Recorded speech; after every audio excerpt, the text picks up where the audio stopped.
I feel it deep, flowing through my blood.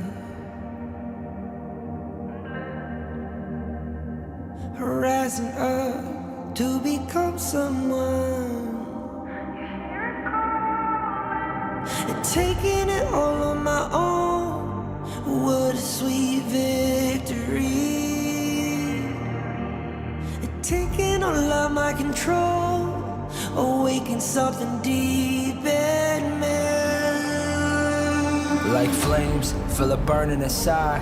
Take a hold and pursuit of the prize. I've been told, ain't no way to survive, keeping all of this fire that's locked up inside. When this is the time, enter the ring. All those mental chemicals doing they thing. I got flashes of battles inside of my dreams. I was made for this moment. At least now it seems like it's time to come face to face with your fear. Been battling reasons for all of the years, and I learned how to fight them with style and grace no one's ever encountered. You say it's amazing, I'ma come out swinging when they open the gate. Go ahead, call passion, I'm calling it rage. I'm taking what's mine like I already own it. Watch but don't blink, going here to the moment.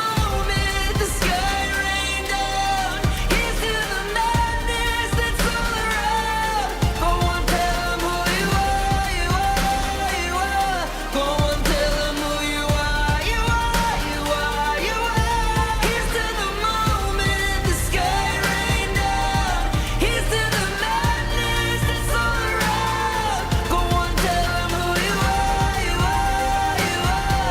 Go on, tell them who you are, you are, you are, you are. My name is honor, my name is king, my name is champion, my name is strength. Tell them who you are. My name is Pentakill, you think it's strange? My name keep ringing inside of your brain. I hear it every night. Here's to the moment the sky rain down. Here's to the madness that's all around. So tell them who you are, you are, you are. Go and tell them who you are, you are, you are. Here's to the moment the sky rain down. Here's to the madness that's all around. Go on, tell them who you are, you are, you are. Go on, tell them who you are, you are, you are, you are. Here's to the moment the sky rain down. Here's to the madness that's all around. Go on, tell them who you are, you are, you are. Go on, tell them who you are, you are, you are. Go on, tell them who you are, you are, you are.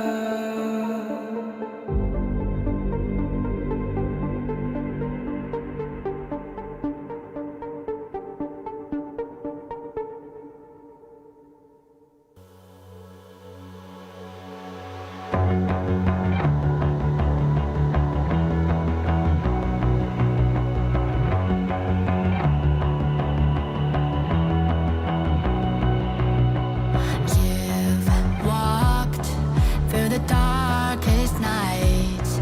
You've heard the crowd, felt the blinding light. You were standing there when your heart comes alive. It's a dream of a hat, and it never dies. Right here, right now, give it all, get it out. Never a surrender. I fight and never fail. I am a contender. A challenge I can feel. The smallest lies become the brightest enemies, relentlessly. And even if you fall, you gave it everything to be a king.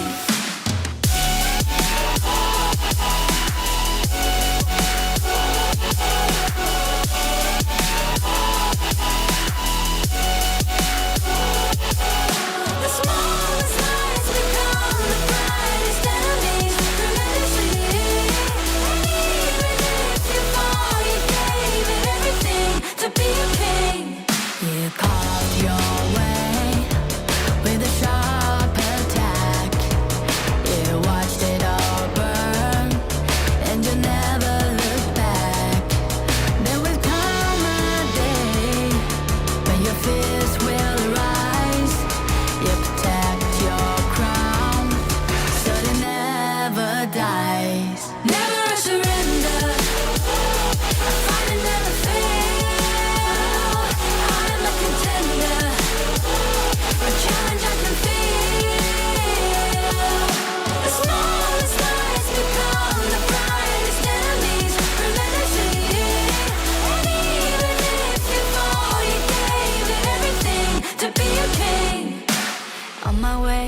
on my way, find my way, find my way, on my way, on my way, dream my way, dream my way, never a surrender.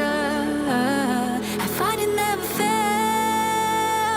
I'm a contender, and change I can feel. The smallest lies become the brightest enemies, relentlessly. And even if you fall, you gave it everything to be a king.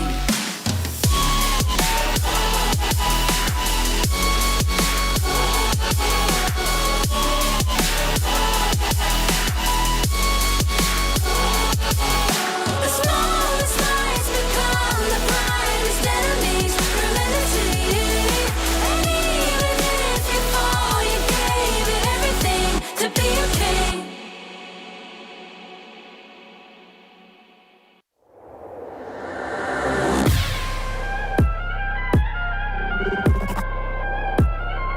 Turn it back. Yeah. Gear out a weapon, getting ready, counting down. Pay attention to the challenge, tell me where you from. Gotta be tough, gotta be strong, gotta be savage like animal. Every time you tryna push me down. Look at me, I'll Put be the line lying down when I run around, and I make a sign, I will catch you. Watch out, it's better feel, kind of mercy. Look at me, I'll be rising. Carry the season, you got a damn, gonna wibble. You never hesitate for another moment, but my bone is golden.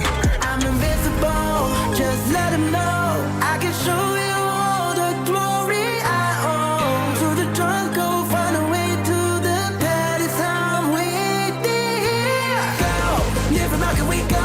It ain't a river, turning back. Storm is coming, tired of your cold. It's my kingdom, fire growing up. We the kings, it's our honor showtime.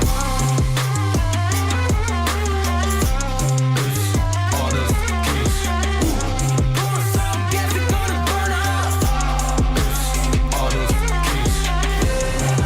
On a killing spree, I turn to violence. All my enemies, they go on silence. Wipe them out for only 6 seconds. We got honor. Who wanna get me juice? Kind of the one who made the rules. You have night to choose, only one way, got night to I can lose. see it, I gotta show that. We got no cry. We barely 5-1, crashing pieces, you can cheat. First blood, double trouble, then I take a pen, I kill. All you do is sweat and look at me still victory. Say. I've triggered my soul Follow down. my pace. We the champions, screaming, I'm invincible. Just let them know I can show you all the glory I own. So the drunk go find a way to the palace. I'm waiting here. Go, live from how can we go? It ain't a river, turning back. Storm is coming, tired of your cold. It's my kingdom, fire growing up. We the kings, it's our honor showtime.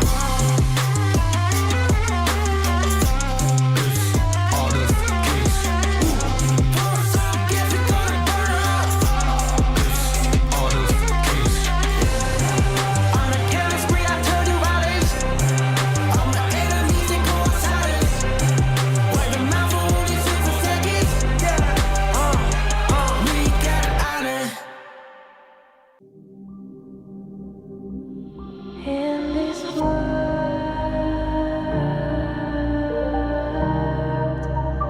only ones in this world,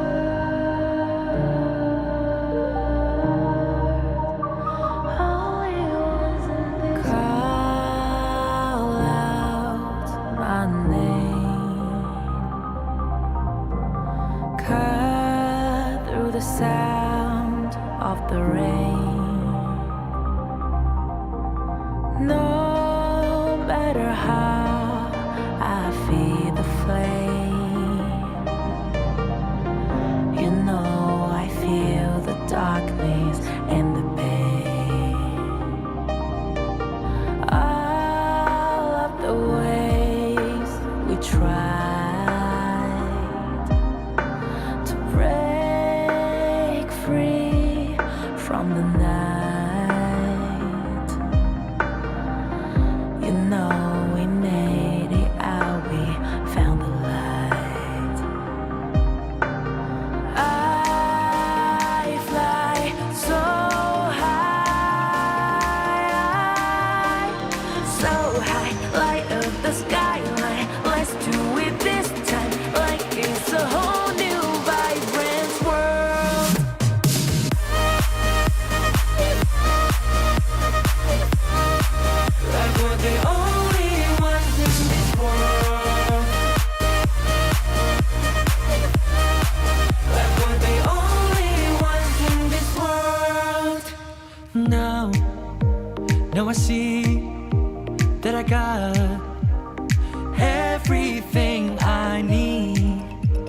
it's alright.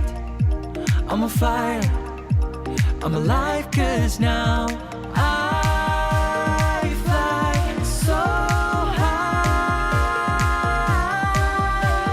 so high. Light up the skyline, let's do it this time, like it's a whole new colorful world.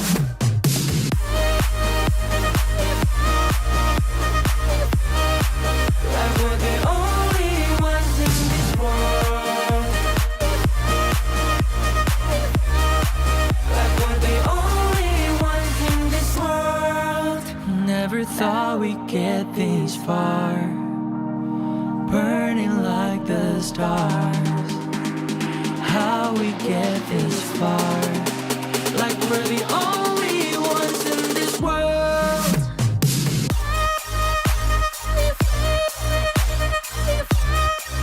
Like we're the only ones in this world. Like we're the only ones in this world.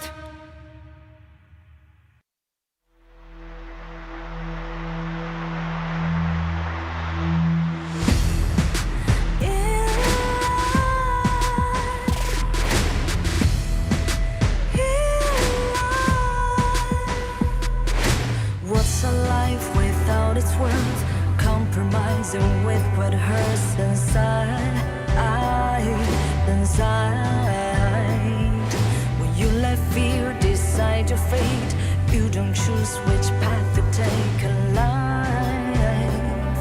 In life, I'm finally letting go of everything that still holds me. I'm against the odds, but I won't give up, 'cause it's my time to shine. Standing in the spotlight, and no one let me down. Destiny is calling high. I'm not afraid to fight for everything I love. Victory's on my side.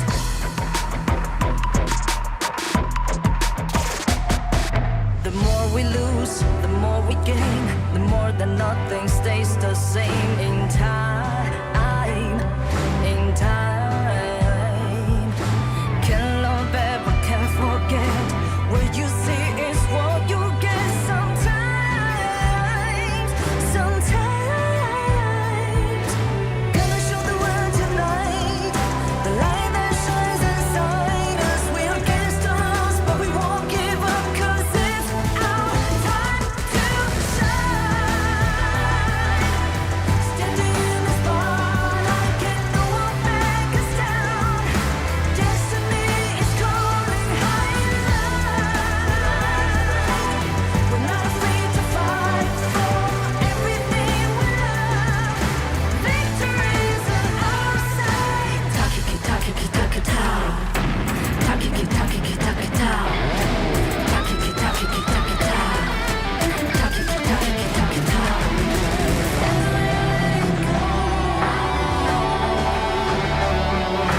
Everything else to hold us. 'Cause it's our time to shine. Standing in the spotlight, can no one back us down. Destiny is calling high in light. We're not afraid to fight for everything we love. Victory's on our side. It's our time to shine high in light.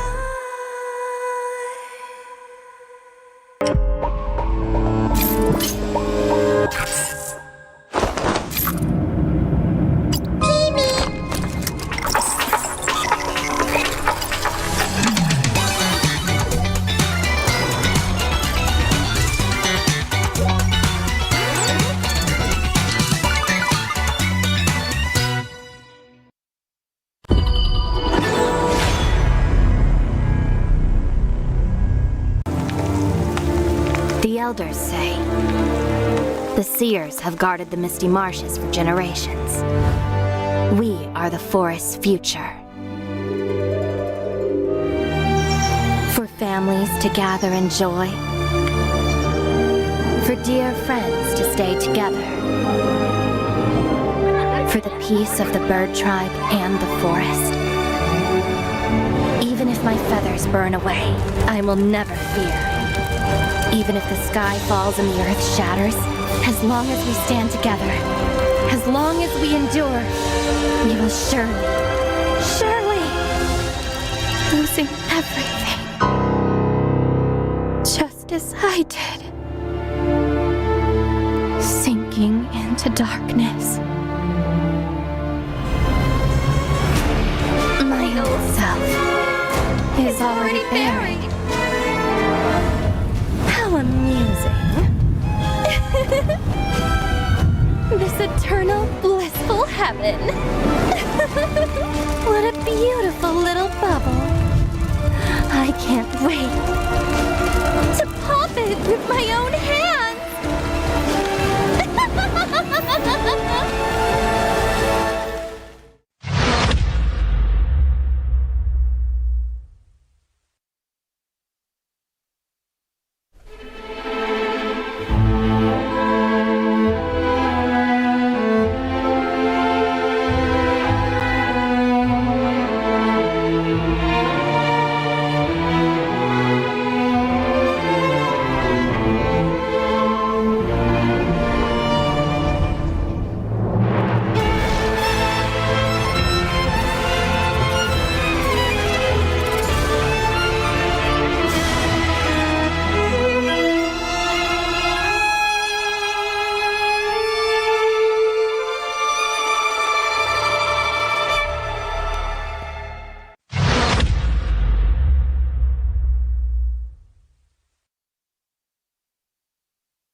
Hello.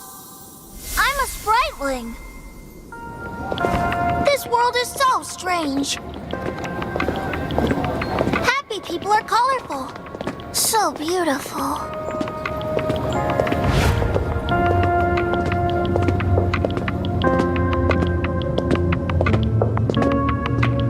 Are those their negative emotions?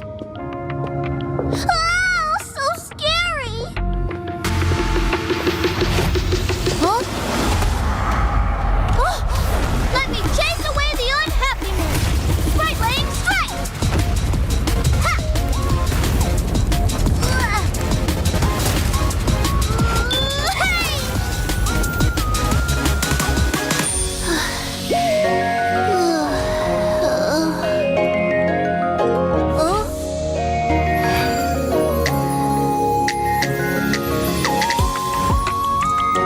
I'm a spriteling. With me around, you'll never be unhappy. Ow, that hurts. Thank you. Let's be friends. Get him! Get him! It's fine. Let's play another match. Charge! Welcome to the world of spritelings. I'll take you to our annual Spriteling Festival. Enjoy HOK and release your unhappiness. The world can't be without spritelings.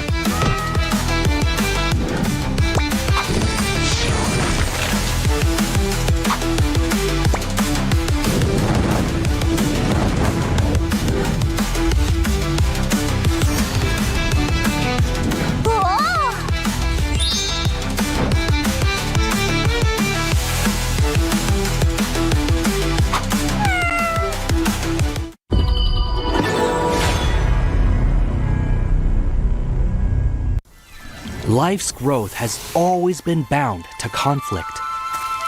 How long can today's peace truly last? 1,000 years ago, from a single seed sprouted the misty marshes' first wonder. Born of wood, growing into a forest, gathering countless living beings within. Growth, cycles, fates, weaving endlessly together. With the deities came the first enforcers, becoming the Misty Marsh's first protectors. They took form as the 9 seers, each with their role sheltering this hidden land. All things eventually come to an end, and a new beginning does not always follow the old path. Today's inheritors of the seers' legacy long for a different future. Their followers, too, drift further apart. The order of the seers and omniscients are like 2 branches growing in opposite directions. The misty marshes watches quietly as it all unfolds. For from the moment that first seed sprouted, the deities already knew the life they nurtured would one day choose its own future.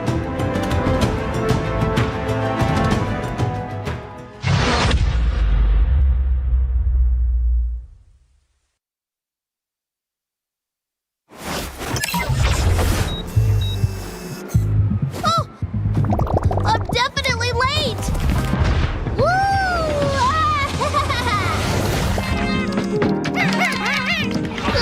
Why aren't you answering the phone?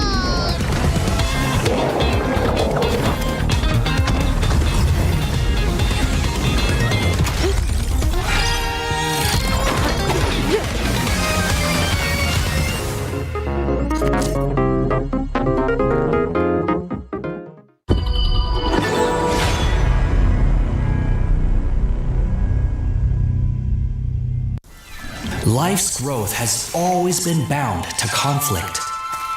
How long can today's peace truly last? 1,000 years ago, from a single seed sprouted the Misty Marsh's first wonder. Born of wood, growing into a forest, gathering countless living beings within. Growth, cycles, fates, weaving endlessly together. With the deities came the first enforcers, becoming the Misty Marsh's first protectors. They took form as the 9 seers, each with their role sheltering this hidden land.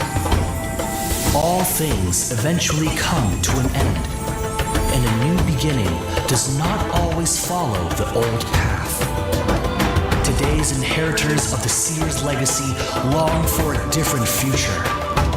Their followers, too, drift further apart. The order of the seers and omniscients are like 2 branches growing in opposite directions. The misty marshes watches quietly as it all unfolds. For from the moment that first seed sprouted, the deities already knew the life they nurtured would one day choose its own future.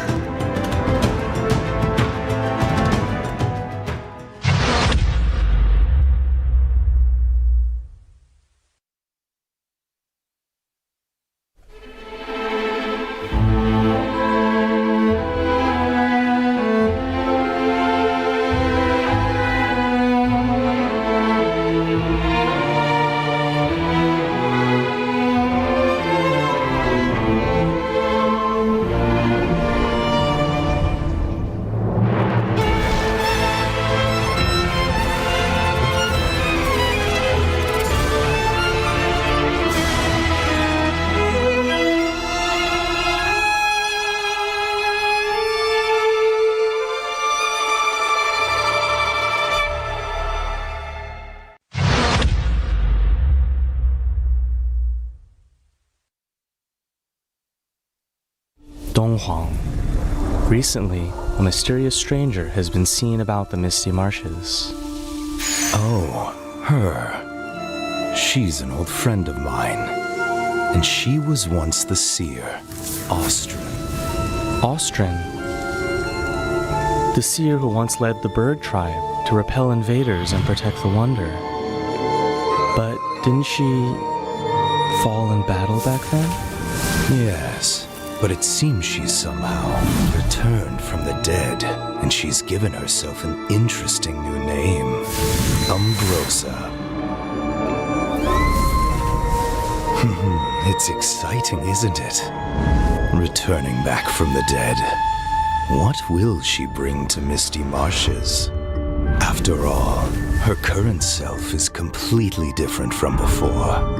The bird tribe girl I remember was pure and proud, forever bathed in light. But now, even from far away, I can sense the darkness and death clinging to her. Looking like this, it's no wonder no one recognizes her as the Austrin of old. Even the weapon she wields now is unlike those bird tribe past.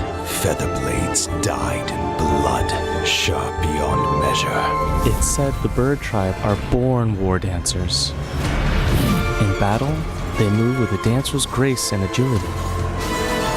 But from her, what I feel is madness?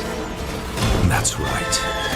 A reckless, all-consuming madness, unlike anything from her past. Since her rebirth, she seems to have awakened the power of the Undying. But who will face her in this final solitary dance? Umbrosa, are you friend or foe? We'll know soon enough. I'm sure it won't be long before we meet her. So this is where you've been hiding? My old friend.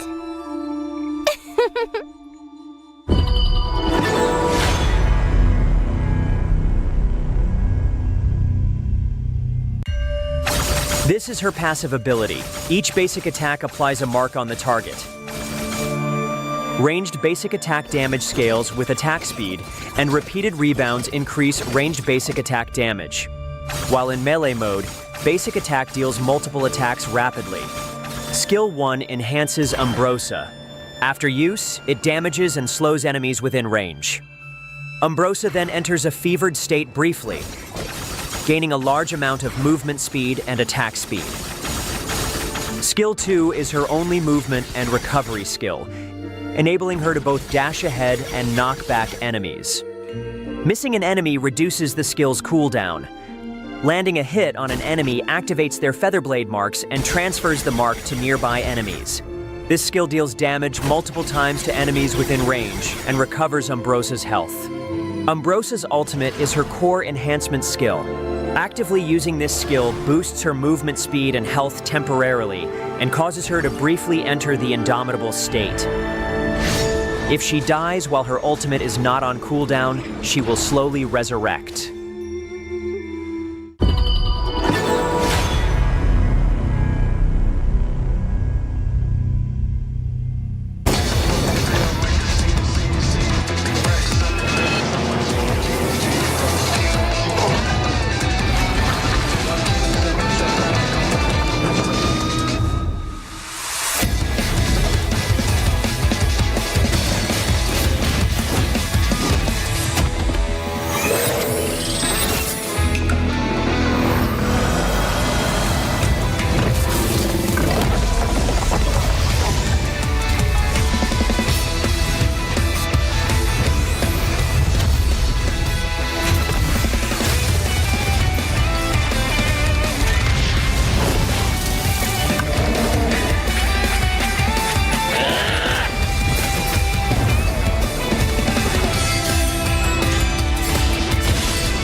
energy flowing through my blood. Rising up to become someone, and taking it all on my own. What a sweet victory. And taking all of my control, awaken something deep in me. Like flames, feel it burning inside. Take a hold of pursuit of the prize. I've been told ain't no way to survive, keeping all of this fire that's locked up aside. When this is the time, enter the ring. All those mental chemicals doing their thing. I got flashes of battles inside of my dreams. I was made for this moment. At least now it seems like it's time to come face to face with your fear. Been battling reasons for all of the years, and I learned how to fight them with style and grace no one's ever encountered. You say it's amazing, I'ma come out swinging when they open the gate. Go ahead, call passion, I'm calling it rage. I'm taking what's mine like I already own it. Watch but don't blink, going here to the moment.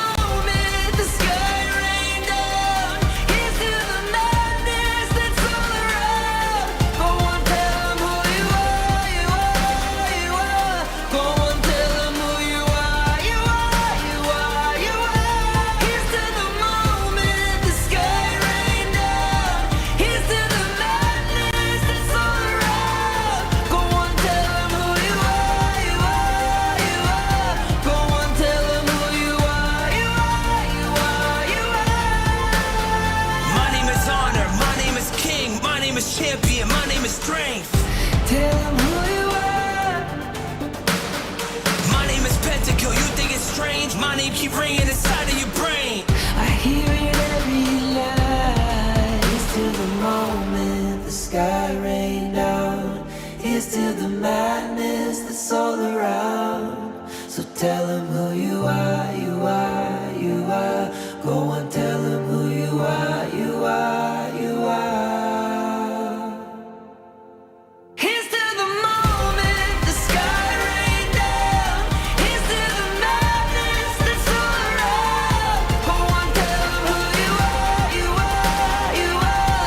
Go on, tell them who you are, you are, you are, you are. Here's to the moment the sky rain down. Here's to the madness that's all around. Go on, tell them who you are, you are, you are. Go on, tell them who you are, you are, you are. Go on, tell them who you are, you are, you are.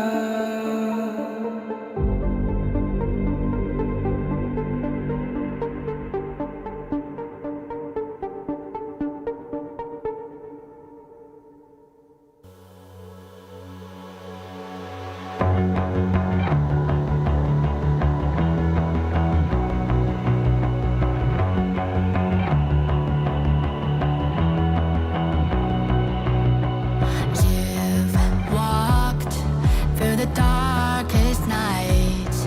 You've heard the crowd, felt the blinding light. You were standing there when your heart comes alive. It's a dream of a hat, and it never dies. Will you live for real? Join the party.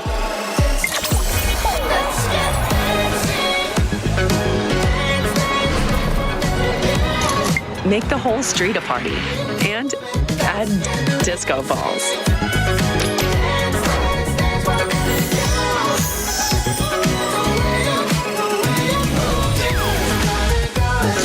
Real Me 15 series.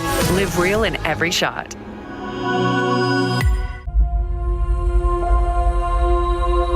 어떤 이들은 침묵 속을 걷고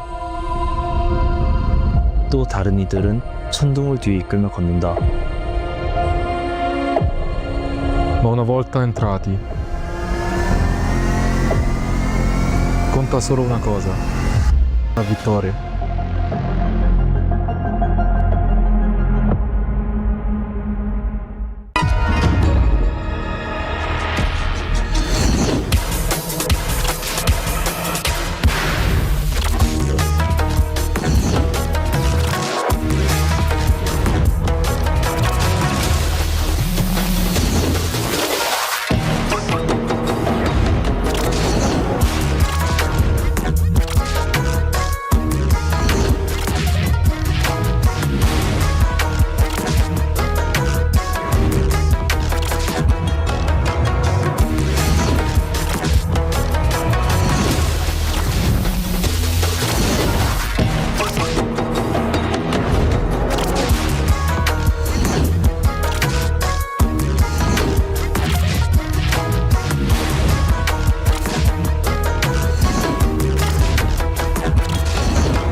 How's it going, everybody, and welcome back to the Honor of Kings Major East Fall Season 2025. I am Blam, and with me once again for the last day of the ranking week is none other than Sagi. We're going to be bringing you the action for today's Week 1, Day 4. And talking about Week 1, Day 4, we kind of have to revisit back yesterday, right? Because yesterday was a bit of a clean slate. Everyone had like their 2-0s or had like their 0s. So, interestingly enough, that was yesterday. But to be honest as well, we had like 3 teams that's already been relegated out of the contentions for Group S. So those 3 teams will be none other than CMF, A-Star, and also RA Esports. Yeah, exactly. I mean, it's been a tough journey for a lot of these teams, right? Like, compared to the spring season all the way to now fall season, there's been a big upgrade within certain regions, especially looking over at, like, the KJL as well, with teams like Scars, Crazy Raccoons, really stepping up this time around. Obviously, RA Esports have had some exceptional performances, but we obviously going to look at that prize pool where those teams for Group S are looking a little bit more closer to that top 3 prizes, right? Like, we have 10,000 USD for our champions, 8,500 for the second place, 7,000 for third place, and then 6,500 for fourth, and then 6,000 if you get between 5th and 7th. So even if you leave this competition with no way of getting any higher, you get 6,000 K. Exactly right. And talking about all these participating teams hunting for the 10,000 or minimum 6,000 will be Genji Esports, Crazy Raccoon, Nongshin Red Force, RA Esports, Scars, A-Star, and also CMF Esports. So all these 7 teams will be battling out these 3 to 4 weeks for that 10,000 US championship points. And today, these are our matches. Yeah, matches. We are going to be starting with the concession. Obviously, the lead of the KJL as well. It's going to be Crazy Raccoons going up against Scars. This is one that I really hyped up before we ended the broadcast yesterday, because this is where that fight for the 3rd place within that Group S is really going to start to come through, right? And then following that up, we have Genji against Nongshim. Seeing who can come out on top of that ranking week. Both teams only dropping a single round thus far. Then we have RA Esports playing against Crazy Raccoons. RA did drop 2-0 against Scars. Can they take their revenge back on the KJL region, right? And then for final day, we have the Scars going up against Nongshim Red Force. Again, just another banger to round out the day. Bangers after bangers, but the highlight of today definitely will fall onto Genji versus Nongshim Red Force. They are currently tied both in terms of 4-0 in the rankings and also 8-1 in terms of the match scores here. And there you have it. That is the entire group stage ranking week. Genji and Nongshim currently tied for first. Scars and Crazy Raccoon, they are playing at our opening match today. So whoever wins that series will force the other to drop to that Group A that we're saying. So this battle of Group S will be interesting between Scars and Crazy Raccoon.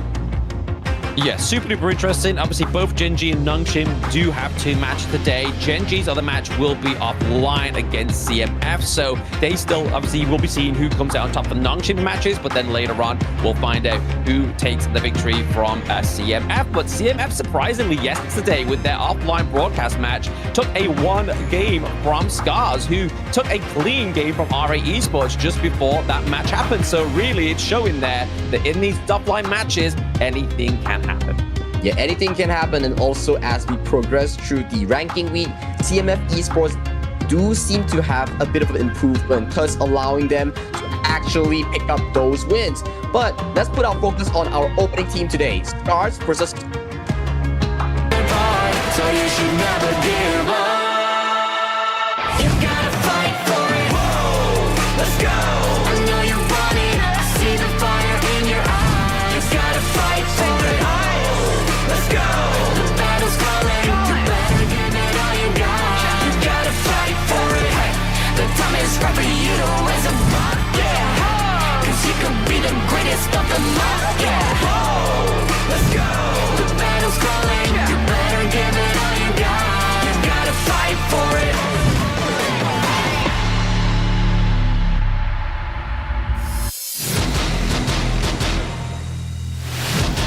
Here is the first team on the gorge today, and it's none other than Crazy Raccoons, and their team members are Kai into the Clash lane, Kong into the jungle, Cliche in the mid lane, and Anohana into the farm lane, and then Nya as their support. This has been a team that definitely has more of a focus at top side of the map, right, Sagi? Kai, Kong seem to be a dominant force.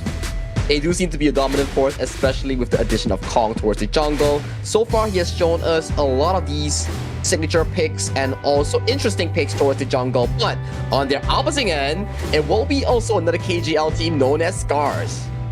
So you should never give up.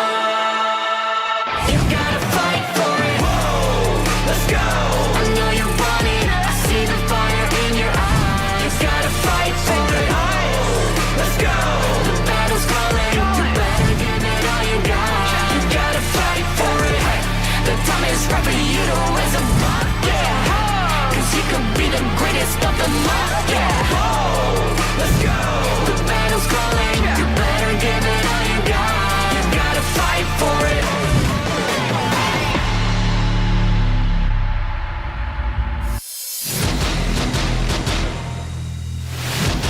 On your screen, ladies and gentlemen, it will be Scars, the real ones, represented by Aruru in towards the Clash lane, Mufeng and Feng in the jungle, Hao in the mid lane, ASD and OG covering up the farm and Romero. Yeah, this is a team that yesterday really surprised us after their day 2 performance against Gen.G, but honestly, when they go up against one of the titans of the KME, right, Gen.G, you've really got to kind of bring out the biggest punches, and maybe it was just day 1 jitters like we saw from Gen.G when obviously they lost 1 round against A-Star Esports as well. So now, both of these teams should be in prime form within the ranking week. Both teams have had plenty of time to warm up, plenty of matches to play, and plenty of intel on what these teams are going to actually draft, how they're going to play, what's their play style.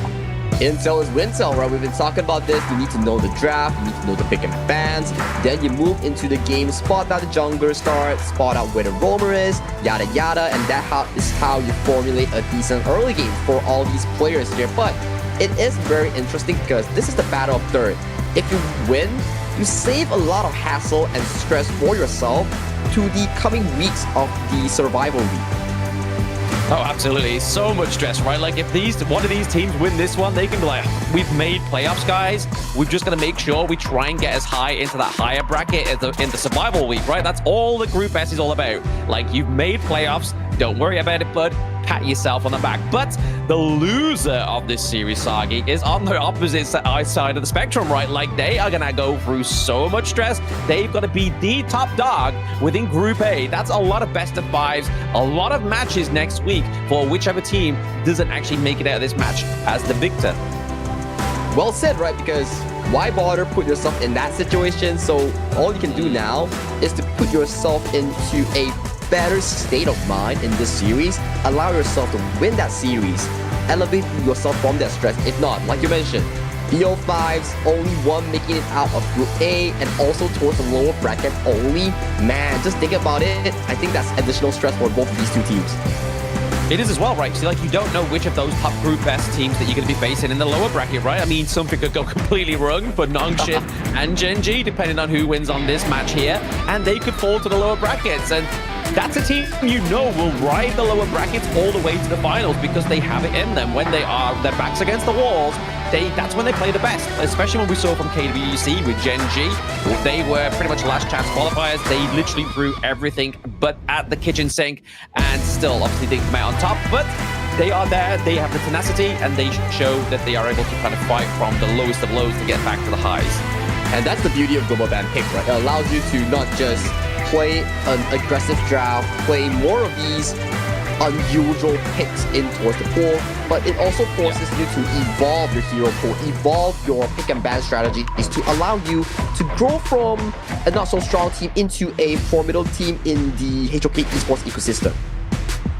Exactly, like it was something we were talking about with Hauler yesterday on the broadcast, is obviously when we had that longer pause between these games here, but we were talking about, like, what do the teams really need to do? It's like, yes, you have obviously Intel is Wintel. They also have the fact that, right, what can the players really have here? What do they need to get to the levels of, say, for example, a team like Nova Esports, right? And to start it all off, the bread and butter really is now in 2025 Honor of Kings Esports, within the global scene at least, is making sure your hero pool is vast, making sure that your coach knows a lot about your enemy team, knowing the potential win conditions, the counters of what your opponent's drafting as well.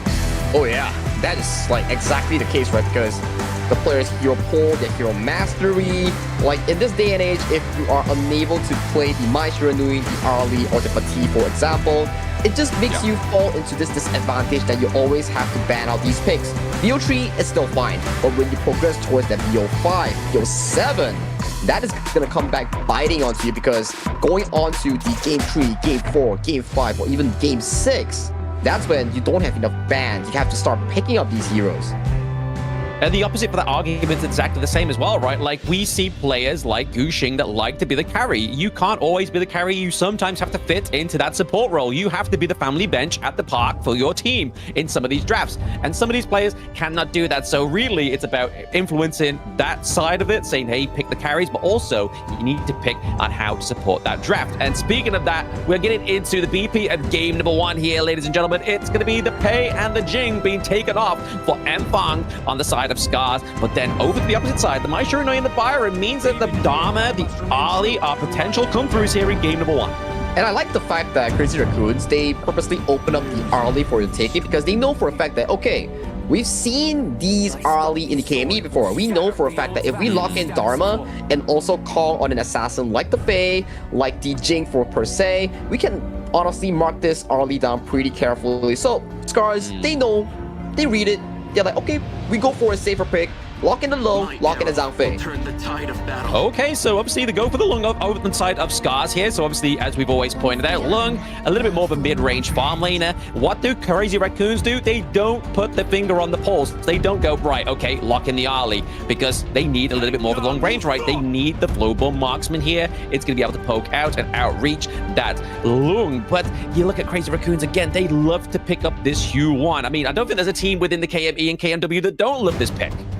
Yeah, so far this pick has been a worldwide phenomenon. It is one of the best meta picks so far. Flexible towards the mid lane, flexible towards the enrollment role. And for Crazy Raccoons, they are a team that have played this Yuhuan in towards the jungle here. So, Scars, they read the flag as well. They pick up the Musashi, so it's a bit of a counter towards the Yuhuan, especially when it comes to the healing department.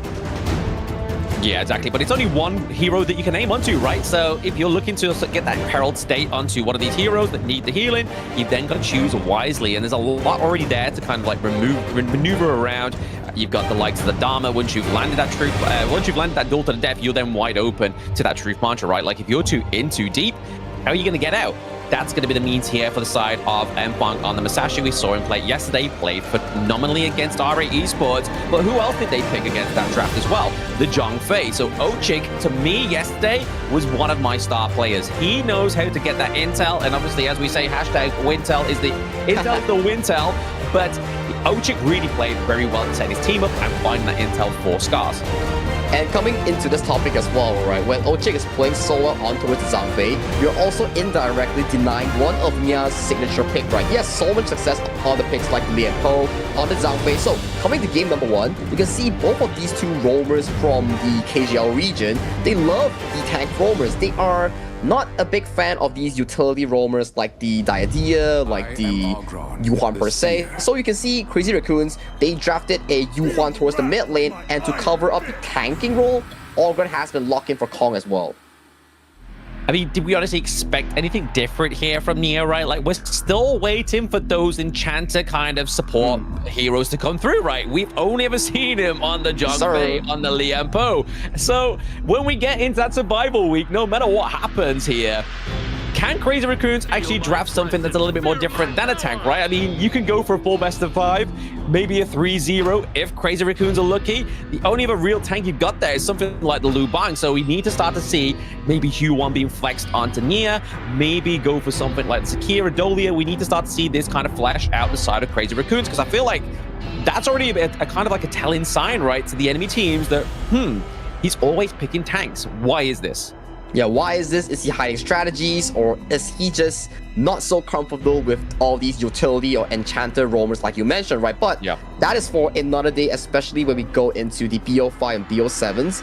Like we just talked about just now, right? If your hero pool is not so big or deep per se, you will fall into a situation where when the game goes into a game 4, game 6 scenario, you're starting to run low on these heroes. But Crazy Raccoons and Scars will be our first match of today.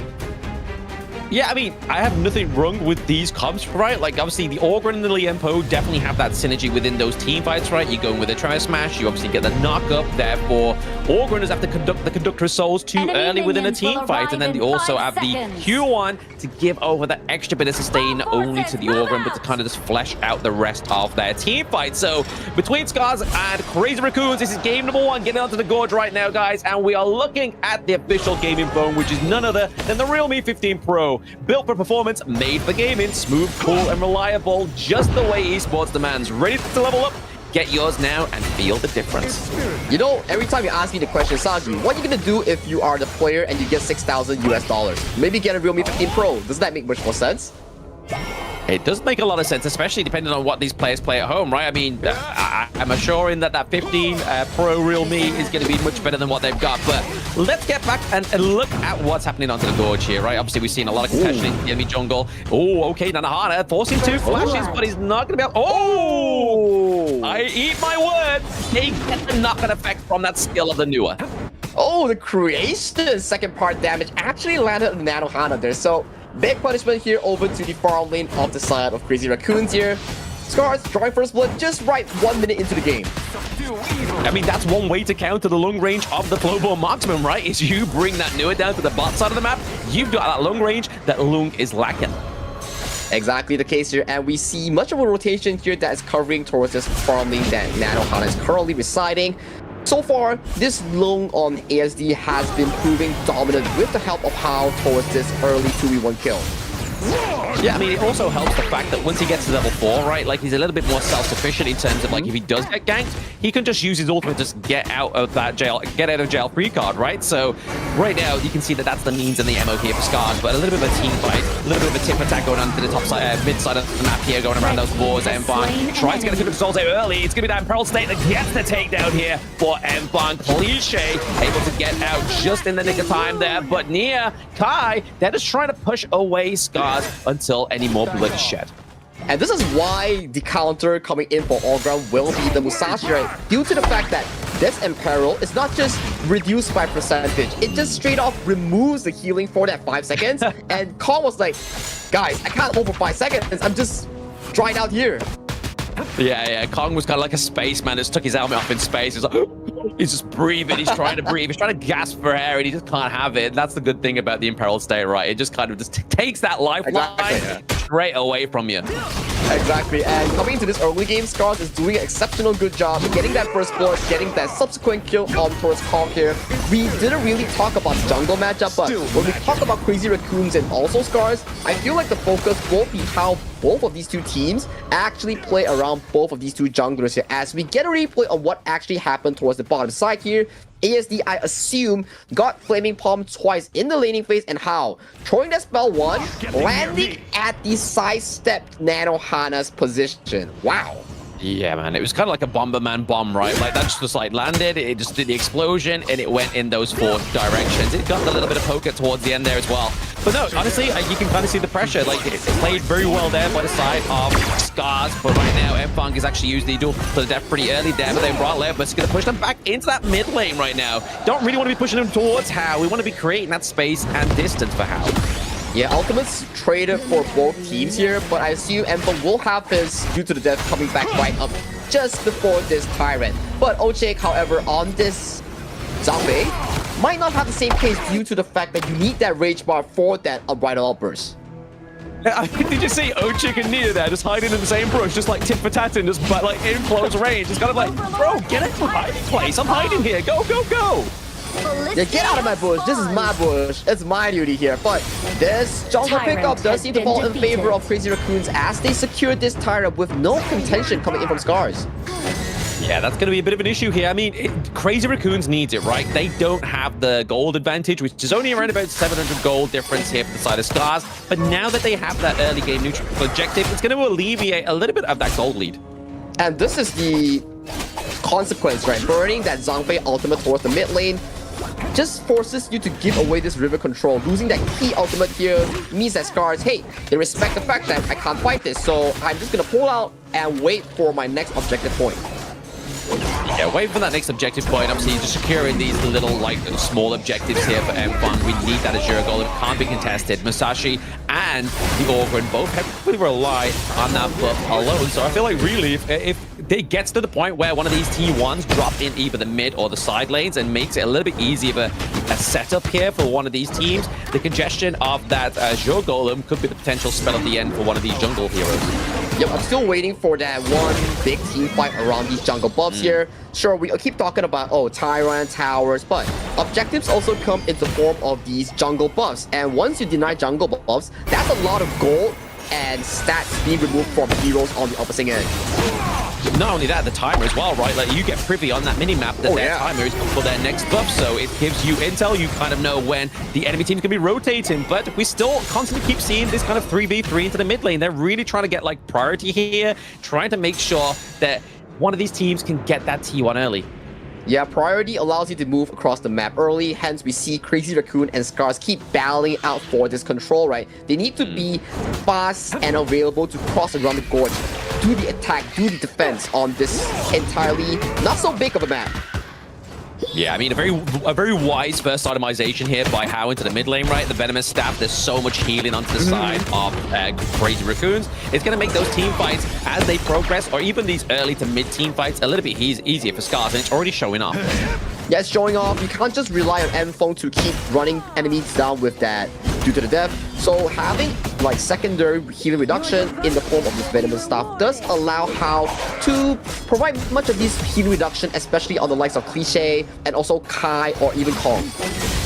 Yeah, I mean, you can kind of see here that once again, they're just setting up the priority into the mid lane. I mean, even Kai rotated down, right? So I feel like there's a calm before the storm happening here for the side of Crazy Raccoon, but right now we are seeing a little bit of a stir-up as Aruru uses that teleport down to the bot side of the map. Their T1 onto the side of Crazy Raccoon's not looking in the healthiest right now. They've done a lot of chip damage over these last 6 minutes. Very patient coming in from both teams here. They're not going for these big engages. They're waiting for that objective point where fights make more sense. But we see in Truth Mantra being committed, Aruru has to use the ultimate to bail out.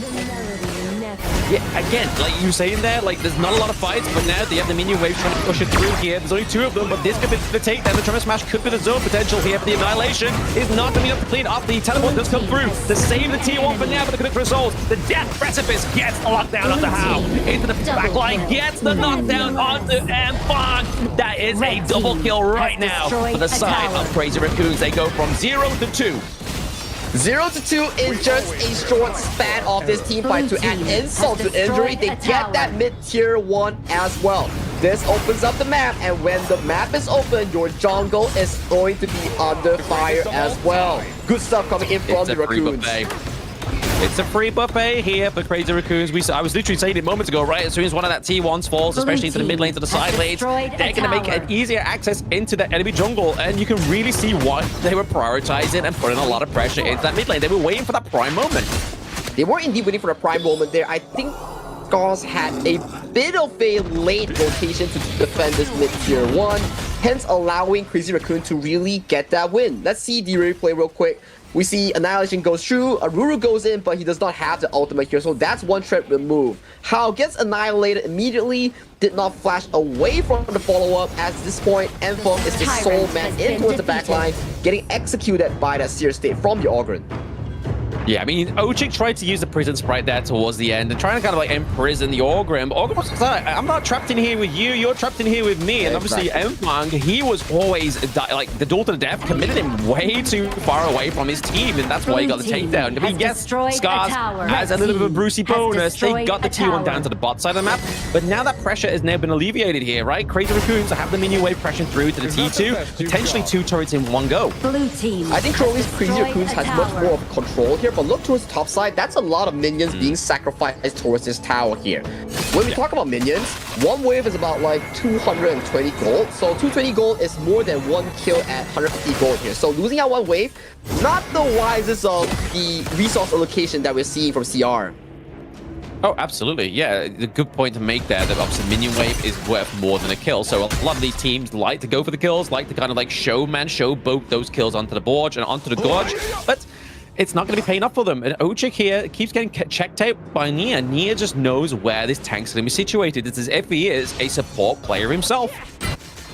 Exactly, right? And when we talk about these two team lineups, right, we will put our focus initially on the jungle heroes like Kong on the Ogren, Esfong on the Musashi. But when it goes towards the late game, that's where Kai, Nanohana, Aruru, and ASD, these solo laners start to shine. Especially when all these items start to rack up, tanks are not as pure compared to Scars and also Crazy Raccoons, but we see a problem engage being pulled off. Ooh, yes, a bit of a fight on two fronts there. We see the Liempo and the Zhongfei are both kind of in the back lines there. The Unbridled Burst is able to actually keep them away from the engage that Nia was trying to set up right. Like, that would have been a beautiful Tremor Smash if Ojik 2 weren't there. Exactly, and we look at this control over the Shadow Tyrant, it seems that Crazy Raccoons has much more of an approach as Kai, putting so much pressure on toward the backline of Scars. Right now we see a potential engage being followed by Kai. He does not find how, and but Ojik does get taken down, but he lives away. Yeah, Prison Sprite actually worked very well there for them, right? It slowed them down, it immobilized them just enough for the side of Scars to actually make a planned escape. But at the same time, it's the push away from How, just creating those like mini moments of breathing space for the side of Scars, as they could potentially just get this minion wave mitigated here, so they're not going to lose their high ground turrets. There's still a horse in the race here for Scars, as they're only behind by about like 1.k gold. But now, Kai could be getting caught out here. The Imperial City is still up against some survives, but not surviving his M-Funk there into the back line. He has no aid in. Aruru was looking a little bit worse for wear, but this is all down, and the beauty of that Q1 pick. One punch towards the wall sends M-Fong towards the graves, and right now we are seeing a dominant Crazy Raccoon in towards the mid game here. Kill count is considerably low, but the jungle, like you mentioned, a wide open buffet for Crazy Raccoons to dig into that dustbin. Yeah, exactly. I mean, they were only about, what, 1 point something K ahead, like literally just moments ago, but that team fight just allowed them to kind of accumulate around about a 2.8k gold, which is now definitely a surmisable amount, a much more surmisable amount of gold here for the side of Crazy Raccoon. But right now, Scars, they still have their high ground turrets, right? Teams definitely like to come back from these kind of territories, like to come back from the backs against the wall moments, so I'm not going to count them out just yet. Yeah, we can't really count them out. It's still, like you mentioned, a decent goalie for Crazy Raccoon to have, but it's not a situation where Scars cannot make a comeback. We have to see how Scars actually tackle this Shadow Tyrant and Shadow Vanguard push, because this wave is gonna be a very, very big wave pressure that Scars has to handle in this coming 2 minutes. Yeah, I mean, hands down, for something that's a for certain that Crazy Raccoon has done better than Scars in this game, number one, is the fact that those objectives and securing of those neutral objectives, right? Like, Scars is still sitting on nil plot, whereas Crazy Raccoons, they're on like 4 neutral objectives at the moment of time, but now we are getting a bit of fight in the back line. That's Aruru being committed with their funk. They get a takedown onto the side of Nanohana. That's a lot of damage from the side of Crazy Raccoons being taken off. We do see that ASD does get stunned there. Has to use different vastness. They are chunking away at the help of Fong. He has to be careful, but there is no long range, no way into that backline. But you know what? Cliche gets taken down. Good stuff here coming in for Scars as they found Nanohana immediately at the start of the fight here. Like you mentioned, removing that long range, removing that constant DPS. As of this point, scaling towards the late game, Kong is just a tank, a battle tank that does not have enough mobility to catch the likes of ASD and Hao here. So not having a marksman in this late game is so detrimental in Crazy Raccoon's team fights. Oh, absolutely. Because, I mean, when they drop Nanohana, like, the only extra bit of damage that they have really coming out of the side of Crazy Raccoons is going to be Kong, right? Like, yes, Ogren is a tank, but he can do a lot of damage, thanks to, obviously, just that multiple faceted basic attack where he zaps everybody. But then the Conductor of Souls, when you summon, like, the souls of your enemy team to batter themselves, punch themselves in the face, per se, but it's just where that damage is going to come from. So if they take out Nanohana like they did and try and get on top of Kong here, that's going to be a little bit of an easier fight for Scars to actually try and dictate and go in their favor. And thanks to the fight as well, they completely neutralized that Shadow Vanguard pusher. So good stuff coming in from Scars. And right now, we have to see whether Scars can take control or try to contest for this Shadow Tyrant. But it doesn't seem to be the case as they do not have vision at all. No vision, no check-in. I mean, that would be pretty much a death row sentence there for the side of Scars if that was the case, when that was what we're going to take there going into that one. But they are going to lose that high ground turret to the bot side of the map. That's pretty crucial, right? Kong tries to go in, do a little bit of poke damage onto the squishy heroes onto the side of Scars. But Aruru, we have Ochik here. He does have the Unbridled Outburst. And talking about Unbridled Outburst here, we have to see whether Ochik can find the key backlines like Nanohana and Cliche, because if this continues, Nanohana's forward marksman and Cliche's Yuhuan can just slowly chip away these turrets from far. So that's not a good news if you're Scars. You need to pull the trigger and find that angle. Yeah, you need to kind of commit into the team fight, but make sure it's the right way. I mean, look at those flaming palms picked on Cliche, right? Like, he's going to be able to heal that up very soon if he needs be, but that's a lot of damage coming from ASD at this point of the game. They are at 15 minutes, so this is where Long starts to activate. Yeah, Long does start to activate, but there's still so much tank coming in for the side of Crazy Raccoons.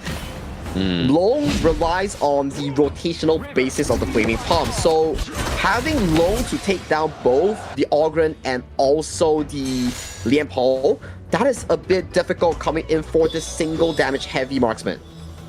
Yeah, but look at that, though. I mean, the last item that Nanohana just bought there, Ominous Premonition, so they know that Mfang and Aruru are diving in too deep, so if they can start getting those basic attacks on, get that slow movement speed, that's going to really stop and plunder Mfang and Aruru's escape plan.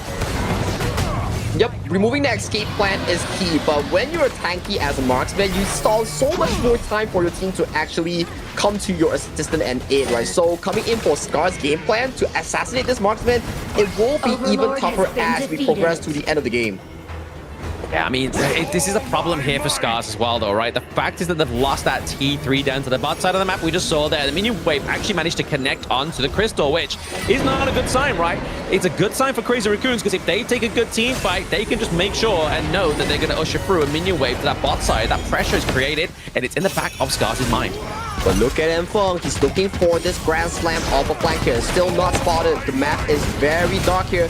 Nanohana and PJ might be caught out. Wow, Aurora and Ochik into the back line there. The dude's been Bridal Airbus, catches up to 2, and the Annihilation is going to come through, but the damage is too much here for Crazy Raccoons. They are getting a takedown onto Ochik. That is one big slab of front line being taken off there for the side of Scars. And he trades with Crazy Raccoon support as well, so 1-for-1 there, but you can see it, Scars' base, it's looking worse for wear.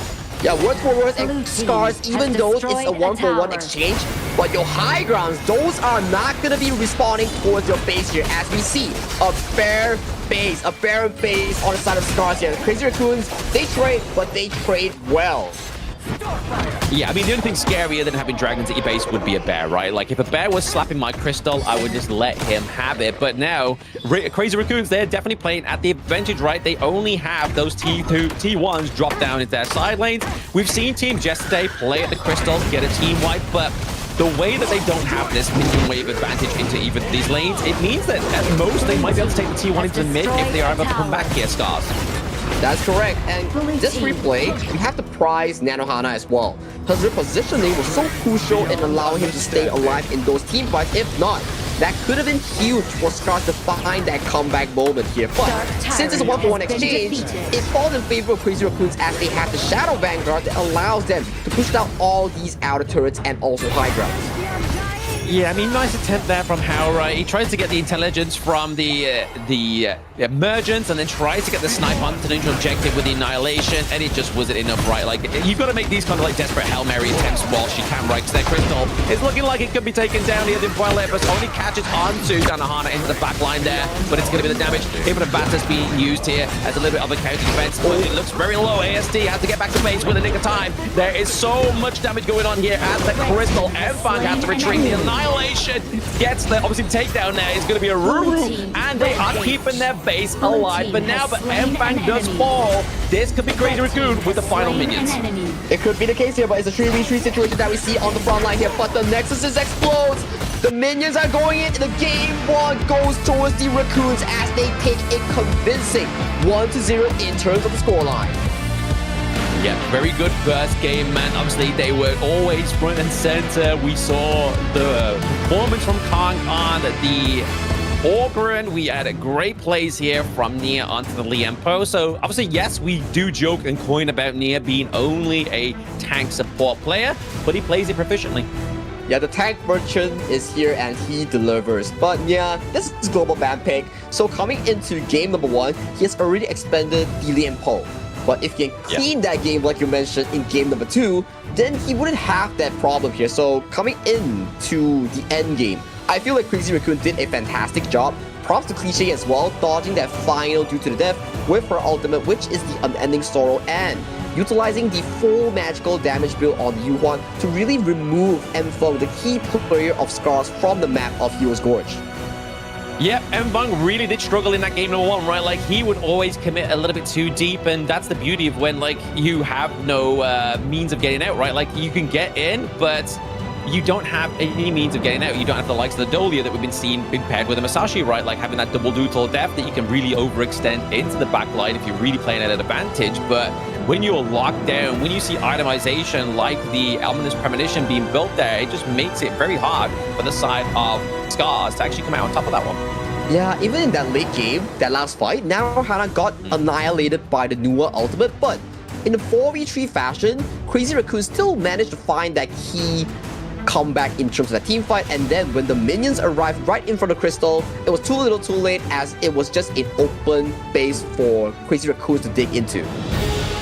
Yeah, I mean, this is what we were saying, right? Like, even if they do take out Nanohana, they've still got to contest with Kong and his damage, and it's really showing here that Kong getting that 4-1 scoreline there, being the front assault that he is, but it's not only the damage you have to contest with, it's the sustainability, it's the healing from Q1, and you can kind of see here from Cliche, he's gone for a much more sort of like a magic build here. Obviously the staves, he has the Void Staff as well for the anti-tank properties to obviously try and take out the likes of Ochik, which did happen very many times. And look at the damage coming in for Crazy Raccoon, right? You were talking about, oh, Cliche, full magical build. He does insanely well. 111k damage on towards his Yuhuan, but look at Kong. He's doing everything on the side of Crazy Raccoon. You want tank? He's there. You want damage? He's also maxed out. This man is just doing everything. Yeah, he basically can do everything, right? Like, especially on a pick like the Orgren. And when it's like, with Orgren, the way you stop him is obviously contesting his early game in terms of obviously getting that farm up and making sure he's not having a doozy of just making sure that his jungle's like just free for him, because that's exactly what kind of happened here for Scars. There was just so much kind of focus into the mid lane. There was just no kind of like, oh, we need to make sure that we're actually stopping Kong on this Orgren from farming up. And you can see here with the gold lead that Scars at one point in the game actually did have the gold lead. And we are speaking about Kong a little bit much here, but he is deserving of the MVP of this game number 1. Aside from that one death towards the early game that Enfeng actually caught on this Orgren, he did not drop a single death after that incident here. 4-1-1 in terms of scoreline, damage taken at an insane 29% paired up with a 32% damage ratio here. He's taking every bit of gold to convert in those key stats for his team's victory. Very well played here by Kong, right? I mean, he's definitely one of the better players within the KME.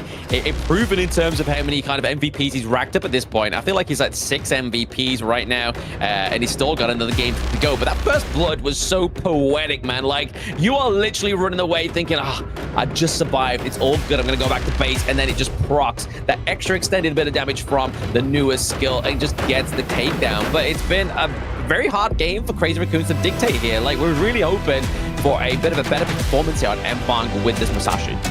That's indeed the case, especially coming from Scars. Although they did win out these early game brawls, when it comes down to these key objectives, it always favored the Raccoons instead. And coming into this late game, it was too far a little too late, as the Musashi effect, once he goes in, he doesn't guarantee an escape path at all. Going for the fact that Kai, Cliche, was always looking at this Musashi jungle assassin. Yeah, exactly. It was always kind of baited out by Cliche as well, right? Like, he's always trying to dive in either onto Cliche, Kong. Obviously, those are two big healing factors onto the side of Crazy Raccoon. So, the Imperiled State, if you're going to go and do onto like the likes of a Liempo, it's pretty useless. But we're going to go for a short break, guys, before Game 2 gets under the way. So, don't go anywhere. We'll see you very soon.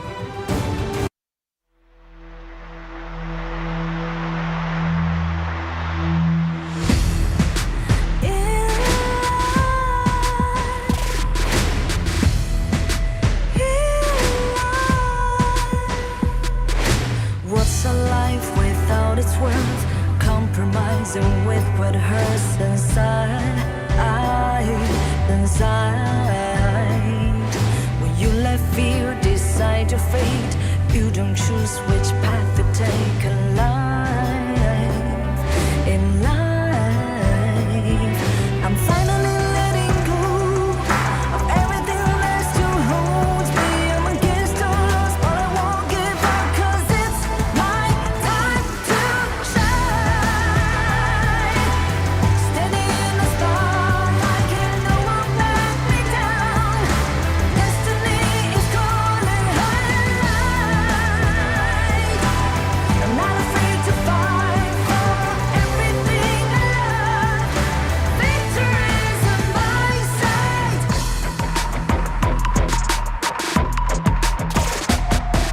The more we lose, the more we gain. The more that nothing stays the same. In time,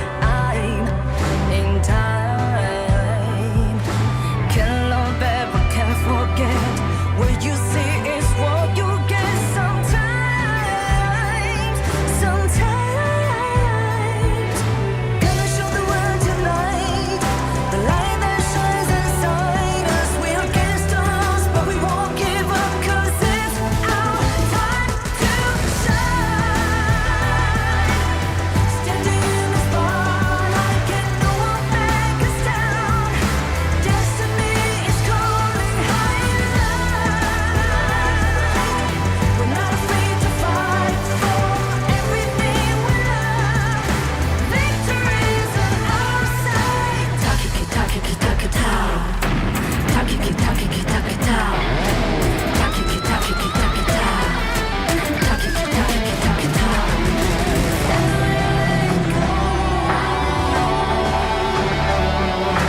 Everything that still holds us. 'Cause it's our time to shine. Standing in the spotlight, can no one back us down. Destiny is calling high in light. We're not afraid to fight for everything we love.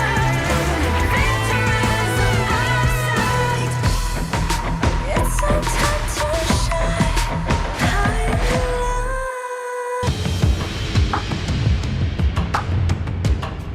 Welcome back, ladies and gentlemen. We just saw Crazy Raccoons flip the garbage bin and they sent a warning letter towards the side of Scars in that 1-0 fashion here. But it was a very close 50-50 early game here, just that the Raccoons was just much sneakier and better in that mid to late game stage. I mean, Raccoons are known for diving into dumpsters and getting what they need right, and that's exactly what they did under the gorge. They knew where to get the resources from, they weren't contested, which meant that they were in their prime moment. So, like you were saying there, Sagi, they flipped the script of game number 1, but I don't think we can count out Scars too early. Of course, Scars was that key factor coming into the KME Spring. You can never count out the top 4 of KME Spring here, so we have to see how they actually generate this loss into intel again and to really dive deep into the Raccoon strat and maybe from there fix up their pick and ban that we have on our screen to show them what it's like to be this top 4 of a force. Yeah, I mean, if we look at obviously both of these drafts, I mean, there was some quite expensive picks being taken off the board here, right? Obviously, like the Zhongfei, which they want to ban out hit now for the side of Scars, as well as the Lung. So there's a potential, obviously, the early pickup here for Scars because they are going to be on the blue side right now. Pei and the Jing are both being taken off, but could we see the start of Kong looking to go for something like the Fade that we saw in day number 1 and day number 2? He loves the Fade. He always goes for that Fade here, but it seems to me there's a lot of early counters up and available for Scars here. Scars has that Manchuria Nui that they just locked in. They also have the potential Dharma here. So not the best early environment that we can see per se, but I think that is Nia's first appearance on that idea that they just locked in. Wow, and that's not a tank. Hey, what's he doing? What's he doing, Sagi? That isn't a tank. Is this been like a swap of player, maybe a change of heart overnight? But to be honest, the idea is really good at obviously countering the Maishu Nui as well, right? Getting that lockdown, getting that kind of using the Destiny counter just to kind of like force away a team fight, but also putting the fate of put the fight into the fate of your hands. Yeah, the Bittersweet Farewell does allow a lot of these single CC or single target, fast-moving mobility targets here coming in from Scars to be locked down. But when you have triple tier 0 picks like the Mai Shiranui, Arlie, and Dharma, I gotta say, how is Crazy Raccoons gonna be playing in this game number 3's draft? Because that is a scary first 3 pick coming in from Scars. Very scary, right? I mean, depending on what gets banned in this next phase from Scars, Team Scars here, I mean, they potentially still go for the likes of the Lady Chen, right? Obviously, the Destructive Deluge, the synergy we've been seeing between Fade and Cliche, Kong and Cliche, sorry, on those 2 picks has been pretty decent. And right now, what they're lacking in terms of obviously like control here is a bit of an AoE control for the side of Crazy Raccoons. Eerie control, and since they have already picked up the idea, so there's no Zhuangzi per se that they are allowed to pick up in the subsequent ones. We have seen before in the KPL region that Zhuangzi is played towards the mid lane, but it's a bit of a non-conventional pick per se here. I don't think Crazy Raccoons will pick that up, but like you say, the Lady Zen Fade combo is a featured combo, a featured strategy coming in from Crazy Raccoons. They are one of the few teams that always love to pick that up. Oh, absolutely. I mean, the ban out the D-Ranger here, obviously, which is decent against the Arlie as well, obviously, in terms of tankiness, the late game, in terms of tankiness, essential here for the D-Ranger, but also kind of just making sure that he's able to stay alive in that 1v1, right? But they still have the likes of maybe even the Chano here for Crazy Raccoons if they really wanted to, obviously, sort of build up that late game assurance that they need within this draft. But there's a lot of, like you said, high frame heroes onto the side of Scars. Yeah. You've got the Mai, you got Arlie, there's a lot to catch out. That's a lot of like backline excess here coming in from Scars. If you pick like the Chano, yeah, it's a lane counter towards the Arlie. But after the lane, what happens, right? Because my oh my, they double down with a Moses. So if you pick like an immobile marksman, you're just getting a lot of these threats that's being sent over by Scars. You have the Mai Shiranui, you have the Dharma, and the Moses. So everyone's be like, okay, pick that. You got no mobility? I'm diving right in. Yeah, the Motsu here is going to be good, right? Especially trying to catch Fade onto the walls. Like, we've seen Ochik play this one yesterday. He played his Junk Fei earlier today. Yes, he did lose, but it was definitely one of the better performances for Scars in that game number 1. But they're going to lock in the Agudo here. They're not going to go for the Motsu just yet. They want to get both the Agudo and the Motsu here. Feels like a very aggressive setup here coming in from Scars here, but the last minute swap does feature the monkey in towards the jungle. Instead, they do need one of these more beefy front lines coming in from Scars. So Scars in game number 2, I feel like their draft is much more complete. Oh, okay, yes, obviously they do go for the monkey into the back line there, which is going to be great backline access, but also tankiness as well. I do love monkey when he comes out onto the gorge, but it looks like we may be getting the console U here going up against the Arlie. Obviously long range, the protective winds as well, so obviously just gets the stop the ganking or the enlightened mantras from the Dharma as well. Could be a good pick.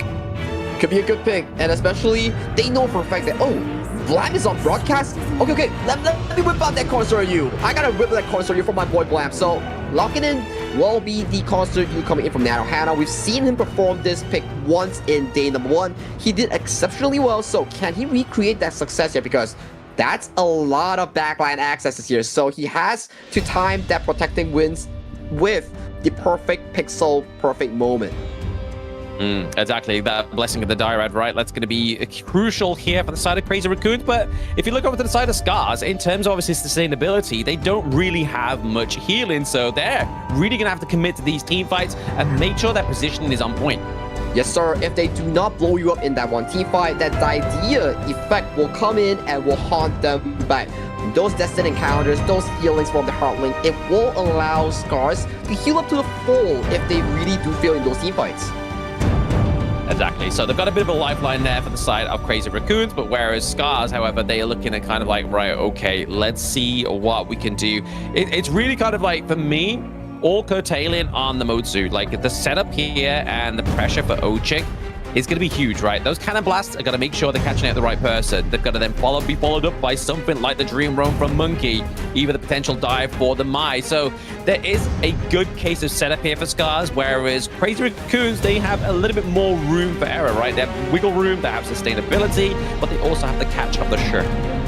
Exactly, right? But we come down to this point whereby your marksman and also mage coming in for Crazy Raccoons does not have the best of the best mobility. So Aruru, Hao, will be exceptionally important in doing these team fights. But that is the team lineup for both of these two teams as we hop into game number 2 between Scars and Crazy Raccoon. The battle for top 3 for Group S. This is it.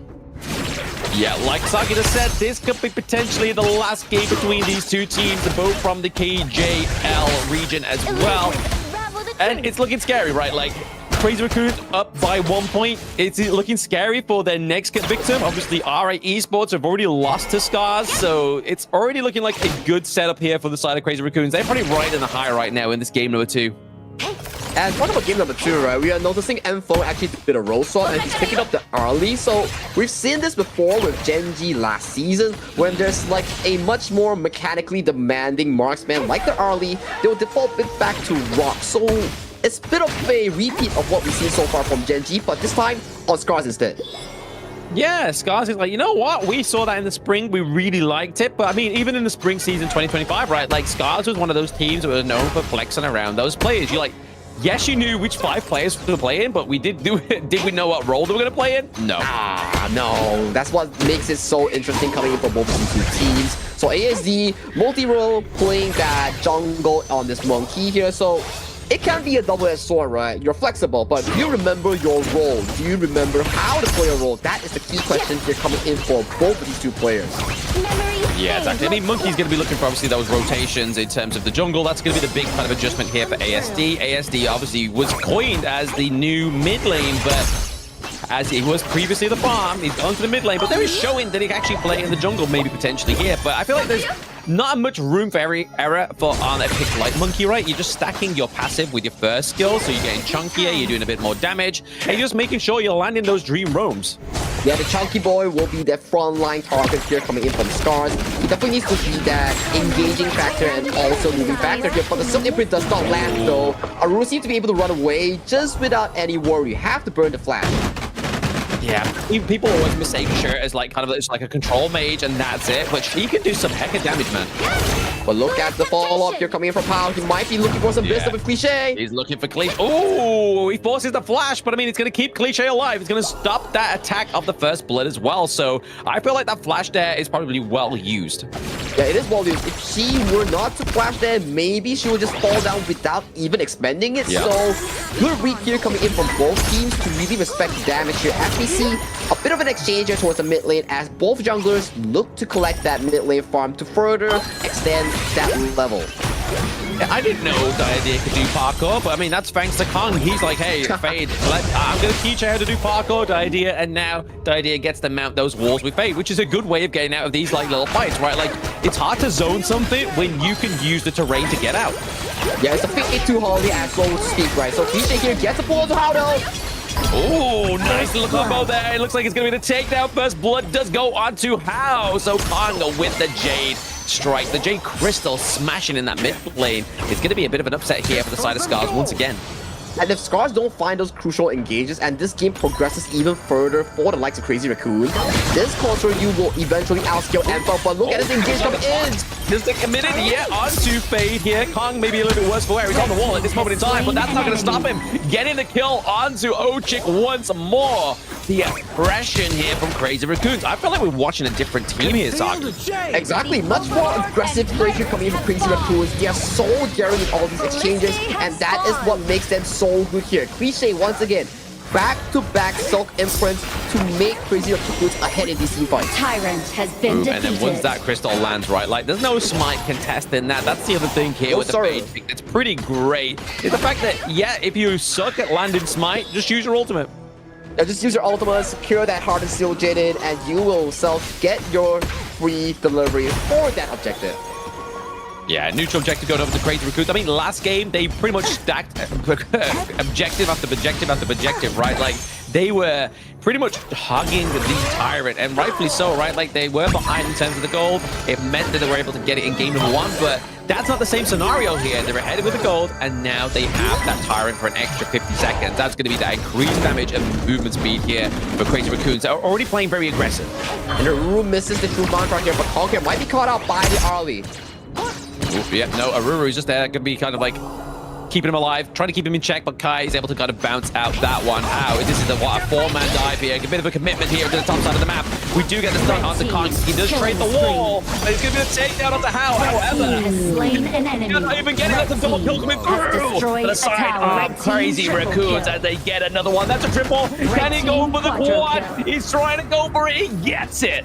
2 for 4, 2 versus 4 for the side of Crazy Raccoons, and they get 4 clean kills without dropping a single member here. The Kai and Kong top jungle synergy is just on top. Let's check out a replay as we see an engage come through by How here, but no immediate follow-up here. Aruru does not have the ultimate here.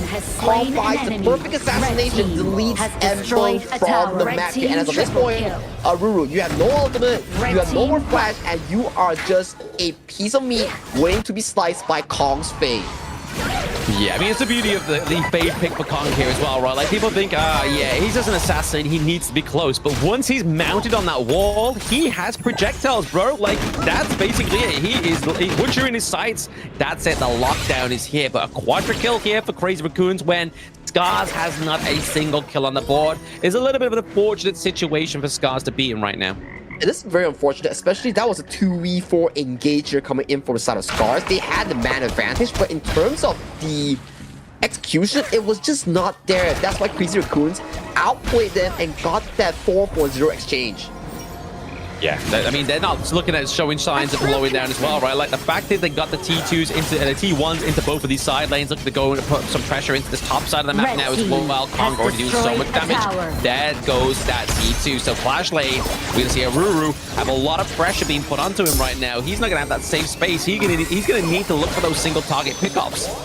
Kong is so ahead of the curve right now. 4,000 goldie, but only at 7 minutes. That is just crazy work that's done by Crazy Raccoon Jungle. But look at this engage on towards the Monkey. Yeah, Monkey might be going down here. It's going to be the bit of farewell that is connected. He's also got that DOT over time, but the shield is going to come through. It's actually going to be the shutdown of Kong for the side of Scars. But is that shutdown a little bit too late as they take that T1 into the mid lane? But still, a kill is a kill. Shutting down the most fed member coming from Crazy Raccoons, that is a bit of a consolation prize to really slow down that snowball that Crazy Raccoons is actually forming. Props to Aruru and Ochik for immediately CC locking this pesky of a fate flying around the map. Yeah, they need to, right? Like, if they're going to obviously win this game number 2, they need to make sure that they lock down Kong on this phase, because he's already kind of running the country mile up against the ASD, right? In terms of experience, in terms of gold, and he, like I said earlier, he's not looking at showing signs of stopping, right? Like, yes, he's got 1 death, but that seems to be his MO, right? Like, Kong likes to die once, and then once the error's being made, he's back on ball. But look at How here. He might find a perfect angle here on Kong. If Kong does fall here, that may spell doom here, but the Kachusen does not find the Crimson Golem as it is smited away by the Assassin Jungle. Yeah, gotta be careful here. Sure, he's bringing in one on the side of Scars there. It's gonna be the Mai Shiranui as well. How not having the greatest time on this Mai, right? I mean, sure, when you've got a control mage, when you can be basically dictating where Mai goes, that's the whole kind of like, the deal's up. The deal's up. The thing about Mai, the beauty about Mai is the fact that she's so kind of like high rate, so you don't know where she's coming from, but if you can dictate where she goes, it's game over. And Cliche so far in towards this mid lane 1v1 matchup, he's just doing exceptionally well against How. Finding these Silken Prince, finding these crucial engages, Cliche on top in this matchup. Destroyed a tower. He is on top indeed, right? I mean, I don't think there's like a single kind of like weak link here within Crazy Raccoon's draft right now. Like, he's kind of keeping in the enemy team by pulling them in with Mai, and then you've also got Nanahana. Yes, he hasn't been impactful within the team fights, but he's winning his lane, right? We are going to get, obviously, that Cannon Blast is going to land onto Naya. He's going to get a takedown there as well, but ASD, he's on the forefront, maybe looking for some more here by the side of Scars. But that is a very good kill pickup here coming in from the side of Scars. At the very least, towards this 10-minute objective, they are relinquished of this constant pressure here. Yes, they have no more tier 2s, but at the very least, if Nya falls at this destined timer, they can play more aggressive and look to invade these jungle camps. Yeah, I mean, they still have the potential to come back here, right, Scars? Like, they just need to make sure they're kind of testing the enemy jungle here, which they're doing right now. They get the Crimson Golem going over to M-Fang, going into the right place as well, right? It's not like they just give it over to, like, Ochek or Aruru. I mean, it's going over to the Ali, which is going to be good going into this team fight. The Dream of Goal has been committed here. I think it's on the box as well. Or a lot here to try and get the takedown of Kai. But speaking of that, Cliche does go down, but it's going to be Aruru. A trade 1-for-1 right now for the side of Scars and Crazy Raccoon. That's a single-handed solo kill here coming in from House towards the other mid lane of Cliche here. Yeah, does get hit by the Cannon Block here, but in terms of the health block here, it does seem to me that Crazy Raccoons, that idea is making God's work. Oh, absolutely. Definitely be in the front line. If they didn't have the Diadem drafted into this one, again, sustain would be an issue, right? Like, they would just be kind of like, right, the same kind of thing that's going on here. They commit, obviously, into the Tyrant Ball, but it's going to be that Jade Crystal that gets the smite onto that Shadow Tyrant. But same time, all that's going on, M-Fang trying to get some little bits of wins onto the board. He gets to take down the Kai. He gets the T1 into the mid lane. Still a decent 1v1 trade here coming in from the side of M-Fang here. His physical personal prowess here is saving Scars from the depths of despair here in this deciding game. Crazy Raccoons, they did secure that Shadow Tyrant here. We need to see how they formulate this push because M-Fang so far in towards his mid game, he's very slippery on the tower. Yeah, I feel like we're not going to see Crazy Raccoons actually go for an engage at all until obviously we see Kai come back around. They may go test this because obviously they do have the ultimate from Kong here, but that could be two times to be told. Yeah, it's going to be the Crystal. He's going to get stolen away. Oh, we're going to kill onto Aruru as well. It's the back line. He tries to go in, tries to get the kill into Cliche, but then gets taken down with Kai. He is now the Superman that they need into this back line. Obviously, he gets committed and then gets wiped out. And still, furthermore, How tries to go in and get some more, but he gets taken down for being greedy, and that's not enough for the side of Crazy Raccoons. They have the meanings into the mid lane. They're looking to push through. They're looking to claim some more here from the Gorge. Finds M-Fang once again. He finds the steal. He finds the assassination on the key members coming in for the side of Scars. That seals the deal here coming into this recovery play for the side of SZ. Yeah, we need Scars here to use this Shadow Overlord.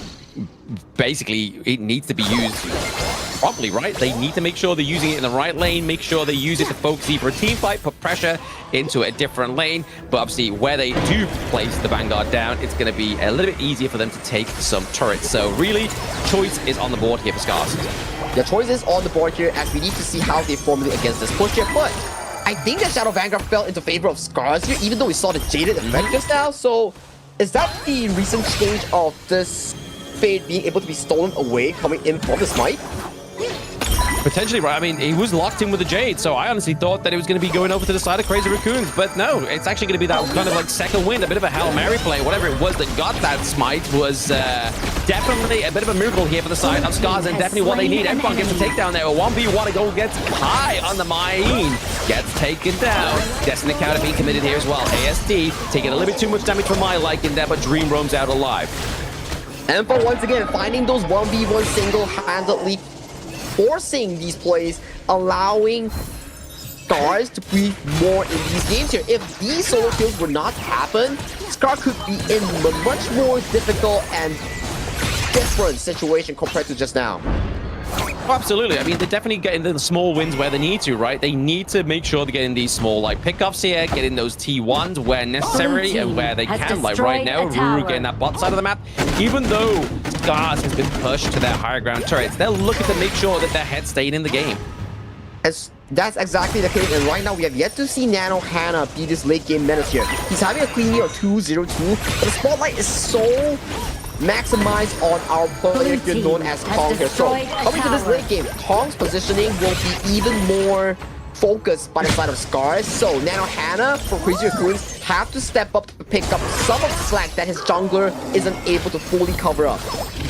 Yeah, that's the question in everyone's mind, right? Can Nanohana do this, right? Can he become the carry? But now that may be the question being answered right now, but the board has been committed. Not the board, but the box! And it's not going to be enough there to get the shutdown. Shirk gets the kill onto Ochik right now, and they're looking for more. ASD's going to get taken down. They have no front line. And there is your answer, Sagi. Nanohana getting the pickup onto ASD. But still a very crucial engager coming from Aruru, just that the follow-up just wasn't there. Where was Hao's My Shirunui follow-up here? That could have been huge if Scars found that crucial follow-up here. But right now we see Emperor finding the angle. He almost get assassinated by the likes of Kong.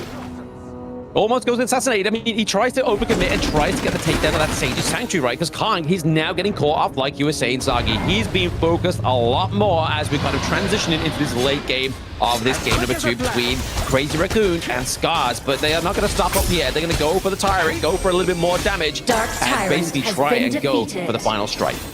The final strike does seem to be here right now as Crazy Raccoons are sitting healthily with a 5,000 gold lead on towards their opponents from, as well, the JP region.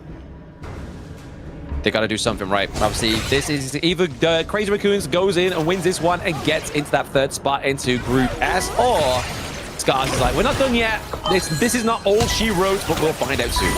We'll definitely find out soon as we see Kong here looking for an angle to thanks to that backline here. Scars forcing out that rotation here. They have to revisit that bottom lane here. So, members of bottom lane has been invested here. This Shadow Vanguard will be committed from the side of Crazy Raccoons as they have sufficient damage coming in from Kong and also a full slotted Nano Hana Consort U. I mean, the rotations could still come through, right? But there is a lot of damage here to be contested, and speed and distance is obviously a key factor here for Scars. They had to kind of give over the pressure down to the bot side of the map to make sure that they weren't going to lose another T3, sorry. But now this is going to be Crazy Raccoons with not only 25 seconds left on the Shadow Tyrant, they have the Overlord. Yeah, they have the Overlord, they have one side of the top tier 2 as well. So that's one high ground down here. So coming into this bottom lane push, as we see, Shadow Vanguard has been spawned. Scars have to push out this vision and find that key engage that we have yet to see from Aruru or even the likes of Hao. Yeah, they haven't quite managed to get that key knock-up. I mean, they're looking at, like, Cliché, right? But Cliché has the Splendor. Nanohana doesn't have to actually commit quite too close into the team fight right now because they have the Stun Chaser, so they have that extended range if needs be. But also, the Oak Fort is going to be the key setup here in terms of getting that chip damage from the early doors. But AST is probably going to be the stopping force here for the side of Scars. Red team, rampage. Well, we see a bit of an engager coming in for the side of Crazy Raccoons. You're asking, I've already taken down Hao for the team fight here. Aruru finds onto 2, gets Cliché. So that's one member down, but on towards the backline, though, Envo has already been taken down by Crazy Raccoon's jungler here. That is 4 members, make that 5, almost for the side of AST as he manages to limp away. But currently the crystal is exposed. Vanguards are in the base. Game 2 goes over to Crazy Raccoons as they secure a 2-0 victory over Scars. Crazy Raccoons with that 2-0 score, and they find themselves going higher into that Group S and take down their own brothers at the KJL League as well. So, honestly, Crazy Raccoons, we're really hoping for a little bit more there from Scars as well, but they are going to be the victors, and they are going to be the 3rd place going into Group S, right? Like, they have now basically confirmed themselves for playoffs. This is only under the fact if Scars really loses to Nongshim Red Force, right? There's still a potential chance, not a high chance, but if, let's say, Scars does seem to get a win over Nongshim Red Force, then maybe things will start getting complicated here. But we do congratulate Scars as they now have, not Scars, we do congratulate Crazy Raccoons for winning out that series because that was a convincing 2-0 coming in for the Raccoons themselves. There was a lot of action, Sagi, a lot of flagging of the head, right? I mean, I can see why you were confused. It's easily done here. There's Raccoons, the Scars. Raccoons cause Scars because they're very aggressive animals. It's easy to, it's like 1 plus 1 equals 3, right? It's very hard to overcome. But we're going to look into the post games in a minute, but that is obviously Crazy Raccoons. If they do go forward after obviously our next match of the day, which is obviously going to be Genji going up against Nongshim, going up against RA Esports, who Scars already beaten, that could definitely secure themselves that place in the Group S, right? But let's look at breakdown here. The breakdown does seem to be very in favor of the side of Crazy Raccoons. We have Kong 12-1-4 on towards his signature fate. Cliché had a fantastic game so far. All these early game kills that fell in favor of Kong before that 4v2 team fight at the Clash Lane was set up by Cliché's Silk Imprint on targets, especially like Hao's My Shirunui here, as you can see, in the damage department as well. For Crazy Raccoons, Nanohana had an amazing game on his Consort U as well. So consistent in the damage department, positioning was key, allowing Kong to also be his primary carry even though if he were to fall, Nanohana was still there with the DPS. He was still there with the DPS, right? Like, Nanohana, yes, obviously it took him a little while to get his presence onto the Gorge in that game number 2, because honestly, at a certain point, I was just like, where's this console you at? But they were just doing what they needed to do, right? Just win their lane, and then that meant that they could obviously then make and participate into these team fights, and that's when that crucial difference came out with that gold and the damage here. But gold graph-wise, it's definitely heavily in favor here of Crazy Raccoons. And speaking heavily favors, there's that one death MO. I did say it, right? Like Kung, he needs that one little slap to the back of the head to be like, right, okay, I'm in the game. Let's go. I'm up. I'm awake. I'm here for the 12-1 for KDA, bro. That's amazing on this fade. And it's a bit of a repeat from his game number 1 performance, right? He was taking a lot of gold. He was taking a lot of damage. He's also dishing out a lot of damage. This is Kong. He does it all, and this is, I think, his, 6th or 7th MVP in a row? Yes. And that's crazy. It's very crazy. Yeah, I think he's going for top spot, man. I mean, even if he doesn't get FMP of this one, he's like, you know what? I want the most MVPs. Like, just give me all. Make me go into playoffs. I've secured playoffs potentially here for me and my team. And let's keep going. Let's keep diving. But to be honest, it was a good performance here from Crazy Raccoons, right? They were able to get on top, especially into the early game. I mean, 6-0 at one point within the scoreline was absolutely nuts. And obviously, the triple kill, the quadra kill we're about to see here on the highlights was just chef's kiss here for the Crazy Raccoon. That was just shattering for the side of Crazy Raccoons because they just shattered Scar's hope so hard in that 4v2 attempt, making sure that this 1v1 from Enfeng, multiple MV1s from Enfeng, was just not enough, and this was a crucial engage here. Power was nowhere to be seen for the follow-up to really decimate Kong on towards his fate here, losing out that key opportunity that Ochik and Aruru found for their team. Yeah, I mean, there was potential for Enfeng, right? Like, he really kind of tried to show that he could play Ali as their farm lane, but it was just a little bit too hard, especially when you go against an actual jungle main player in a jungle role in a sort of competitive environment. And we've already seen time and time again, Kong can perform on this fade. So it's kind of just like, you get it. The flexibility was probably a potential throw off, but unfortunately, it just wasn't enough. Can we say that it's like we put Chin against a professional roller per se? Does that commute into this situation? But nah, jokes aside, that's all for the KJL region rematch. We will catch you in a short bit for the Grand Slam after this break.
Your way with a sharp attack.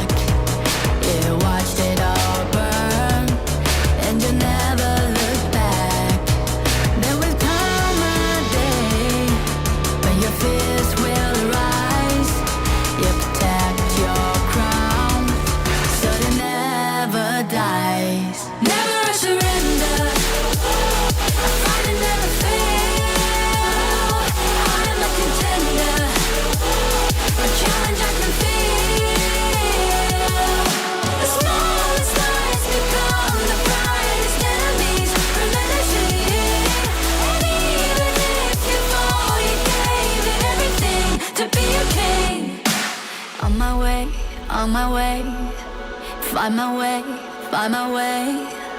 On my way, dream my way, never a surrender. I find it never fail. I'm a contender, and challenge I can feel.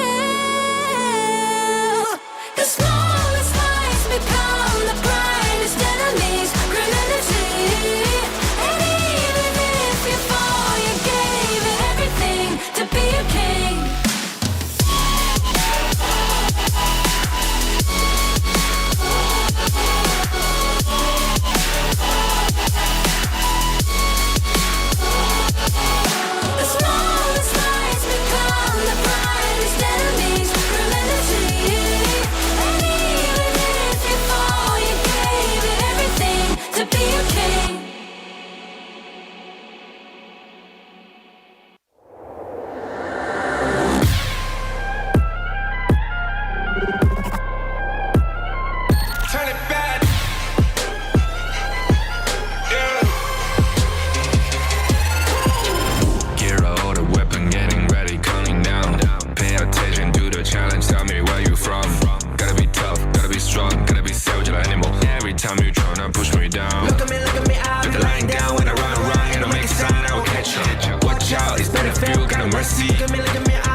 I'm invincible, just let him know.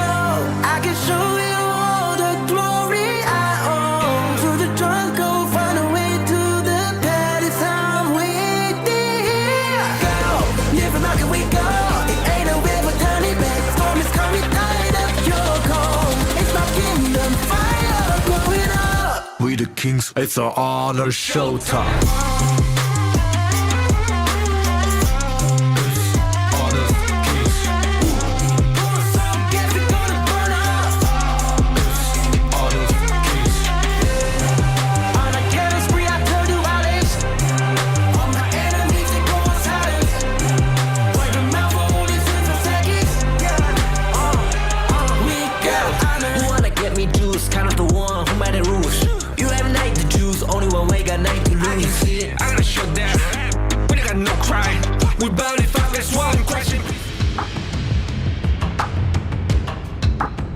Welcome back, everybody, to the Kings Major East Fall Season 2025. And we're going to get into match number 2 very soon. We've just concluded the KJL bash-up, which was between Crazy Raccoons and Scars. And it was actually Crazy Raccoons that came on top of that 2-0. I think going into that one, Sagi was really hoping for a full best-of-3 between those two teams, right? Especially with what was at stake. But Kong came into the equation and he deleted the hopes and dreams coming in from Scars to make it to that group S. But it's still not over coming in from the side of Scars. If R8 in the later series can take out Crazy Raccoons, they might force a potential tiebreaker or allow Scars to potentially break through the roof. But that is for later, right? Right now we're talking about the upcoming most heated matchup of the ranking league. It gotta be Gen G Esports versus Nongshin Red Force. Yep, the rematch of the grand finals of the spring season 2025, right? Like, this was the two teams that were at top. They were creme de la creme of the KME spring season 2025. And now this is the first time they've met for the ranking week. And it's honestly going to be the decider for that top space, right? Like, if Nongshin lose this one and then lose against Scars afterwards, that could really upset the table as well, right? That could indeed really upset the table, because right now, if you're a Nongshin and Gen G, you are kind of locked for that Group S spot like we so to mention, but it comes down to whether you want to allow yourself to fall towards that number 3 spot. And this game between them, it's about one or two things. One, that perfect win streak going into that playoffs, that confidence. Number 2, the grudge match, Gen G's revenge against the best of KME. Can they do it with the new roster? That is the thing that they want to prove with the addition of Monto towards the farm lane. Yeah, it's the fight of the re-roster and the existing roster that seems to be like older than time, right? Like this is a Nongshim Red Force that's been the greatest Red for quite some time, and for reasons why, because they definitely give over the results that the team wants. They were obviously top 4 within Season 3 Invitational. They were the champions of the KME Spring 2025. Yes, they had a bit of a blunder at KWC, but this is where the other regions start to fall into place. This is where groupings are effective heavily and stuff like that. All these kind of different variables that aren't worth thinking about, because this is where Nongshim are right now. They're at potential at the precipice of the ranking week within KME fall season. And that is the introduction of both teams, right? But let's hop over to the first intro for our first KME team for this second series. So you should never give up. You gotta fight for it. Whoa, let's go. I know you want it. I see the fire in your eyes. You gotta fight for it. Let's go. The battle's calling. You better give it all you got. You gotta fight for it. The time is right for you to raise a bar. Yeah, cause you could be the greatest of them all. Yeah, whoa, let's go. The battle's calling. You better give it all you got. You gotta fight for it.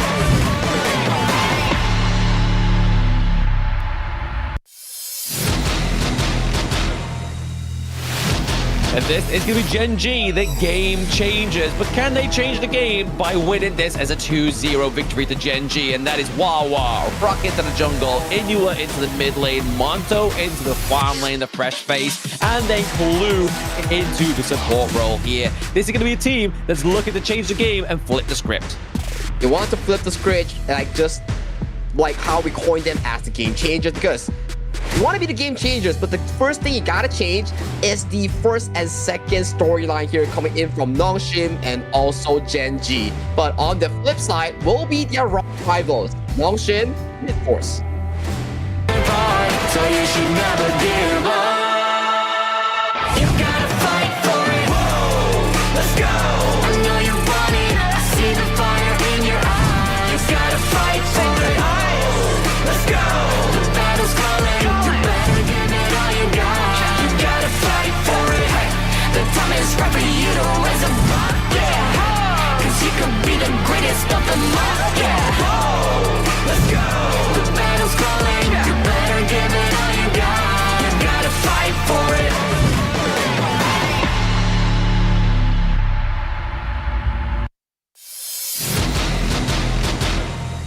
And there you have it, ladies and gentlemen. Nongshim Red Force, the greatest red, the KME champions of the spring season here. Representing the faction, you have Kyung9, Haku in towards the jungle, Illusion, their playmaker, Siri and Faith that compromises off farm lane and the roll.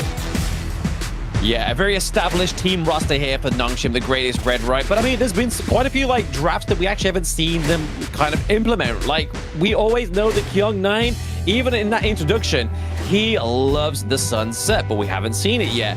Faye has been coined as Faker because of his big Sakir pick, and obviously the DRN Jet for the side of Nongshim Red Force. Still yet to be seen. So I feel like if they're really going to try and push through this one to get to that top spot of Group S just because of pride itself, we are going to be looking at trying to get some of those picks onto the board. But here's the head-to-head into the jungle. 1,066.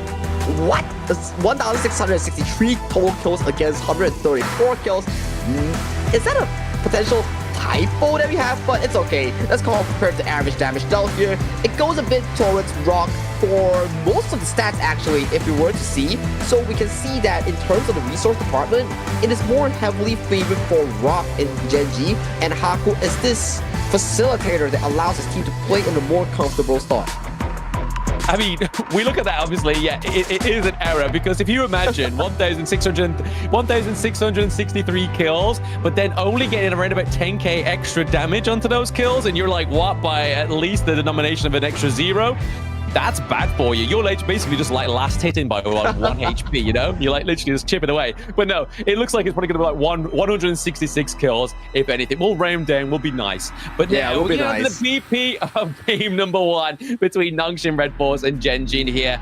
Already looking at those big picks onto Wawa. They don't want to see Wawa's main come through, because yesterday when it was Hall on the broadcast, we were super duper impressed with Rock and Wawa's synergy on this Mayin.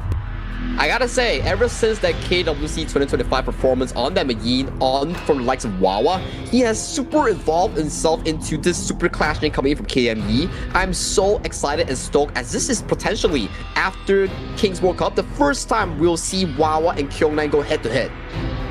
Yeah, exactly. It's definitely it is potentially it is the first time, right? Definitely since the KME Springs, since these two Clash Lane Titans have come up. But Nongshim, using their Nongshim knowledge, know that they're going to ban out the Hu1, because Genji love to pick this up in the first draft. So does every other team within the KME and KMW. And also banning out the Hu1 does signify that you want to remove the counter coming in for the Mai Shiranui pick here. So blended stuff here coming in from Nongshim's coaching staff, but Genji notices the fact that, hey, you want to be this backline access heavy kind of team comp, I'm going to pick up low, I'm going to be allowing myself that infinite access to run away from these situations. Yeah, it's a good little safety net here for the side of Genji, right? Obviously, Monto, we've not seen, obviously, the clearest performance on the likes of an Ali, which has obviously been banned out here, but we'd like to see these marksman players like to go for the lung if Ali's been taken off the table, especially when you're on the red reactive side. We've seen this quite frequently within KME, where they like to go and be like, right, we don't know what the enemy team's going to go for here. They've got the Mai. Let's lock in a bot side of the map and make sure Monto has a good pick here. But the Zhangfei here for Clue was one of his big, massive picks from since the inception of Clue onto Honor of Kings Esports. Exactly the case here, and so far, Clue with this Zhangfei, he has shown us from time to time why is he so prized on towards his pick here. But to double down on that, engaged department will be this Guan Yu being locked in for the side of Wawa as well. You ban out the Mayin, you don't allow him to go for that Dharma laning phase. Fine, so be it. He goes on this Guan Yu to set up those success plays for the side of Genji. Yeah, we're going to see what's going to come out on top here between either the Guan Yu or Kyung9's Byron, right? Like, we're going to be seeing some big setups. Something the Flash Storm Strike going to come through for the side of Nongshim. But the Luna being locked in here for Haku. Again, another kind of like high frame, high damage pick. Can Genji contest it? Absolutely. All they need to do is put pressure into the enemy jungle, make sure they're keeping away that Azure Golem, make sure they're not losing their own Azure Golem, and then they could be onto a bit of a winner, a bit of a dampener here for the side of Nongshim. Exactly the case, and right now we see more of these roamers from the side of Genji's draft has been banned away, so they want to target Faye as much as possible here. So is there a potential that we might see a Faker pick here being locked in for the side of Nongshim? It might just be the case here if we were to say something on the mobility side to dodge out the likes of Guan Yu and Zhangfei's engage. Oh, absolutely. They definitely need some kind of sustain, right? And obviously, we got the Dolly's on the board still. We have the Sakia, so Fake here can come through as well. But obviously, Hu1, big 2 picks here for both Clue and Faye already within the KME. So we are really looking at that down to the bot side of the map. And I honestly thought I was going to be able to say it, but the D-Ranger here could be the pickup for the side of Genji. Obviously, because they're going up against the likes of the Zhangfei. We need that ultimate, but they're looking to maybe switch it here with the Marco Polo, get that true damage onto the board. I like this Marco Polo Diadea pickup here. It makes it extra slippery from the hands of the Guan Yu and Zhangfei. It gives this kite ability from Nongshim and this super strong side lane that's being formed by the Marco Polo and also the Luna here. Yes, in terms of a 5v5 situation, it may favor Genji, but if Nongshim just out-rotates them and plays the macro game like what Nongshim does, then that might be a serious issue coming in from the side of Genji. We're getting Assassin going up against Assassin here for the first brawl between Nongshim Red Force and Genji, right? That's Luna going up against Jing, and that's a lot of damage, a lot of AoE damage as well, right? Like, if you got the Mirror Domain on top of obviously Xiao's ultimate, that's so much damage coming through, not only physical but magical damage. Yeah, the Starfall just comes in. If the Luna goes in for that engage here, I gotta say, Fire Palm, Starfall, and also the Jinx Mirror Domain, you gotta kind of just tread the needle properly, because one small misstep, you might just blow yourself back to the fountain. Exactly right. Like, I mean, to be honest, it's all kind of coattailing onto Clue being the main kind of anchor of the team, right? Like, he's the only real tank onto the side of Gen G. So if the side of Nongshim are able to kind of wipe off or keep away or zone out Zhang Fei in these team fights, it's going to be very hard for the side of Gen G to try and kind of dictate the pace of these team fights. Yes, sir. And one thing to point out as well, if we were to talk about the late game potential coming in from the side of Nongshim, it is not to say the best because most of their heroes does peak in that mid game, like the Luna, like the Maestro Nui, and the Byron here. When we come to Gen G side, however, man, they have a scary late game composition.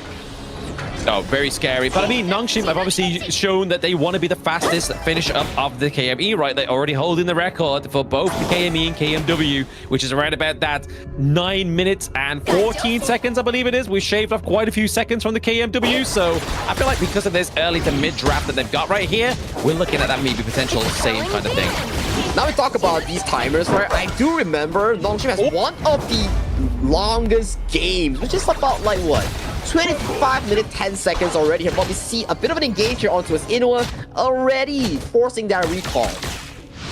Yeah, forcing the recall is really good here. Obviously, Inuwa onto the Xiao Qiao. I feel like it's not been one of the picks we've really seen him go on to. Yes, he has a great kind of like My Shiranui play, but this is now Nongshim. This is now Illusion. The shot caller, as you said, Sagi, is on the board on this My Shiranui. He's got to be careful.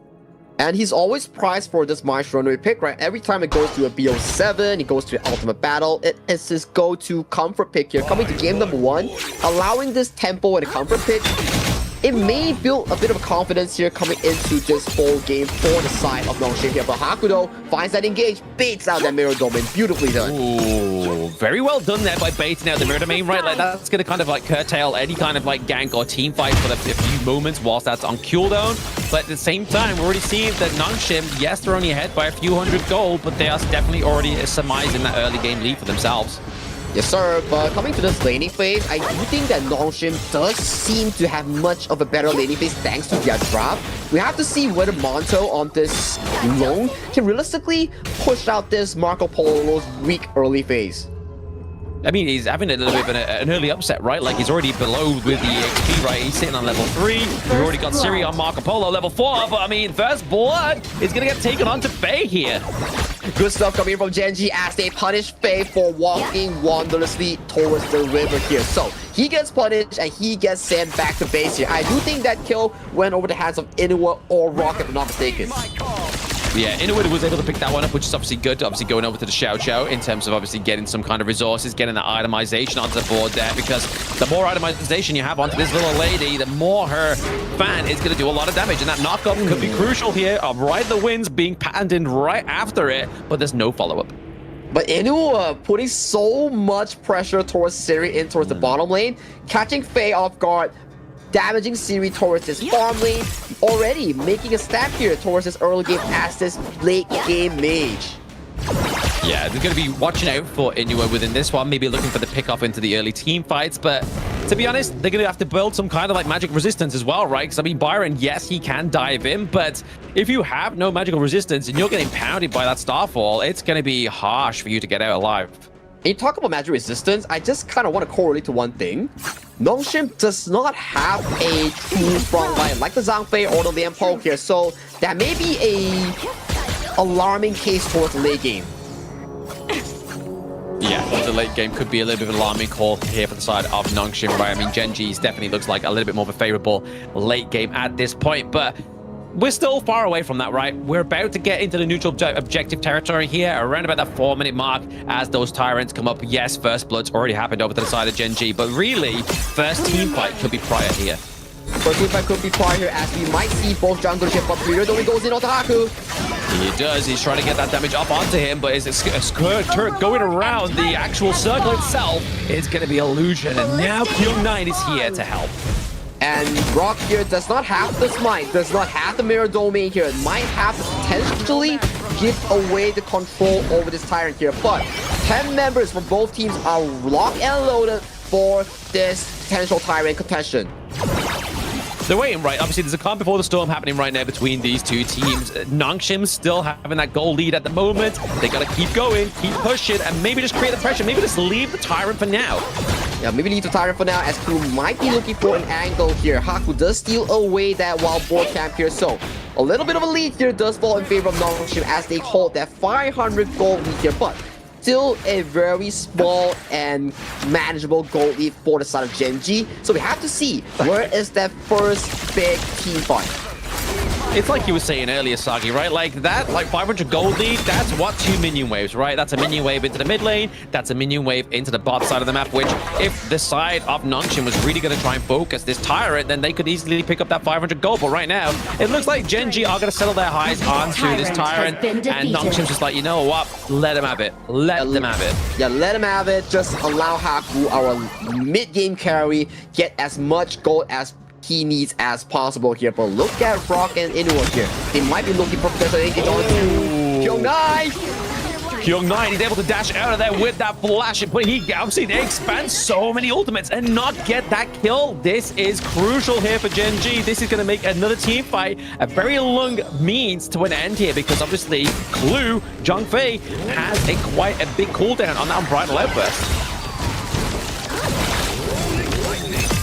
So we're looking at a big contention here for the Azure Golem as well, right? And potential getting stolen here. Haku actually does get the Azure Golem, but it is going to be Rock into the pit there. And now Kyung-Nai is on top, gets the takedown onto Rock. And now we're going to see that Wawa is trying to answer that call. With even the Baptist coming through here from Monjo, can he get a pick up onto the back line? He has to flash over the wall to stay alive.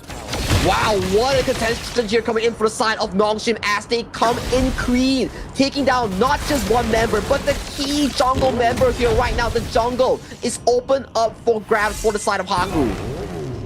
Yeah, Haku did a really good job there. They just kind of basically saying, like, look, yes, you got the Tyrant, but we're going to make sure we're going to get these little kind of objectives, especially, I mean, it's not little in terms of either the Jing or the Luna right now. And the Azure Golem is pretty much the meaning of either a really good fight or a really bad team fight. Exactly. When you talk about Azure Golem, losing it, yes, it's bad, but losing out, what? Cooldown reduction, mana regen, and what? 200 gold points EXP? Ooh, that's just gonna be painful if you're a jungle assassin user.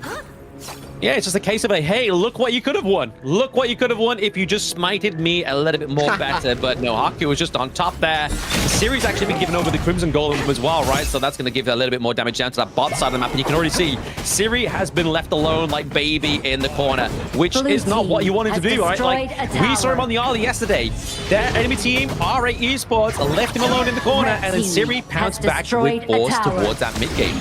And that's what so well Siri does, right? He knows when to farm and when to play around his power spike, and that is what you need from a farm lane player. It's not just to focus, to follow your team in all these team fights and engages, but to know when is the best time to fight and when is the best time to farm.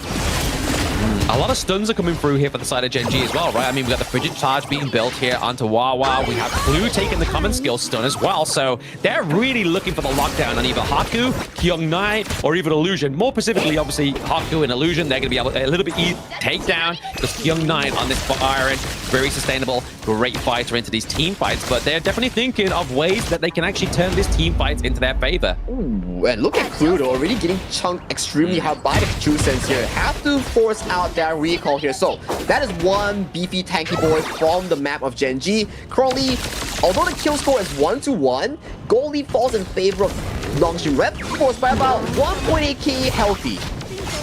Yeah, 1.8k healthy. We're just seeing the chip away at this T2 here. We saw that Wawa was trying to actually get on top of Siri, maybe trying to force the cleanse early. But Siri's like, nah, bro, I've got the idea here with me. Phase along my right and die. We've got the buddy system active.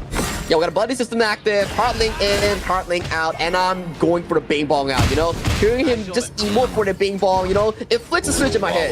But look at Wawa. Wawa, yep, he's using the Razor Cavalry, he's using the push here, he's trying to get the lock-in onto Kyung-Nai into that crystal, into that base, T1, sorry. Illusion tries to go for the flank here, but Genji, they call his bluff. Their bingo number is up, and that is going to be a 2-kill going over to Genji, but they do sacrifice their T2 down to the bottom side of the map.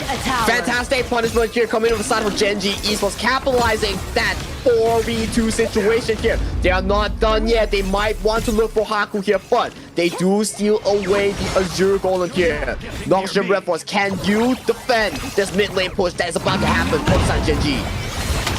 I mean, Nongshim made a bit of a good use there, but that's going to be the biggest fight for the side of Genji. Bridal Labor has been used as well as the Fever Barrage into the back line. It's going to be another takedown. Takedown Blue as well. Can they keep the T1 alive into the mid lane? No, they don't, but it was a good means of an end there, right? Obviously, they were able to get a 2-1 trade.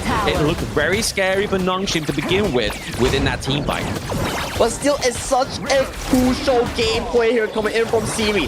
Finding the jungle, finding the roamer here at the 10-minute mark. That is such a well played, a very well gambled coming in for the side of Nongshim's Red Force Marco Polo.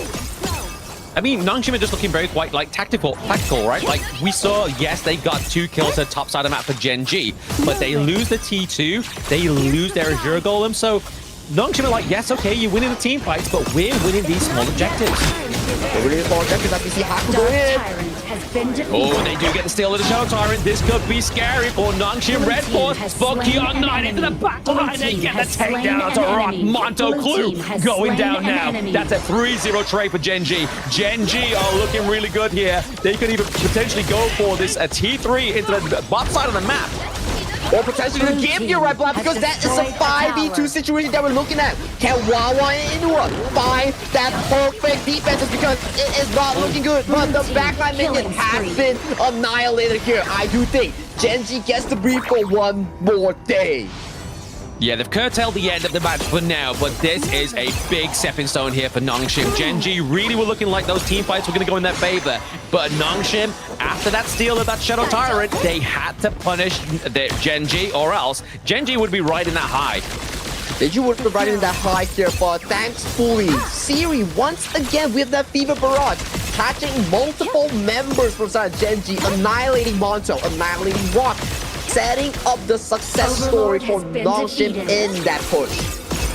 Oh, absolutely. He's not only got cleanse now, he's also got the frigid charge as well, right? So next time he commits that Fever Barrage, he's going to be a little bit more painful. He's going to be able to get the lockdown, maybe with the Xiao Xiao, maybe even the Jing, a Rock here. So there's a lot of potential that Siri has already been showing within this game number 1, but it's just going to kind of like, his impact getting even more and more crazy.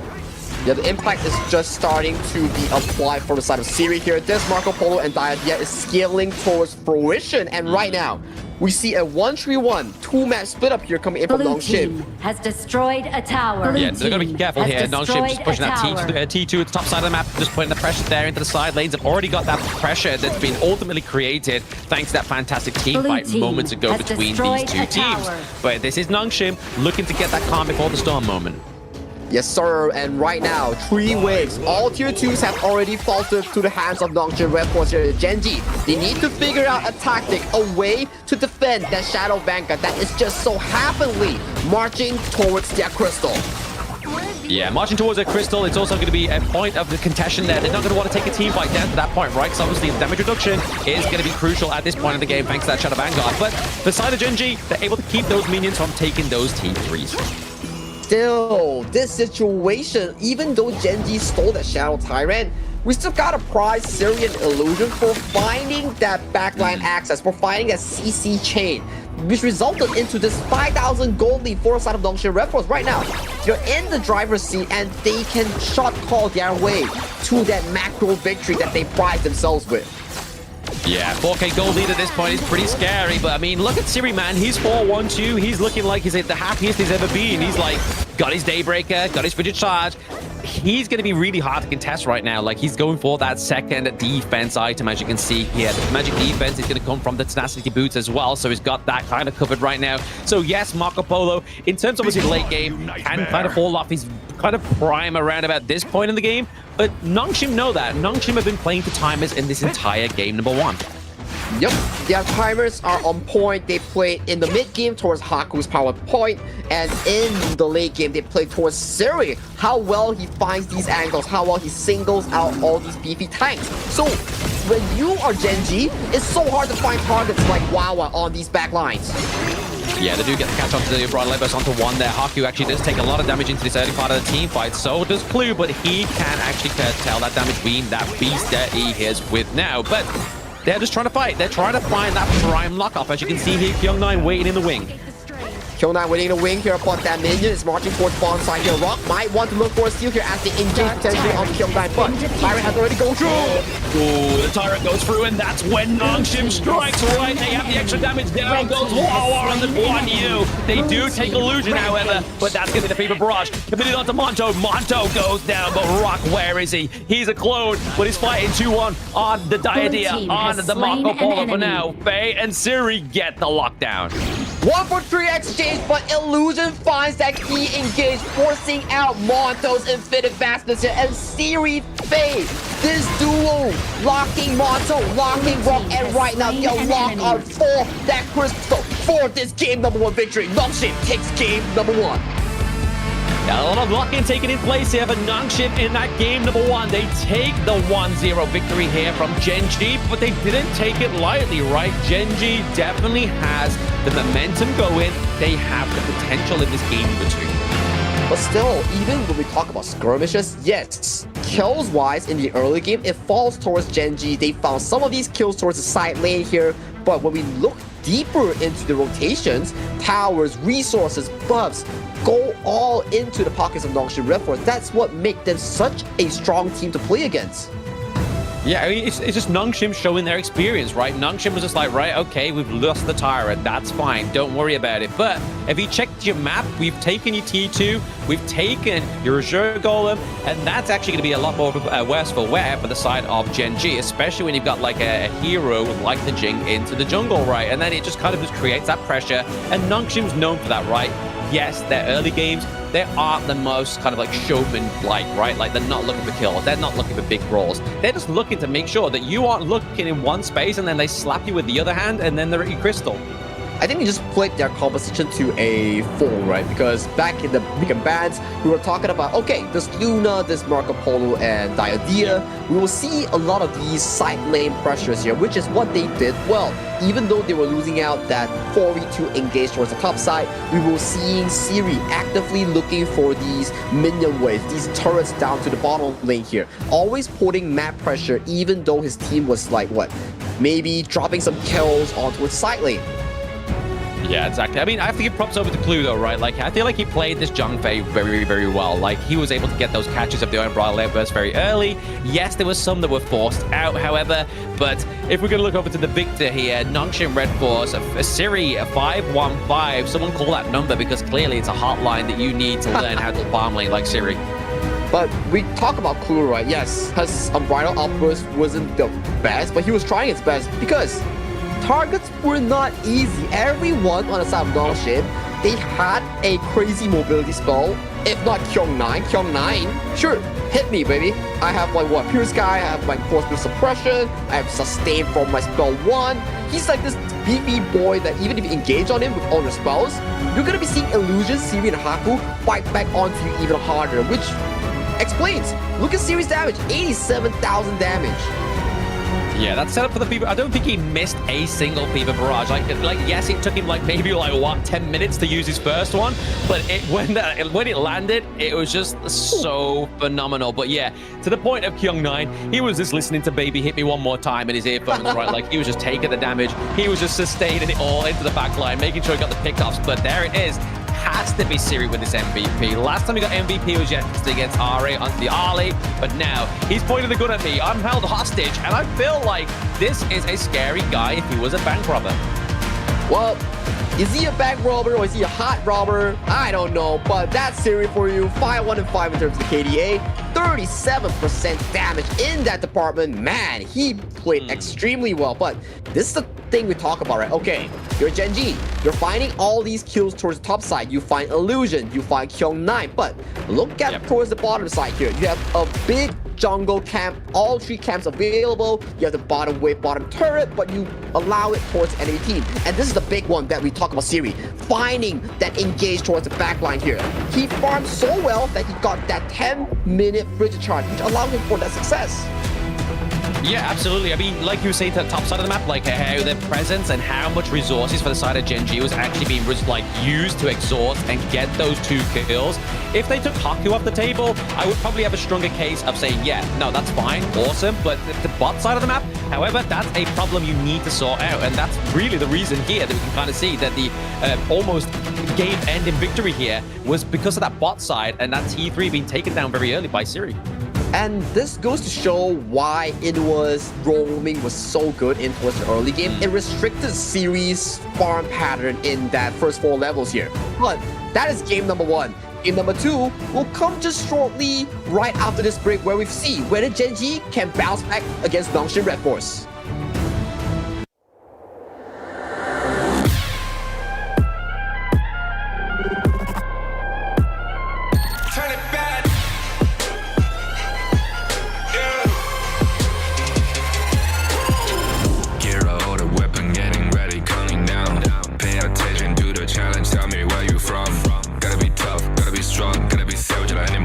Time you tryna push me down. Look at me, I'll be lying down when I run around. And I make a sign, I will catch you. Watch out, it's better feel, got no mercy. Look at me, I'll be rising. Carry the season, you got a damn, gonna weapon. You never hesitate for another moment, but my bone is golden. I'm invincible, just let them know. I can show you all the glory I own. To the drunk, go find a way to the palace. I'm waiting. Go, live rock and we go.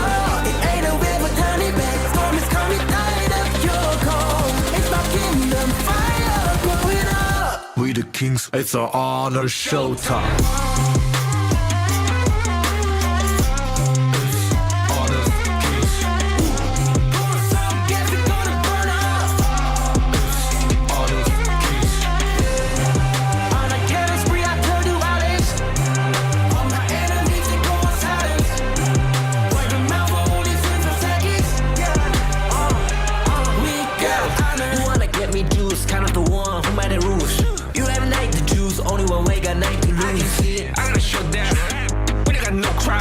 We barely fight, there's one crash in pieces, you can cheat. First blood, double trouble, then I take a pen, I kill. All you do is sweat and look at me stay victory. Say. I've triggered my soul down. For my pace. We the champions screaming, I'm invincible. Just let them know, I can show you all the glory I own. To the drunk, go find a way to the palace. I'm waiting. Go, live and rock and we go.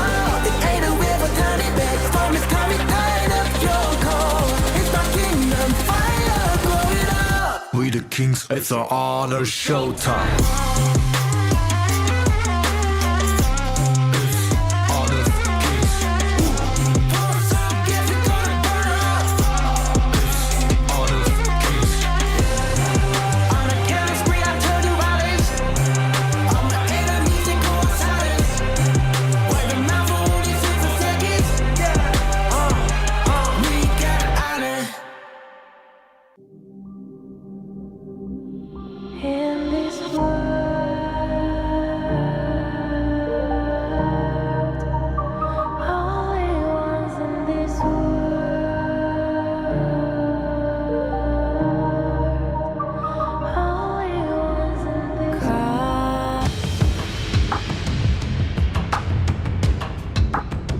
Man, Blam, what a series coming in for the side of Nongshim just now. A very convincing game number 1 that really brought the greatest red towards the gorge against the game changers, which is our Gen.G esports here. But I gotta say, Gen.G towards the early game, I think Inua from before the break that we talk about, he did a lot of amazing things, right? He didn't really die in these team fights. He was doing a lot of DPS. He was finding these correct angles to assist his team. So coming to game number 2, maybe limiting Siri's approach towards these resources might be something Gen.G needs to do even better in allowing them to build that lead for Rock and Monto. Correct. They need to make sure that they're getting, obviously, Rock on the board as well, especially when he's on a carry hero like the Jing. And then Monto, yes, he was their late game assurance. But to be honest, Gen.G had that, like we said in the draft, that early to mid game draft that they needed to kind of finish early. And it was around about, what, 12, 13 minutes, which is kind of teetering on the edge of the late game, depending on how your opponents played in that first game. And Gen.G was always behind in terms of gold, so late game was always going to arrive a little bit later for Monto and for Rock. But getting into the BP of game number 2, they don't want to give Faye over the Motsu once again. So maybe potentially we're looking at kind of like an Orgrim potential pickup here for the side of Gen.G, or they might just try and lock in that Hue 1 as their first pick on blue side. there is the Yuhuan, there is still the Pei, there's still all these potential picks here that can be pocketed for the side of Gen.G. We need to see what kind of priority that they actually put themselves into, because if we talk about late game, so far Inua's Nua has been performing exceptionally well towards the past few days of our KME ranking week. But if we talk about Clash Lane, Wawa has been phenomenal with that Mayin. So we have to see what kind of focus here is Gen.G's coach trying to figure out for their team. Yeah, it's like, oh, we needed that Maestro knife for you, and you were like, oh, sorry, they banned it, they played it. You're not going to get it this series, unfortunately, dude. Like, we'll have to find another carry for you. Maybe try and pick something up like the Yixing, right? Like, Yixing is definitely one of his picks that where he's kind of like shown that progression, but with the Huan not being banned out here, I feel like Gen.G's got to pick this one up right. They've got to. Oh, no, they're going to go for the Pei. Oh, they go for the Pei here. So Nongshim setting up themselves a very neat early angle. You see the first two bans being Maestro Nui, being Dharma. Those are heavy early counters in towards this meta here. So potentially Nongshim might take the early and the fatigue here for the first two pick here. But it won't be the case here. It will be the Yuhuan being harbored for Fei or Illusion. This flex pick that we say, she has had a big performance so far in across all the leagues in HOK Esports. Yeah, I mean, looking right here, they are picking and hovering over the Chano and maybe locking in Inua's pick here onto the Nua, like you were saying previously, Sagi. But if they don't go for this, you can probably be assured that Wawa's Byron's probably going to get banned out as well, right, in the second ban phase. Exactly right. So coming into this draft, right? Okay. So what are the counters for Pei? There's still the Musashi. There's still the Ukotachibana that we've seen so far. Is Nongshim gonna put focus on that because they're allowed to do so? This Yuhuan serves so well as a flex pick, but another counter that is up and available will be the Ogran. This pick is gonna match the tempo of that Pei. Yeah, I mean, you can kind of see here, right? Gen.G, they were looking at locking in the Nua, but there's like, wait, could Illusion go for the Ogren here, which is one of his prime picks? And it is. So the lock-in one counter, which is obviously the Lian Po, and now they could probably shift their focus, if it doesn't get banned out here, the Lady Chen into the mid lane, right? Well, Lady Zen is one of the potential counters here, but Nongshim, they know how well Inua plays that Nua here. So, Inua, Nua, the double was, Wawa? Ah yeah, that's removed. You try to go with something there. It tried to work. I get it. It's good. It was good. I caught it. But there we go. We potentially got the Nua being taken off the board here for Inua. They don't want that late game, a long-range menace on that board, right? I mean, definitely when you go up against something like a Huan as well, which is more likely going to be flexed into Fei onto the bot side of the map there, they already have that sustain. We've already seen this combo at play already, right? We saw it in the last match where Crazy Raccoons played it, and it plays very well. There's so much sustain, so much damage, but really, for the side of Gen.G, they need to make sure that they're focusing Siri a little bit more. Yeah, so far, aside from that channel pick that serves as a counter towards the lane, we still need to figure out something for Gen.G to get this pesky early away from their side, because so far, the early seems to be having a field day against that draft. Yep. Oh, absolute field day. Massive. Like, even with Chano as well, right? Like, Chano, yes, has to get online in the late game, and maybe he can kind of come into fruition there in that point of the game, but when you kind of leave him alone, when you don't have that playstyle, when Nongshim's always got you looking elsewhere, it's kind of hard to make that happen. And there it is. There's the Lady Chen counter there. The ban is come through for the side of Nongshim Red Force. So looking at a different mid lane here, it's going to be the side of Gen.G, and the Yixing is not going to be it. I feel like for Nongshim, this is such a comfort draft for them. Seeing the Ogre and Yixing and also series early. Oh, this will be pretty interesting here. But I like the Mayin pickup here coming in for Wawa. This is one of those high burst Clash laners that can realistically lock the early in place. Yeah, can lock the early in place, can obviously bring and pull them in, but now we're potentially getting that Suya pick up here as well. So that could be looking to try and like advance the early game, the late game potential of the Pei here by giving him over that level cap break, right? Yes, so usually when we talk about Pei, it's always about early to mid game, and he starts to fall off if he doesn't have a smooth early game, or it reaches like what, ultra late game. So having a Zuya, it gives you that leeway of leveling over level 25, get more attack speed, get more HP. But if let's say the Pei doesn't perform and the game is in a 50-50 state, you can still give that link potential towards the channel, which is on the hands of Monto. Yeah, the Chano still can obviously have that late game potential there, but we're going to be having Kyung9 on the party as well. Like you were saying, Sagi, it's looking like a comfort draft, and with that party pickup, it's going to be even more of a comfort draft here for the side of Nongshim Red Force. You've got access into the back line. You have sustain. You have zoning. You have Siri on the Ali. He can be your carry if you need him to be. But there's so much damage potential, right? You've got obviously Ali, Yixing with his scalable passive with his abilities. And you've also got Orgren, kind of like the seeker of damage and kind of the concealer of damage at the same time. Exactly the case. And why is this Yuhuan so prized currently in the current meta? One thing's for sure, fast wave clear, ability to flex in draft and force these Yuhuan carry compositions is what makes it so darn strong. And right now, we see Nongshim Red Force riding the fact that this Yuhuan allowed so many bans on Faye. Not 2 bans on Rogue, 4 bans on Rogue to force that Yuhuan towards enemy minions will arrive in 5 exactly. seconds. It was a bit of a targeted ban onto Faye, but he's still going to come out shining, right? Yes, he was the victim of first blood in game number 1, but I feel like he's going to come back with a bit of a pow as we get into game number 2 between Nongshim Red Force and Genji. This could be the last match between these two, solidifying that top spot.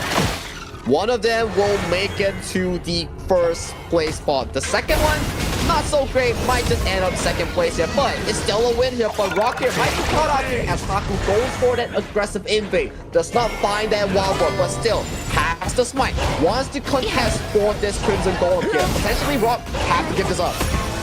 Yeah, a lot committed over here to the Crimson Golem, right? But I mean, if you're going to kind of like contest and not have the shade of the Lian Bo at level 1, that's probably the best bet. But Siri here has to be careful. These might get picked up. He uses the Parasol off the wall, but then the flash comes through from Monto as well as the Soaring Signal, but isn't enough damage at this moment in time.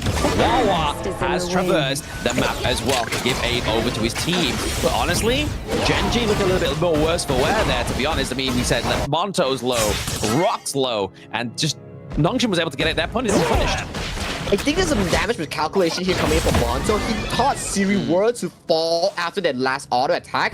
If he were to get that first blood, that could have been huge with Genji because Wawa's positioning was so darn well on that rotation. It forced everyone away from that position. But Faye laughing in, finding Monto. Goodbye, new player coming in from Genji. He tried to be the victim of the victor of First Blood, but then became the victim here as well. That rotation from Faye, you saw the minion wave was already at the T1. That was basically green light go for Siri to just push past that T1. I like Faye's decision making. That was so crucial in finding that mark here. And yes, Siri is also going for that Smart Sports Dagger build. So what does this build offer here? So once you finish that tri-core item, be it Smart Sports, Doomsday, and Daybreaker, you're allowed to go for more life steal, more defensive items here. That's why he's going for that build. Exactly, just get the early game aggression and then kind of just picking it out with a little bit of defense towards the end there, a bit of lifesteal. It's going to make sure that Siri's going to be able to stay alive. But speaking of staying alive, how Wawa get out of this one? It's going to be the damage over time from the Taken Liberties. Behold the future. Taken Liberties and that one caster minion sending that auto attack towards Wawa face here. Wawa, a bit of an overestimation on his ability to tank, did not burn the flash. Yeah, I mean, Mine at this level, she's got the HP regen, which sometimes is a favorable thing within these 1v1s in the early part of the flash lane phase. But at that moment in time, when you're on a 2v1 potential there, it's very hard for you to come out on top there. Wawa tried his best over and stood, but they're going to look at this replay just to see how exactly they caught him in. So Kyung9 hits level 4 first, immediately Illusion flashes for that Taker's Liberty, but look at the caster minion. That one auto attack just solo flying towards Wawa's face. The minion was just like, I'm going to show you how to last hit Kyung9. Yeah, Kyung9, here's a bit of a last hit situation for Kyung9, but Kyung9 gets taken down towards the Clash lane. Not sure what happened, might need a replay of that. Yeah, exactly. I mean, we saw the replay of the first flash lane, but we didn't see how Kyung9 died, so we'll probably get that intel for you very soon. Potentially, maybe it was the turret, maybe a takedown, I'm not too sure. But we're seeing here that Nongshim Red Force are still ahead in terms of the gold, around about that 1k gold lead for now, which around about that 4-minute mark is going to be more of a pressure here for Genji to try and take this fight at the Tyrant.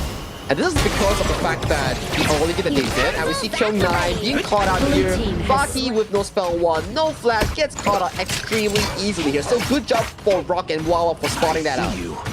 So you're telling me that Kyung9 stayed in lane after Wawa died. Wawa got back into lane with the help of Rock as well to get the 2v1. I mean, I feel like that was maybe a little bit of an overplay there by Kyung9.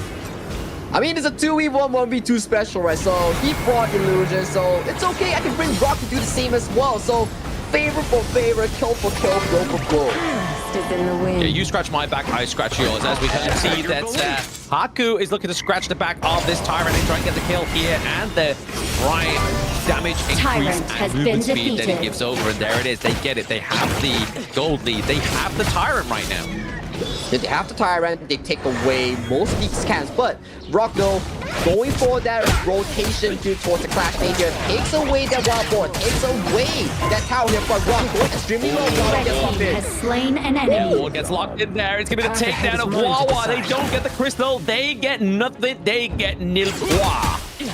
Wow, Wawa once again. A repeat of what happened here. Illusion with that rotation, catching out Wawa once again. Feels like a deja vu per se.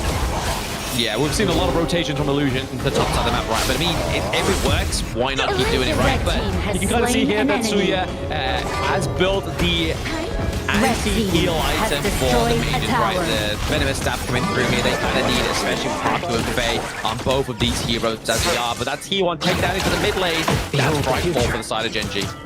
And just from that one kill towards the top lane for the side of Wawa and Rock, we're starting to see more of these rotations here as Kyung9 is forced to flash out. He does path away, but back to the topic we were discussing, you get that kill towards the top lane. Rock is unable to do that defense on his Azure, rotates to that mid lane for the tower, and right now, Red Buff is under danger as well. So it's a series of attacks coming in from Nongshim towards Genji's jungle. Timer after timer after timer is exactly how much we're playing this game. Number 2 gets a kill on Suya there as well. Siri has been left alone, and that was the fear that we had in the draft. But it's going to be the takedown for Rock onto Siri as well as Faye. They have Haku. Gets the death precipice, gets the execution onto the side of Genji. Monto, Wawa looking pretty low, the slow comes through. The soaring signal is not going to be enough. The double kill comes through, but Nongshim. Nongshim knows how strong they are in this early game. So what Monto is a counter towards this early. If you have no items on this channel, Haku is invincible on this Ogre. Just check out how much damage and he's tanking and he's dealing simultaneously. Wow. I mean, at least Haku's not drafting this Ogren like we saw in the PKL earlier, right? He's not going for the just G combo. He's not going for the attack damage Ogren. He knows he has to be the anchor, right? Exactly, but judging from this early game, if we were to close our eyes and avoid that timer, we would think that it's 10 minutes, but no, this is already an early game that is so in favor of the Red Bull. But look at Rock. Yeah, look at Rock. He is trying to get out from around that board there, but it's going to be Haku that can take him down. It's going to be a lot of being exhausting here from the side of Genji just to get that kill, but Wawa is trying to get the kill onto Illusion, and does rightly so, but Rock gets taken down. Monto as well. That's your jungle, that's your farm for the trade of the enemy jungle in mid lane. So very decent damage here coming in from side of Haku to be taken down by Inua's damage reduction here. And Wawa, you're in no man's land, you're in a 1v3 scenario, you get taken down as well. But it is not over as Kyung9 finds the assassination onto Inua. Yep, that just wasn't quite done there in Nongshim. It was just like, hey, we've gone for the got Wawa, they went into the jungle, they were able to get the takedown onto Inua as well. So really, it was kind of just like a half rest pull for Nongshim Red Force to take that execution, take that trigger, and now they're pulling for more. They're going for the Crimson Gold that they have. Once again, they stole it. For those watching at home, if you steal your enemy's jungle, you steal their Crimson, you get the timer onto the minimap. So it's just another string in the bow for Nongshim. And it's also calculated like this, right? Simple math. You gain 150, they lose 150. So does that mean you earn 300 in that exchange? Yes. There's no real match, but there's no damage going up to the board here now. World Cup ball beacon in between Nongshim and Genji. Genji do get a kill and takedown onto Haku for now, but it is looking blue, a little bit worse for wear. Siri as well gets caught out. Genji looking for a bit of a pounce back here. Thanks to Rock for the double kill. He's still alive. He's still into the team fight, but Monto has been focused by Kyung9. But it's Rock re-entering the forge, re-entering the arena, and trying to get some more kills, but unfortunately wasn't able to. I think this was like an overestimation here coming in for the side of Notion Red Force. Zeri was trying to outplay everybody on towards it early, but after having no Paracel, he got stuck between walls and couldn't escape. Same goes for Haku. He was 1v4 in terms of the front line, and sadly to say, he got taken down by Inua's resistance reduction and Rock and Monto on the double marksman. Yeah, it's kind of hard for them to kind of keep taking these team fights, right? But I mean, Gen.G are definitely bouncing back here. They've been able to kind of like curtail that goal lead to around about, what, 3k goal lead for around about now. But they've got to make sure, as we get to that 10-minute mark, right, the Shadow variants are now onto the gorge. They have to be careful, because if they do lose a team fight here to Nongshim once again, it could spell the end. It could spell the end because Gen.G Esports, their late game composition is much more allowing them to scale towards that late game mark, especially with this channel pick, right? But we have to see how Nongshim Red Force plays this Shadow Tyrant that is going to be spawned in just a short moment as soon as I call it out. Oh yeah, Wawa a little bit too close for that one. Maybe pulled the trigger a little bit too early before the whole team was on top of the Tyrant, and obviously pressuring the top side of the map. Nongshim are playing this on multiple facets, right? They got the mini wave push through the top side. They got the kill on the Wawa. Means that the team fight engage is going to be a little bit less impactful for the side of Gen.G. Critical mistake from the hands of Wawa then. That 4v5 is not what is allowing you to go for that Shadow Tyrant contestant here. So, not being allowed to assassinate Siri on this Majin, that is a big and crucial mistake here coming in from Gen.G's has destroyed a tower. Yeah, I think it was just kind of like maybe a little bit too soon of an effort for the side of Gen.G, as I've already stated there. But we see that obviously Rock was trying to get a bit of a push, trying to create that pressure into that top side as they try and take that T2 there, but just a little bit of a means and lost effort for the side of Gen.G. Yeah, the game is getting more dire for the side of Gen.G Esports here. They need to find a way to handle Siri on this early because he's been having a very good game, finding these outplays, finding these assassinations. So for Gen.G, I think the game plan comes where Wawa and Clue, they have to CC chain this early to make sure that he's irrelevant in these team fights. Yeah, just lock it down, they get the kill, but the zone comes through here, the 1-1-4 can we obviously do get the Universal Warp points down for Inua as well, but Wawa gets taken down a little bit too early for my liking within that one. Yes, they keep the T3 alive, which is a little bit of a Hail Mary, a little bit of a holy grace here for the side of Gen.G, but there's going to be a minion wave that's going to come through soon, and that T3 in the mid lane may be the next point of call. But here, Young Knight, Rock, looking for a 2v1, it's going to be Inua, comes through with Clue, he has to sustain, he has to flash out at the side of the Universal Log, because that would have been paid for the side of Young Knight. But it's so well played for the side of Young Knight, right? He single-handedly dragged 3 members of that Gen.G destroyed their own base, and look at their base, it's in scrambles, 2 high ground already being taken away. If Inua was on that side of the map, he could have at least minimally defend one of the high grounds, but props to Young Knight for pulling all the cavalry away. Yeah, Kyungnan was just threading the needle of Gen.G into his thread, right? And that's exactly what happened there. We do see obviously Blue trying to flash and use the Temper Smash there. Gets a lockdown onto Siri, which is great, but they do lose the Shadow Overlord. But now, Gen.G are looking for a little bit more. They get the kill on Kyungnan, and this could be it for Gen.G. They could look to get some more here. Illusion taking a lot of damage from Rock, and Rock getting hit with the take and Liberties as well. But still, this is what we talk about, right? If Clue and Wawa could find that backline engage on Siri, that is the key factor in allowing Gen.G to find that success, because 4,000 goldie after this point, it is not as crazy as is compared to before in that early game here. It is still manageable because Monto on this channel scales better compared to the early.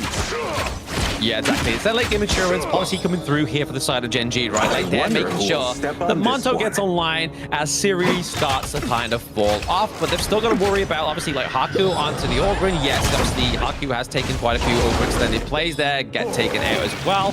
But they've really got to extend a lot to try and get Siri right. I mean, we had the flash, we had the Tremendous Smash from Wawa, from Clue, just to get that takedown. For me, under this fight, you made an exceptional good point. So, coming into this next Shadow Vanguard push, hold on a moment though, as the board does come through. Yeah, the board come through, catches Clue, but that's going to be enough here for them just to drive away, just to zone out Gen.G, just to push them away and give Nongshim a bit more collective force. So, back to the thing that we're talking about, right? So, if Gen.G is able to defend this Shadow Vanguard push, then they will have a better approach moving towards the late game here because it was already level 16. He's starting to be able to allow that sanctification passive on a key member. Potentially Monster, potentially Rock. We are not able to see who's level 16 here on those two carries. Yeah, we have to wait and see who gets to level 16 first between Rock and Monto, but those are going to be your key kind of points, right? You don't want to give up to Wawa, you don't want to give up to Klukes. That would be a little bit of a misfall for the mid-tier sanctification. Yes, Klue would get tankier, but wouldn't be able to actually get any kind of scaling here, but he's going to be Klue in the back line there, trying to get the lockdown on Siri. Goes on Siri, flashes Wawa, gets a takedown as well. They're looking for Kyung Nine into the back line, but Kyung Nine's putting the pressure on as he reclaims the fight. And Illusion gets the kill at the Wawa. Currently a 2-1 trade here for Nongshim Red Force. They're still looking like they're in the thick of it. Soaring Signal gets hit onto Kyung Nine, but would have been better if it landed onto Illusion. Beautiful engage coming in from Klue to really lock Siri in place. You see what we talk about. If Klue and Wawa can find Siri, this team fight automatically goes in favor of Genji. And right now, this late game scenario is exactly what Genji wants to be because Monto has already scaled to that late game beast. Yeah, I mean, he's got the Sun Chaser. That's a really good sign that it's obviously late game now. He's just building the extra little bit of range that he needs, which would have been very sort of like a great key thing to have if he was actually in that last team fight, right? Like he would have had that extra bit of range, would have been able to get that auto attack onto Siri, would have got taken down onto Illusion as well. It would have been very crucial here for Genji. Now, we talk about Genji's win condition, Monto. When we flip it over for Nongshim, first thing first, Siri has the position better and avoid these key engages coming in from Klue and Wawa. That's number one. Number two, Kyung Nine needs to be the hero to find that key engage on towards the backline such as Monto. That will allow Nongshim to come back to his game. Yeah, I feel like Kyung Nine needs to kind of pull the trigger a little bit earlier, right? They are able to get the Azure Golem away from Genji at this point, but Siri's already taken so much damage, right? Like, he's heal off. He's having to just go and kind of hide behind those minion waves, and maybe that's not the best call here for Nongshim. We'll have to see, right? Because Siri has already been forced back to base, like you mentioned here, but Kyung Nine, his position looks pretty darn good. Still, they get the steal going over to Nongshim Red Force. Exactly what they needed as that minion wave's crushing through into the top side of the map. This is a good play and a little bit of a second wind here for Nongshim. They're looking a little bit worse for wear in those past few team fights. Beautiful smite confirmed coming in from Haku to seal that Shadow Vanguard for their hands. And right now, Nongshim Red Force, a repeat of what they need to do. Take down that bottom tier tree. Yeah, they're going to go for it again. I mean, this is the second attempt. They always say third time's a charm, but Nongshim, I don't feel like they have a third attempt in, but they need to do with this one. Yes, we have to see whether Siri can play towards a rather safe playstyle here. He cannot get assassinated again by Wawa and Klue combination. His positioning will be key, same like Monto. Yeah, you can see he's kind of like tripped behind in a position of a triangle behind Haku and Faye here. The ball is one ball being committed so they can get this T3 down to the bottom. Can they get any more though here? Haku is actually trying to drain away that Shadow Smash. He gets it. It lands onto 3 off the side of Nongshim. That means that Siri may have the green light go, right? Like he's not going to have to fall to that one. He's just going to watch it for Wawa. But it is already worth it for Nongshim Red Force. They care what they are looking for. They take that tier 3, that final tier 3, and right now, they can look for themselves for that Tyrant and potentially play that late game. But Haku gets taken down! Haku does get taken down at this crucial point in the game, right? That could be a neutral objective going to the side of Genji, which would obviously favor Monto as well. He's already scaling for that sanctification. And look at this engage that's coming through to the side of Genji. Genji does not get caught in the board. Who is forced out of that Tribal Smash? Yeah, I mean, they got to force back to base as well, right? You see that minion wave down to the bot side. That's crashing in as well. That's all pressure that Genji don't really need as they're trying to just take an easy, uncontested Shadow Tyrant at this point. But Kyung Nine takes the backline, tries to get the damage onto Wanto, but they're able to secure it for the side of Genji for now. For now, Nongshim, all they need to do is stall towards that 20-minute mark and they can play that macro game. Allow that backdoor by the minions. That will put so much pressure on Genji. So for Genji, however, this next 90 seconds, they need to find a deciding win in that team fight and allowing them to secure that Tempest Dragon control. Yeah, this is getting to shaky territory, man. I mean, like, climbing, but also at the same time, the prospect of a Tempest Dragon is climbing further as well for both of these teams. But we know Nongshim, they hold the shortest game duration, they hold the longest game duration as well. So really, they're playing for the long game here potentially.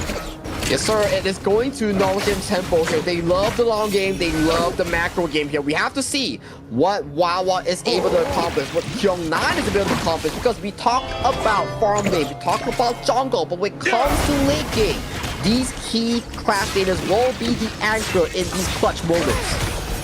Yeah, I mean, you saw there Wawa taking the Siege Breaker as well, right? Like, he wants to do a little bit more damage into these team fights, man. He's got the Pure Sky, he's got the damage reduction on that active item there, so they've got to be careful. And obviously, another thing to point out here for those watching at home, 20-minute mark comes up, those passive items become upgradable. Yep, upgradable to Sunpool, to the Moon Goddess, to the Phantom. So all these items are up and available for both teams to grab here. And Sage Sanctuary item swap plan speed will be a key deciding factor in all these team fights here as we approach even closer to that final Tempest moment. Yeah, Wawa have to be a bit present away from this team fight right now just to kind of mitigate that push down to the bot side before that Tempest Dragon comes up. So he's using the good macro sets here onto the side of Genji. Yep, Genji here, Wawa is really shown towards the bottom side here. So can Nongshim Red Force play that minion wave game? Because if they dance too long towards this bottom side, that bot wave will immediately go for Genji's base here. It is a very base here, so Wawa already shown onto the map here. What is the call here coming in for the side of Nongshim Red Force? Yeah, he's looking to sort of maybe trying to get some pressure down to that bot side. Maybe try, like as you can see here, Kyung-nan's trying to be forced away from that whole team fight, that whole pit around that Tempest Dragon. Has destroyed a tower. Exactly. So Kyung-nan is forced back to the lane. He has to pick up that lane here. So this gives Genji the avenue to start off this turret as this Tempest Dragon is going down extremely fast. Very, very fast there. But into the back line, he does use the flash. He uses good targetability on any charges come through. Rock's in the pit, but give me the takedown there. Back to Blue onto the Q1 as well. But the Sage Sentries are going to come through now. Phantom as well. We see Haku gets taken down. And Genji claims the Tempest Dragon. Genji takes the Tempest Dragon and they do not make any single mistake here. Only dropping Monto. Siri is the only member alive coming in from Nongshim Red Force. Genji, they have a beeline to push for that win. They have the minions into the mid lane. They have the minions being pushed out, obviously, to the top side of the map as well, right? So, yes, the minion waves and the vanguards will come through, but will Nongshim have enough time to mitigate this? But it looks like they are going to go for it. Clue looking to battle that crystal, looking to go on top of Siri, just to usher through that minion because they have the damage. It looks like it's going to be Genji coming back with a 1-1 victory. Beautiful late game rotations and pressure management coming in for the side of Genji Esports, playing that power spike so darn well. That early game was disastrous coming in from Genji, but they make it work. They made it work. They put in the moments. They made sure they staved off Nongshim's greatest red wave until that point, right? Like, that's all they needed to do. Get into the late game, get Monto, Sanctification, get him even further, get him even more fed. And that's exactly what came through there. I mean, even Rock was still doing so much damage towards that late game. Exactly the case here. Rock went for that full damage build, and he went for that Pure Sky upgrade into the Sky Dome as well. And that final smite fight was so darn crucial in allowing Genji to forcefully win that team fight. Winning that team fight in the 4-1 fashion, allowing that final push to be unboarded and uncontested. Yeah, very well played there by Genji. They're not going out swinging. I mean, to be honest, there's so much at stake here for that top spot. Yes, it means they're not going to get into the upper bracket, but it does mean that they were able to take a round off Nongshim, which now sits at 2 rounds being taken away from them in the fall season compared to the spring season. So they're not having that happy-go-lucky approach in the ranking week, which they did have in the spring season. But so far, Genji's early game compared to Nongshim has been having a bit of a good rotation, a bit of a good trading in terms of the early game department, solidifying their lead to a 3,000 to 4,000 comfort double zone. But when it comes down to the late game execution, however, I gotta say, Clue and Wawa, even though Wawa's KDA isn't the best compared to the other members, he was finding those key assassinations every time on towards the likes of Siri.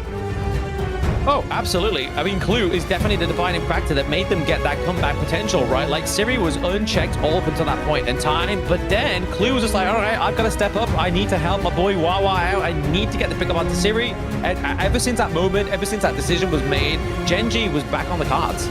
Yeah, Genji was back onto the cards here, and I think both Clash Lane did accomplish what they were tasked to do so. As we can see towards the last fight of the game, Wawa single-handedly destroyed Series Sage Sanctuary. Kyung9 also destroyed Monto's Sage Sanctuary, allowing Monto to be the only faltering member coming from the side of Genji. And look at this goal chart. It was all in painted for the greatest red, just for Genji to find that crucial last game comeback. That's why they say you should never give up when you're playing Honor of Kings, right? Yes, You've just got to make sure you're changing your pace. And speaking of pace, you can't say pace without the word pay. And that is going to be the MVP here. Genji Rock going for the 8-3-3. I mean, this could have gone over to Monto as well. Could have gone over to Clue. To be honest, any of the side of Genji, they played that one to a T, because any of the team would have faltered. They were like, you know what, Series 2 fed, we can't do anything. GG, go next. But Genji was like, no, it's Genji, and we're going next. Yeah, Genji, and we are going next. That is GG for you. So this is the early game we talk about, right? So it was all in favor of Nongshim Red Force. Every little exchange was pretty good. But as of this point, you can start seeing the reason Inua picked up that Zuya. The damage, the physical and magical reduction, allowing the members on the side of Genji to really take down Haku on towards this tank. And look at this play here. So Haku goes in alone, goes for that ultimate spell here, but gets tagged by Inua, gets blown up immediately. And Siri, okay, he's going in for that 1v3. Doesn't go back for his umbrella here because he's surrounded by 4 members. And as of this point, you can start seeing the light of hope coming in from Genji to make that potential comeback. Yeah, I mean, even here as well, right? This was one of the big pickups here. He was obviously flash into the back line. It was all set up by Clue, and then Wawa was just like, I've got my point of call. I've got my access into the back line. Flashes in, gets the whatevers, gets the knockdown onto Siri. And then at this point in the game, as soon as Haku fell before the Tempest Dragon was even taken, that was pretty much green light go here for Genji. Exactly. You see what Wawa did in this fight. Yes, he's 3, 6, and 8, but he took down that Sage Sanctuary coming from Siri. And at this point, Monto, even if were to fall, Haku is already down. Tempest has already gone over to Genji. Genji has already secured prime control in ending this game in a comeback fashion here. Props to Genji. They played that mid to late game exceptionally well under pressure.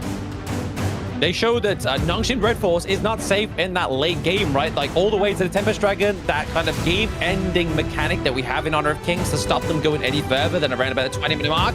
But we're going to go for a short break, guys. After that 20-minute game, we're going to get the conclusion in this best of 3 very soon. So don't go anywhere, guys. Tune in after the break. In this world,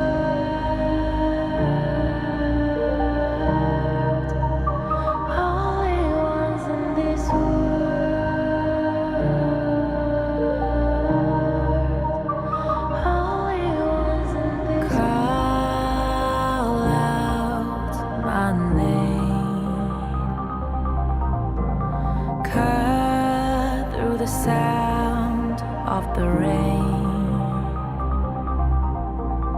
No matter how I feed the flame, you know I feel the darkness and the pain. All of the ways we try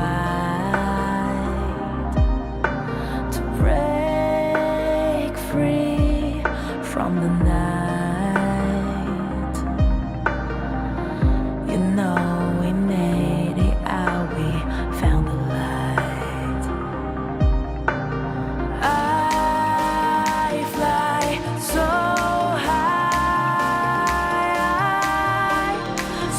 high, light up the skyline. Let's do it this time, like it's a whole new vibrant world.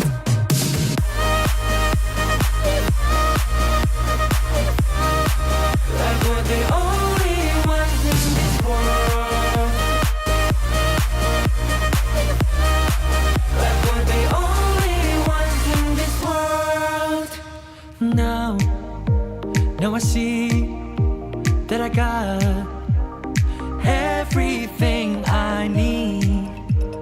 it's alright. I'm on fire, I'm alive, cause now I fly so high, so high. Light up the skyline, let's do it this time, like it's a whole new colorful world.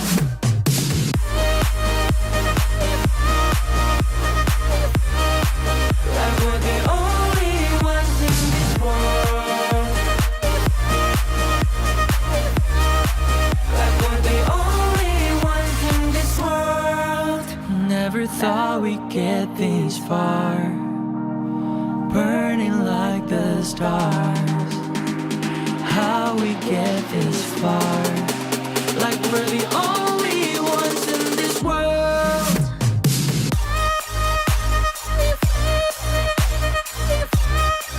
Like we're the only ones in this world.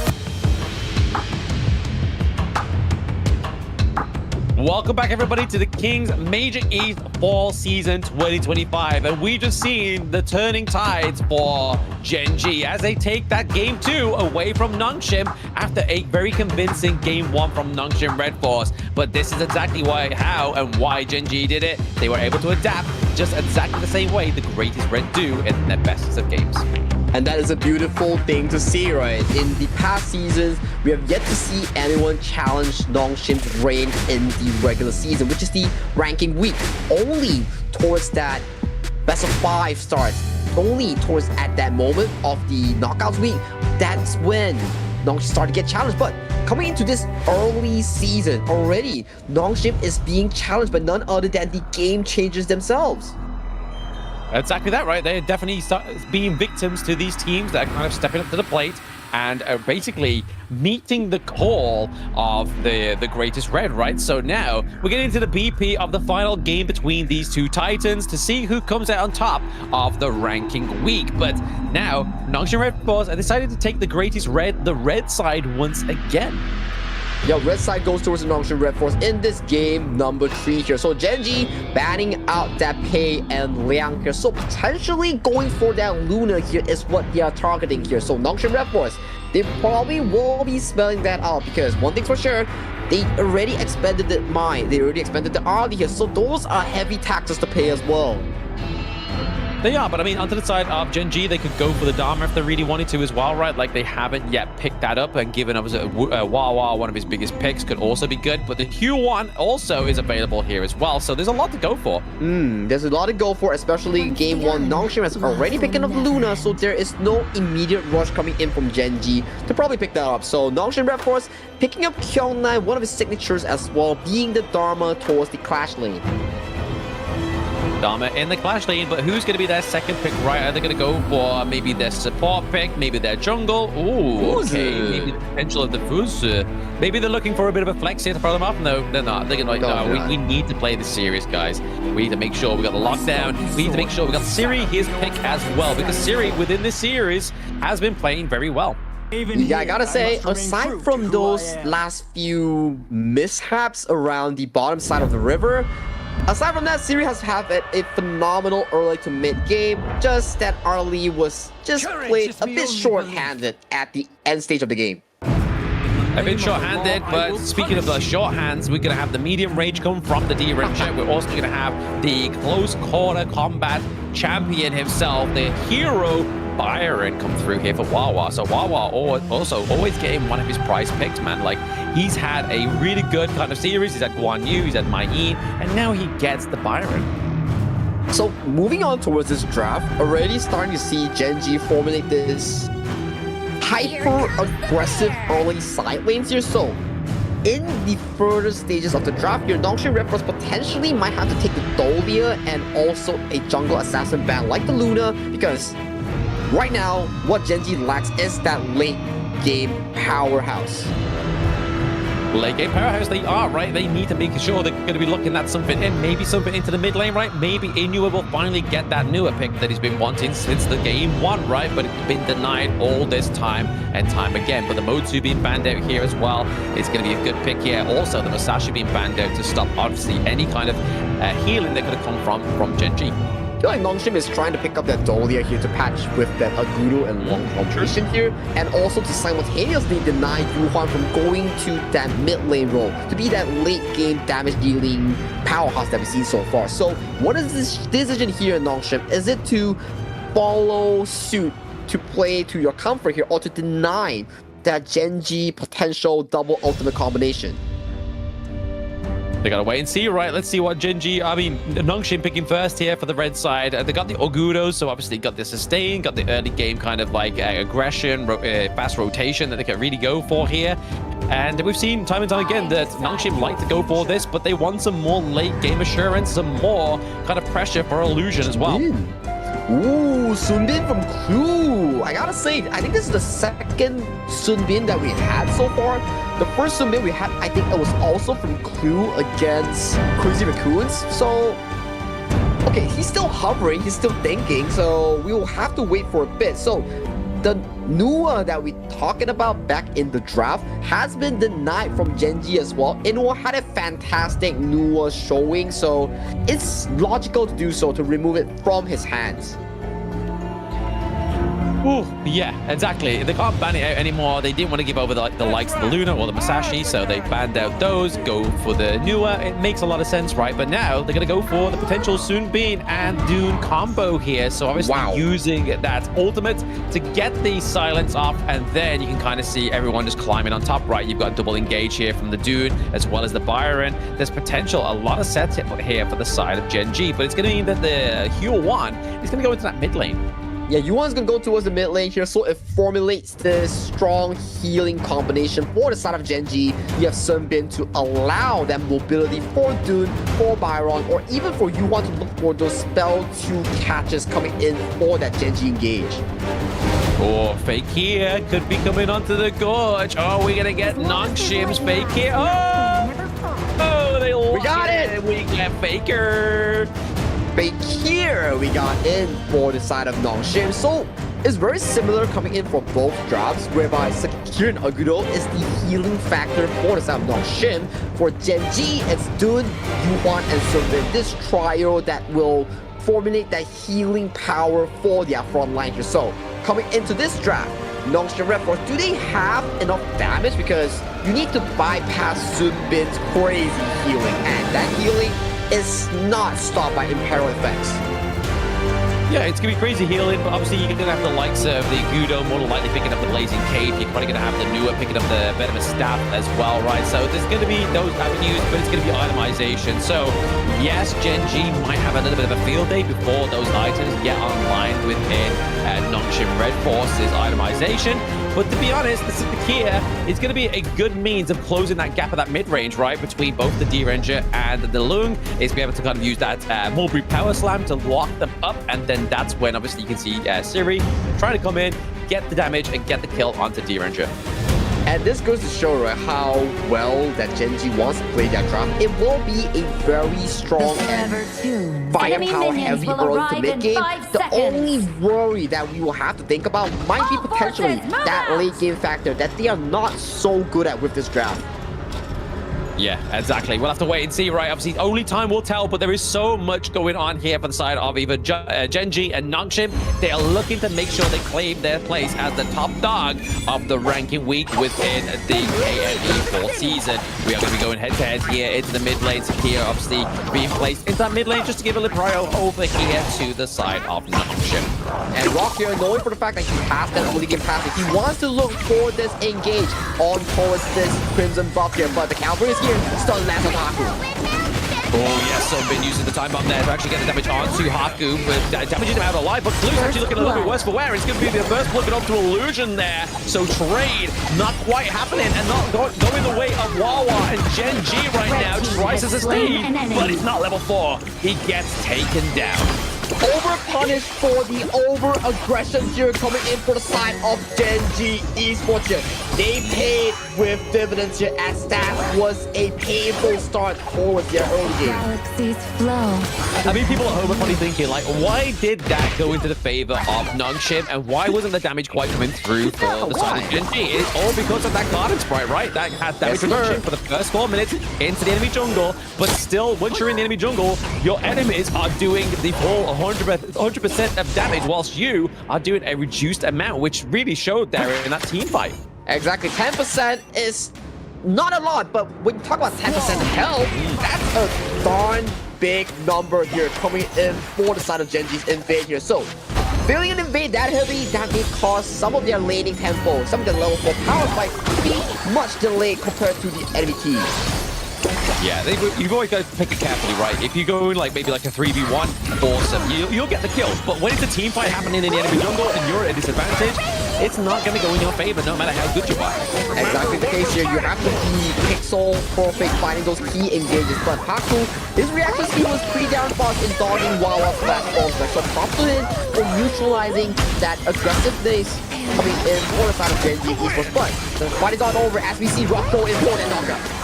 Ooh, tries to get the wind slash onto Faye, but he uses the flash to get out of there. But there's Kyung9 with the true Fortress, trying to get a lockdown onto the enemy heroes. He gets the kill. Faye picking up the dude, but there it is. Trade for the side of Genji's Inua. He gets Kyung9. Can they get a little bit more here? They still are splintered by that damage reduction if Genji decide to take this one.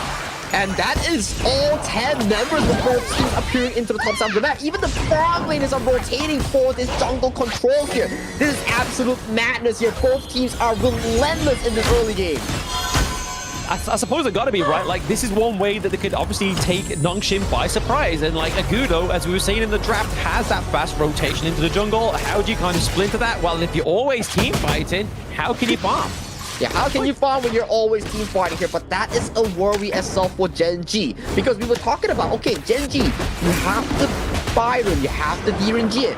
All these are very strong early to mid game here, but late game goes in favor of Illusion and Siri on this Nua, on this low instead. Yeah, exactly. So if you are like trying to like obviously bay off that late game potential or even basically trying to delay it, I mean, it's good at this moment in time, but if you're getting that early game advantage and you're not getting any kills and not translating that into any objectives, it's kind of like you delaying the inevitable, right? They're delaying the inevitable, so we have to see how they recover themselves in this 4-minute market. It will be A, so who's going to act the mobile power finds Sunbin. Yes, finds the Sunbin, but also finds the Hue1 as well. Very low, he's going to be into it, but there's going to be the bullet onto Kyung9 once again, overstepping and getting locked into that team fight. Well, that is a good catch-up here coming in for some Genji here as they secure the kill on the key member, which is the Kyung9 here, and Infinite Access forced out from Siri's hand here. I think Genji is in the correct tempo. They're in the driver's seat, right? They're forcing, obviously, the right ultimates. They're taking the right kills. I mean, Husky being down there would have been a lot more nicer, so obviously it would have been a little bit more uncontested into the Tyrant. When you're down, when you're handicapped, that's going to be careful. Forcing the flash out is exactly what Genji wanted to do there, because now they drive away Nongshim from that T1 and are able to get it down to the bottom side of the map, so Genji having a great early game so far. I'm loving Genji's recovery here. They get Tyrant, they get the fight-winning 3v3 in the mid lane skirmishes, and right now, they are controlling the map thanks to the Sunbin and the Byron and also the dude combination here. So well played. Yeah, very good team fight potential, right? Very good disengage as well if they really need to. So right now you are seeing, even though Genji are taking the blunders to the side of Nongshim, the gold lead is not that glamorous, right? Like, you're looking at about 300 gold at most. The 300 gold at most here, so that is what Genji expects coming into this game.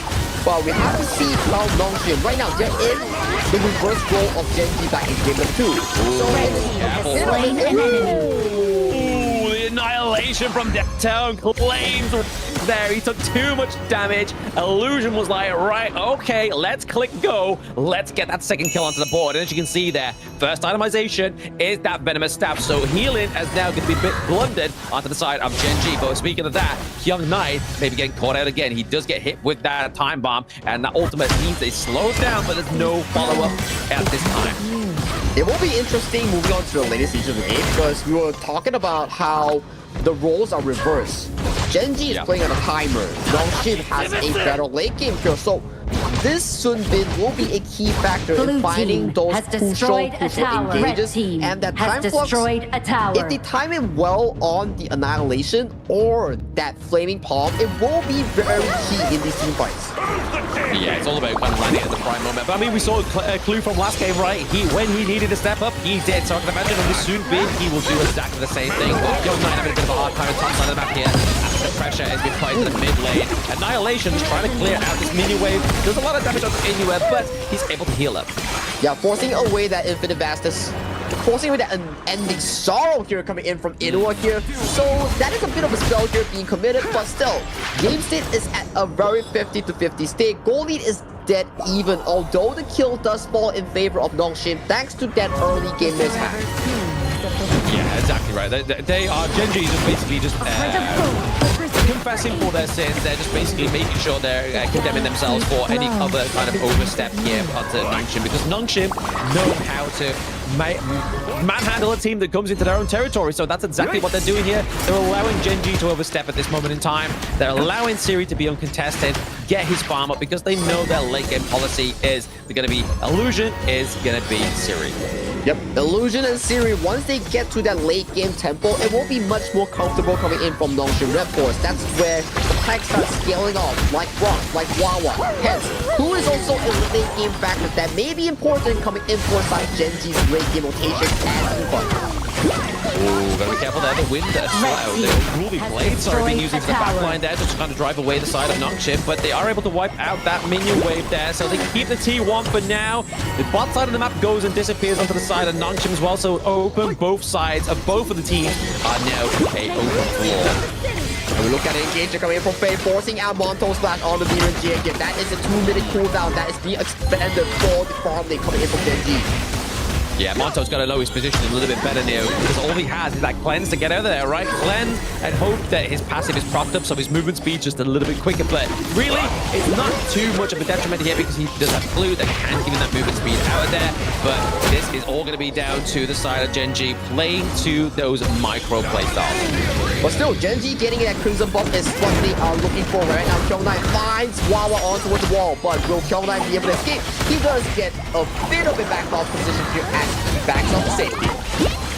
It's really him. Nongshim's looking to keep that T1 alive into the mid lane. They're able to get the takedown of the Inuit as well. So down goes Shu1, and down goes a little bit of healing potential here to the side of Genji Esports. Now paying back that takedown of the Crimson Golem. They take away Dune's Azure Golem, which is very scary here. Dune is known to be a mana-eating hero once he's in those team fights. Exactly, you need those skills benediction, you need those healing and mobility here, so not having the Azure Golem here will affect you just so slightly here, but we need to see how well do they do this defense as Siri goes in for the assassination. Oh, Monto gets taking a lot of damage from the Annihilation as well as the Flaming Palm. They're looking to get this T1 into the mid lane, so everything, all those efforts for the last like 3 minutes that Genji was doing have come to a falter because Nongshim operating and projected that one a little better. Indeed the case here, and coming in from spells like the Annihilation, we didn't really cover a point, right? Because Nuwa actually counters DRNG quite well because DRNG's reach is not as long compared to this artillery range. Oh, absolutely. There, she can stand from a very far distance. She can push him back as well. Obviously, force out the cleanse if you really wanted to. But you're going to be really kind of like hoping to keep the cleanse for such crucial CC moves like the Mulberry Power and the likes of the Ride the Wind as well, right? But speaking of which, Nongshim looking to go for this Shadow Tyrant now at a 20-minute mark. But down goes Faye for the side of Nongshim. It's not going to be trading for anybody but right now. But Siri goes down as well. Monto is on a rampage and the Tyrant is reset. But Wawa is looking to keep away Nongshim from this neutral objective, which means that this is going to not be a hotly contested objective after all. Blue team has destroyed a tower. Looks like Genji was able to get that Shadow Tyrant as well, and looking to get that T1 into the mid lane also. So now back onto the board is Genji after that frightful 10-minute mark. We have late game assurances like Sunbin on the clue, but other than that, they really need to start to close this game out unless they want to build a wrap of Nongshim late game. I gotta say, that Sunbin effect is coming into play. Forcing Faye to avoid these engages is what Sunbin does well. Once that silent lands, you can't be riding the wind to a safety because that will be catching you everywhere you go here. So props to this clue pick here. So well done. Yeah, Clue has been playing fantastic this entire series, right? It's Liam Poe, game number 2. The day maker, the difference maker within this series brings obviously Genji to that 1-1 score, and he's playing this Sunbeam very well. Yeah, this Sunbeam so far, last time he showed us, he's done an exceptionally good job, and right now, he's the aggro team as Syrian gets caught out in no man's land! Oh no! When we talk about late game policy, we don't want it taken up the ball. We don't want it ripped right in front of Nongshim Red Claws, especially when Genji's at their T2 into the mid lane. This is all spelling a rather unfortunate picture here for Nongshim as they're slowly approaching that crystal. Gotta say, things are looking exceptionally good, like you mentioned here. The CC chain to counter this long is spot on. Stun comes in from Rock, immediate follow-up coming in from the silence on the time bomb, making sure that Sui had no chance at all for the infinite fastest bailout. Yeah, you got no chance in heck for the side of Nongshim Red Ball Seed here. And now, obviously, Genji have opened up these T2 territories. That means that it's kind of just a freebie now for the side of Nongshim's jungle. But you can see Kyung9 just trying to keep guard, trying to keep intel from the side of Nongshim so that Haku can just finally just have a little bit of a breathing room, get that Azure Golem, just have some uncontested space because Nongshim have not taken the finger off the pulse. They forced the infinite fastness here from the side of Nongshim once again.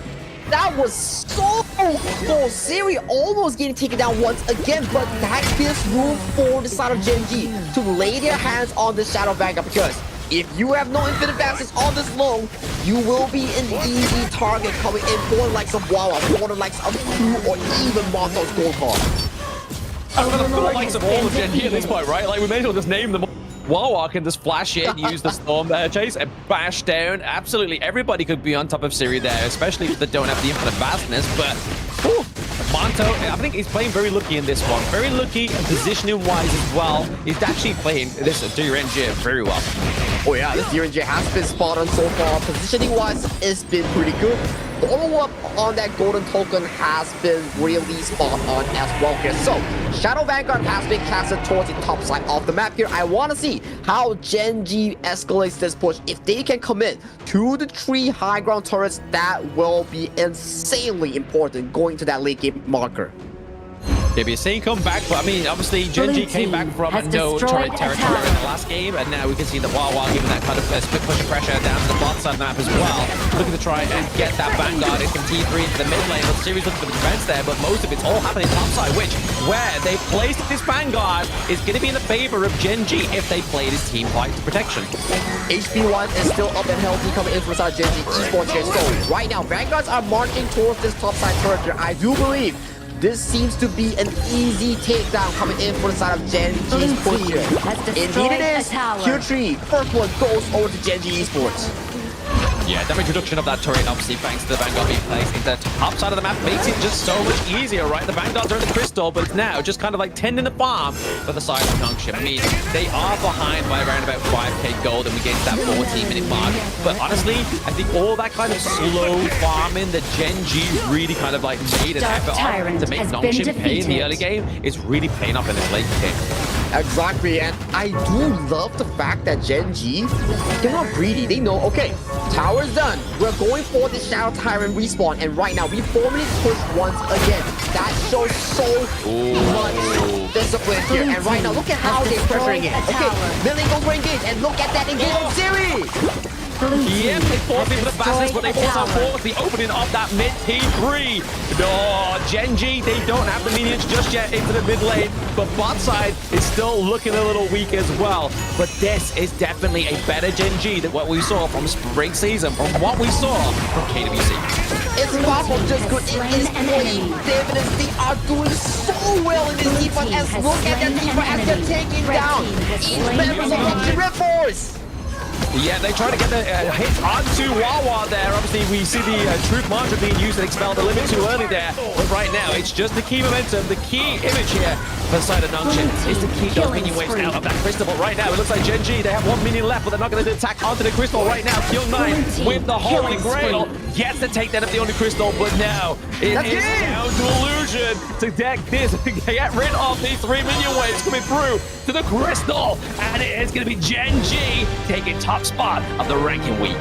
Gen.G has done it. They did the unbeatable compared to KME Spring. They take down the greatest red. Truly a game changer here for Gen.G Esports.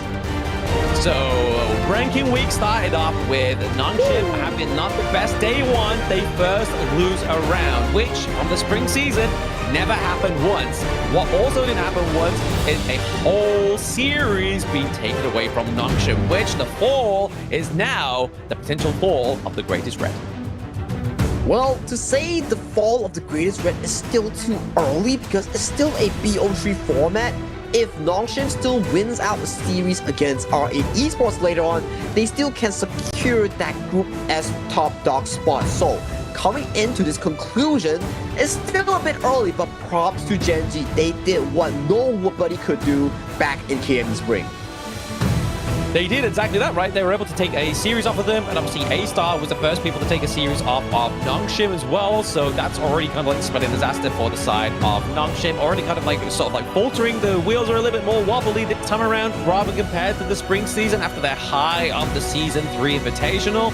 You can kind of see that they need to go for a little bit of a redemption arc here, and maybe the survival week will be that redemption arc that comes through very soon for the side of Nongshim Red Force.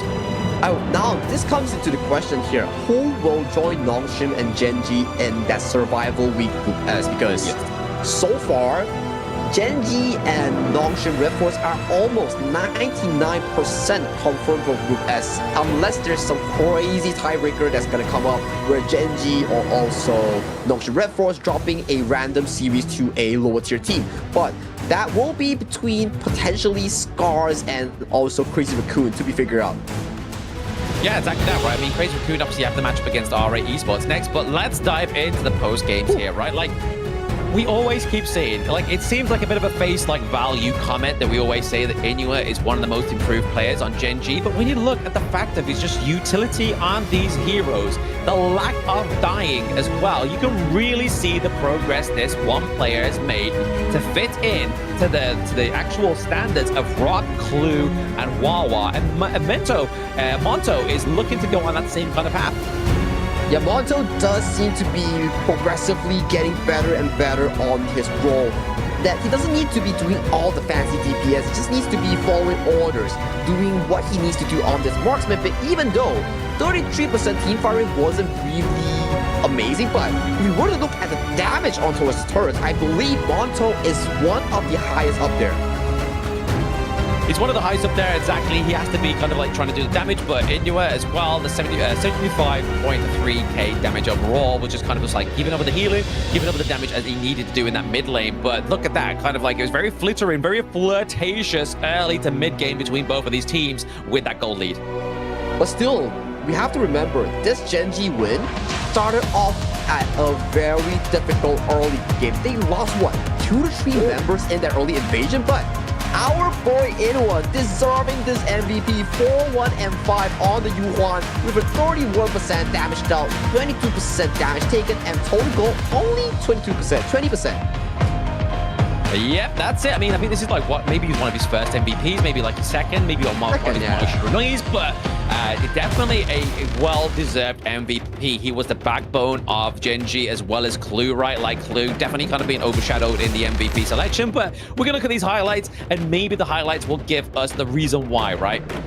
Yeah, so far we're looking back to the highlights. These early games fall mostly in favor of the side of Nongshim Red Force, but this was the crucial one, right? Okay, so we found Siri in this fight. Siri was stun lock, silence lock, and rock CC chain him before he was able to use the infinite fastness here. And moving towards this one as well, look at the CC chain. Stuns after stuns after stuns. Annihilating this long from being able to have that bailout on that ultimate. Yeah, the one thing that Gen.G did very well, right, was the fact that Siri was not like being able to just live in his lane, and luxurious life with his gold lead. And even to the fact of obviously keeping his infinite fastness off cooldown as well. Like, they were always able to make sure that infinite fastness was taken off of those team fights. And that was probably one of the crucial things here that really kind of let them gain this momentum into this best of 3, because game number 1 wasn't it. Game number 2, they locked down Siri. They get the win. Game number 3, they lock down Siri. They get the win. But that's it for this series. We're going to be taking a short break before we get R8 on the board. See you soon.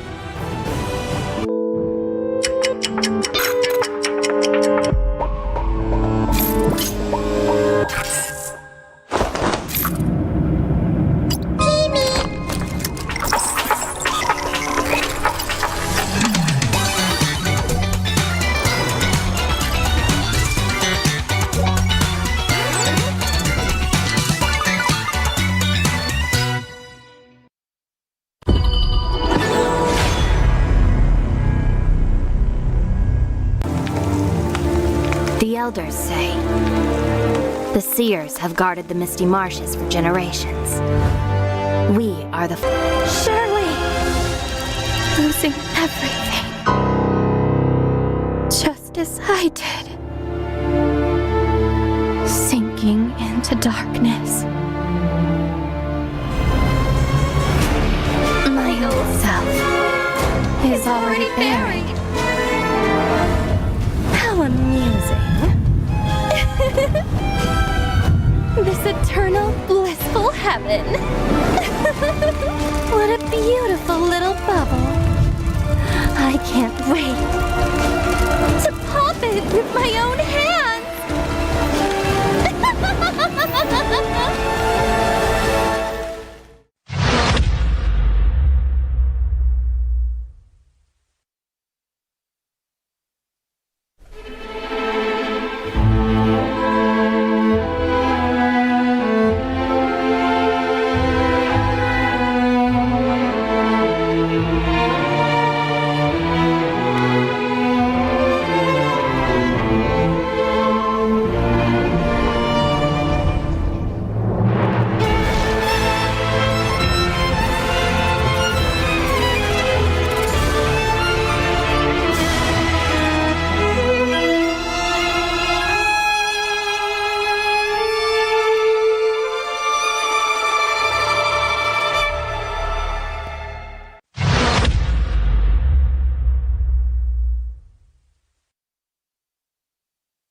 Will you live for real?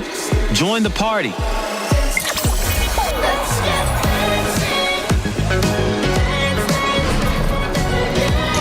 Make the whole street a party.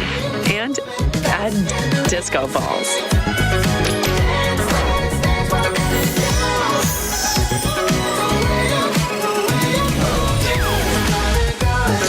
Real Me 15 series. Live real in every shot. Life's growth has always been bound to conflict. How long can today's peace truly last? 1,000 years ago, from a single seed sprouted the misty marshes' first wonder. Born of wood, growing into a forest, gathering countless living beings within. Growth, cycles, fates, weaving endlessly together. With the deities came the first enforcers, becoming the misty marshes' first protectors.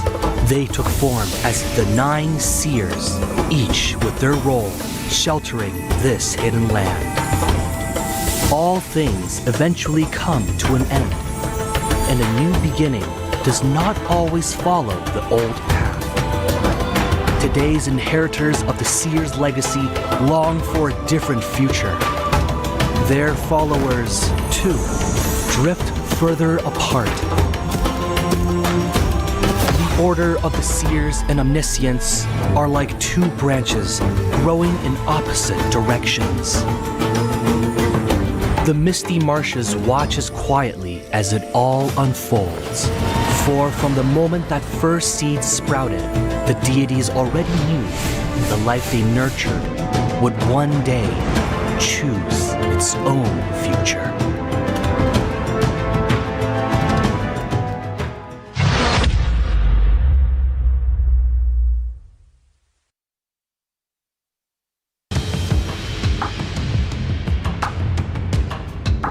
Welcome back after that short break, ladies and gentlemen. We're going to be getting into the match number 3 of the day, and that's going to be none other than R8 Esports going up against Crazy Raccoons, who already have 1 victory from today. They're going to be riding the high, but is R8 Esports going to be able to bounce back from the lows of yesterday? That's only what time can tell. I'm Blam, and with me once again is Sagi as we cover here on the KME Fall Season 2025.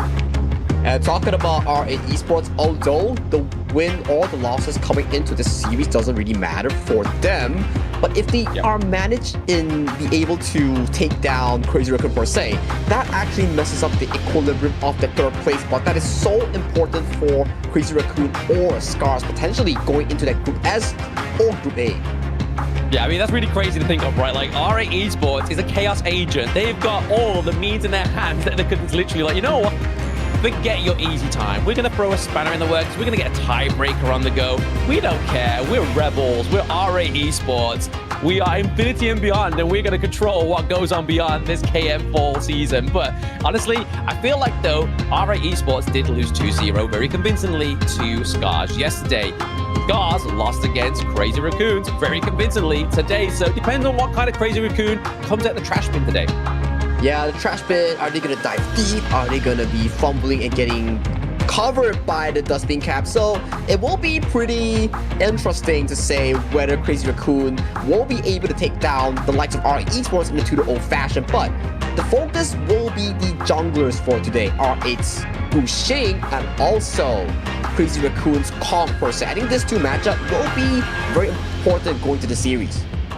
Yeah, it's very important yesterday as well, especially Mpong going up against Guxing as well. I feel like it's that same kind of same kind of dynamic, really. But we saw yesterday Guxing was forced to play a tank jungle, which he didn't really thrive on, and that was kind of the downfall that we saw there of RA Esports, which alludes to the fact that at the introduction of today's day is like sometimes you are a carry jungler, but you have to play the support for your team. But RA Esports, hopefully, they popped that into Guxing's head overnight, and now he's coming back and he has a bit of a different advantage or outlook into the jungle. And talking about this topic, right, carry jungle turn tank, I think a very good example that we've seen so far is the player from Genji, Rock. I think he had an amazing transition. He went from being the sole carry jungle player to transitioning into this fully trusting his team with these tank junglers, and his proven results, hence beating the likes of Nongshin Red Force. But that's last game. Let's hop into the rosters for this upcoming series just right now. So you should never give up. You gotta fight for it. Whoa, let's go. I know you want it. I see the fire in your eyes. You gotta fight for it. Let's go. The battle's calling. You better give it all you got. You gotta fight for it. The time is right for you to raise a bar. Yeah. Cause you could be the greatest of them all. Yeah. Whoa, let's go. The battle's calling. You better give it all you got. You gotta fight for it.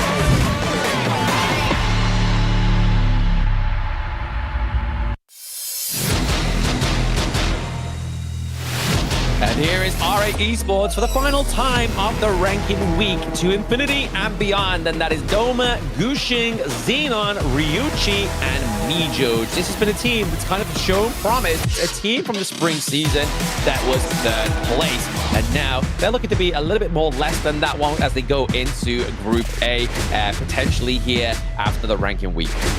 But still, I do think that with the addition of Guxing, they can potentially push themselves to a better position. So that will be answered shortly by their opponents, which is Crazy Raccoons on the opposite end. So you should never give up. You gotta fight for it. Whoa, let's go. I know you want it. I see the fire in your eyes. You gotta fight for it. Let's go. The battle's calling. You better give it all you got. You gotta fight for it. The time is right for you to raise a bar. Yeah. Cause you could be the greatest of them all. Yeah. Whoa, let's go. The battle's calling. You better give it all you got. You gotta fight for it.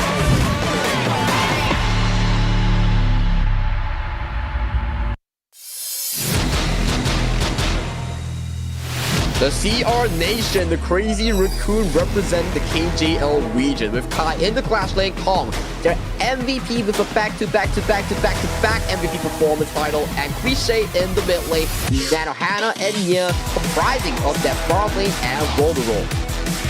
Yeah, this has been a team that's been, like, it threw us off in the last series, right? We saw Nia actually play something that wasn't a tank. He played the idea, which rhymes, and I'm not a poet, but I just don't know it.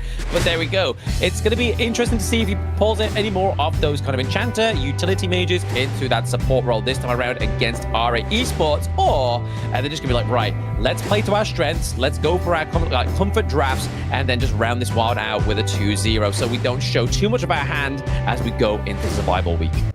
Yeah, going to survival will be interesting, especially if you open up too much of your hero drafts. You might be exposed to your opponents in broad daylight, but that is for survival week. We are still in the final moments of our ranking week. It will be R8 Esports on the blue side and Crazy Raccoons on the red side. Yeah, betting that the U1, both of these teams love this pickup as well. Maybe not so down to this side of Nia, but maybe up for Cliche here as well. Or even Kong, right? Kong played it into the jungle and played it very well. Because this is like, you can be very utility or you can even carry. We've seen it on other regions, like in the MKL, Wendy, he was able to pick up that pick and just destroy with it. Man, coming into this laning phase, like you mentioned, right? This banning phase, like you mentioned, okay, Yuhuan, Wendy, Mai Shiranui, Wendy, he's like starting to be the staple of a mid lane player towards the global scene. Given the Mai Shiranui, given the Yuhuan, he does pretty well with it, but R8 Esports are locking in Arlie for one of the star players in the roster, which is Ryoichi in the farm lane. Yeah, Ryuji getting that. Ali is pretty fantastic. Obviously, it's one of his big picks, but there it is. Kong gets his way, and Kai gets the Dharma. Wukong? Maybe pulling out the Wukong here. Okay. Oh, wait, no. We got a bit too excited. He goes for the tiger. It's still a zoo. We went from a monkey to a tiger. Yeah, monkey to a tiger, still animals, but still, Pei is locked in for the side of R8 Esports. That is a pretty interesting pick here. And once again, we see the Lianpo from Mia. And I gotta say, when you have Arlie and you're against Fate and Dharma, I keep saying this. A lot of pressure because so much eyes are looking onto you. Once you use that spell 1 dash up with Belief Step, you will be seeing a helicopter, which is the Fate, landing onto you or the Dharma with the Truth Mantra into your face. Yeah, I mean, there's a lot of ways and a lot of access already onto the backline of the side of R8 Esports, right? I mean, we've already seen a very solid performance from Clue onto the Lianpo. I feel like Nia can play this very well as well. He likes to play these tank support heroes to a T. And now we're getting to that second ban phase. I mean, R8 Esports, they do have the early game aggression, right? They have the potential sort of like mid to late game here with the Arlie, depending on how well Ryuichi does and is left alone, if left alone at all. But we've already seen the means and the ends to an Arlie is going to be that Lianpo potentially. That would potentially be the case, right? Lianpo setting up the Dharma for success. Maybe that is what that can be happening on towards the Gorgia, but it seems to me that the final pick of the marksman might just go towards to Nanohana in the farm lane here, and maybe we might just see the Consort U again in that final pick.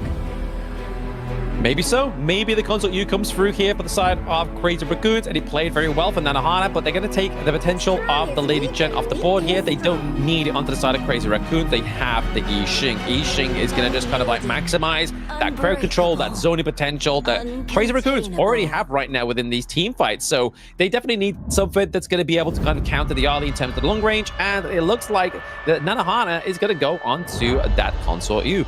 I think it's a very good Consort U pick because coming in for our esports, Lady Zin is not really a hero whereby she's taking a lot of resources, so Consort U can potentially go for the Succubus Claw in the 5th or 6th item slot. So you have like what, 3 physical damage heavy heroes like the Arlie, like the Pei, and wow, the Mei. So this Consort U makes a lot of sense for this last pick. Yeah, a lot of sense indeed. With her second skill, Protective Winds, being able to kind of mitigate any of that physical damage and like put in that duration. But also, obviously, her ultimate, obviously, vaulting shot, able to kind of like lock somebody in place. So if you lock somebody in place, Faye dives in on top of them. It's that kind of like little minor setup that you can really do here. It's not something that maybe R8 Esports might necessarily even think about. And talking about the Worldsman board, which is the ultimate coming in from Yixing, it sets up 4 sides of walls for the Dharma on the hands of Kai to set you up for a big punch with that Truth Mantra. Yeah, huge setup with the Truth Mantra, huge punch, a lot of damage as well can be done with the Dharma as well over to the top side of the map, but this is going to be the draft of game number 1, ladies and gentlemen. We are going to be going into this one. It's R8 Esports and Crazy Raccoon. Crazy Raccoon are looking just to take this victory to maintain that 3rd spot, or even if anything happens to Nongshim after this next series, they could actually be elevated to an even higher position in Group S. But still, we have to put our focus here, Blam. It's still set number 3 between RA Esports and Crazy Raccoon from the KJL region here. So this will be your eventual lineup for 10 of these players in Hero Scourge for this game number 1. Interestingly enough, me and Joe likes to lock in the heal here rather than going over the smite of Zhang Fei or even going for the prison sprite, right? Yeah, so there's a lot of like interactions with players of Zhang Fei. You have to heal, you have to stun, you have to smite as well. So that's about it. But coming into the series, the Realme official gaming phone, the Realme 15 Pro is the official gaming phone of the King Major series. Built for performance, made for gaming, smooth, cool, and reliable. Just the way esports demands. Ready to level up? Get yours now and feel the difference. Yeah, I mean, we say get yours now, but Realme, mine, and Sagi's email boxes are open. You can drop us a free one if you really like to. But we're going to get into the game number 1 here between RA Esports and Crazy Raccoons. Just having a little bit of a tit for tat into that mid lane, just trying to get the setup of the rotations here, because we're going to be seeing a lot of rotations for Ryuchi as well as obviously Mijo, just to try and kind of like help Doma into that top side of the map. Oh, Yoshi does steal away that fire beat camp coming in from the top side here. So that 3v3 goes in favor for our esports as more resources are being funneled to this early. Yeah, I mean, you can already see, obviously, the lane swap makes sense, right? Like, if you're going early up against the console, not only does console you have a little bit more range in terms of the overfall, but she also has the elimination of the physical damage. So what do? You put a mage down there, and you just chip away at health for the time being. People lock down in place. 50-50, but look at Kaido gets pulled in by Noma's Yin here. Kong comes in for the assistance here, but does not get the hardest heal Jade here. Yeah, might be potential target here for the side of our esports, but more members are jumping onto Gushing here as we get a first look go in favor of Kong. But 2 members are falling for the side of Doma and Mijo here. It is in favor of Crazy Raccoons as they are not done yet. Another kill on towards Yoichi's early. 3-1 for the Raccoons. Beautiful burst around into the flash there in the back line. Was just like, you're going nowhere, buddy. Ali, you're getting taken down. And that was obviously first blood going over to the side of Crazy Raccoons. Yes, we saw that R8 was able to get 1 kill, but turning that into 3, that's trouble already being spelled here for the side of R8 Esports as it elevates Crazy Raccoons on the boundary of around about 1k gold lead at this point in time. And at 2 minutes, having a 1k goalie, that is very dominant performance coming in for the Raccoons. That 4v4 at the top side, super well done by Kong, Kai, and also Nia. Yeah, everyone was committed, right? Like, Kai was just basically there to kind of bait them along. You saw his health go down really low. I was literally on the edge of my seat, but then you saw Kong just kind of fly over the walls, parkouring up into the top side of the map. He was just there to be like, right, just feed them into me. I can get these kills, and that's exactly what he did here in Kong right now. He's level 6, to Gushing's level 6 as well, but that all could be potential here. They do commit the ultimate board and try and lock in Gushing here, but does it actually get anybody? Yeah, it's still a very short cooldown here. After we know, if you put a smaller board, cooldown is faster for your presence here. But coming into this game, right, I gotta say, teams have to start targeting Kong's fate. It's getting out of control as of this point. Oh, absolutely. I mean, it's probably better for him to play in game number 1 rather than be a point down and then Crazy Raccoon bring it back out in game number 2 like they did in the previous series today. So I feel like RA Esports is like, right, okay, let's just roll with the blows at this point. Yeah, roll with the blows. Now let's test our waters here as a destructive deluge already being prematurely used by Xenon. Okay, but the engage goes through here as Nia finds the engage on the Xenon here. Xenon in no man's land. No assistant, no angle for that flash. Gets punished heavily. Yeah, very well played there by the side of Crazy Raccoon. I mean, to be honest, should he have thrown that destructive deluge? It was probably just like a Russian roulette at that point, right? Yeah. Like, if he gets somebody, amazing. If not, unfortunate for me, and that was unfortunate for him. He did take the hell.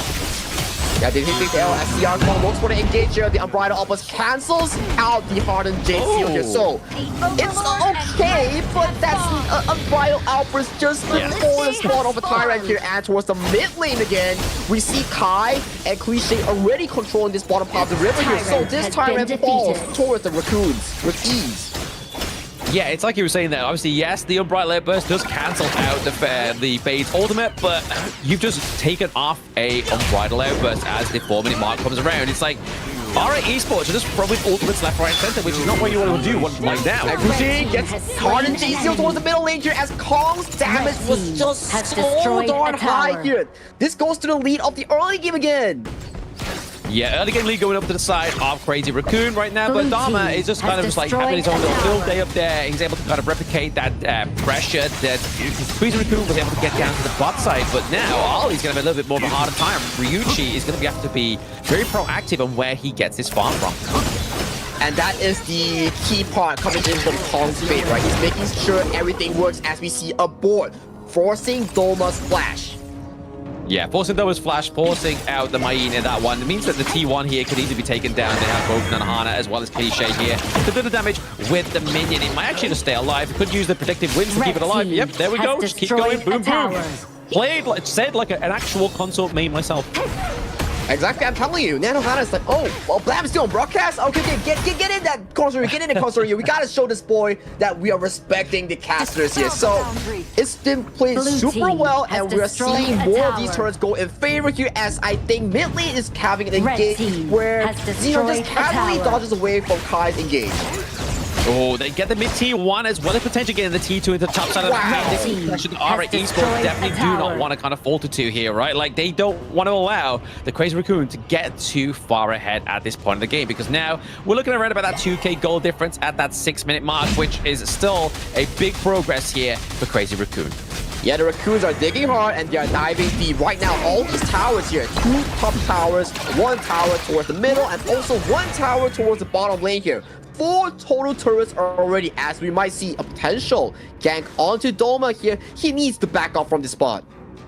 Yeah, I mean, they can see them, right? Like, they have the vision sprite. They can see them that they're in that brush, unless they're kind of teetering on the edge, but we can see the kind of like eye icon on the side. They're able to actually, face check it as well there, but Kong's coming through as they know that your Juggle is up with the ball to beat Tremor Smash! The rest comes through for the side of Domia here. Does catch the side of Gushing, and Gushing gets caught and Steel Jade and taken away from the map here. Nanohana caught in Nomads and gets hit by the final combo. Gets taken down as well. 1-for-1 exchange. Doma has no flash. Gets taken down as well in favor of the Raccoons once again.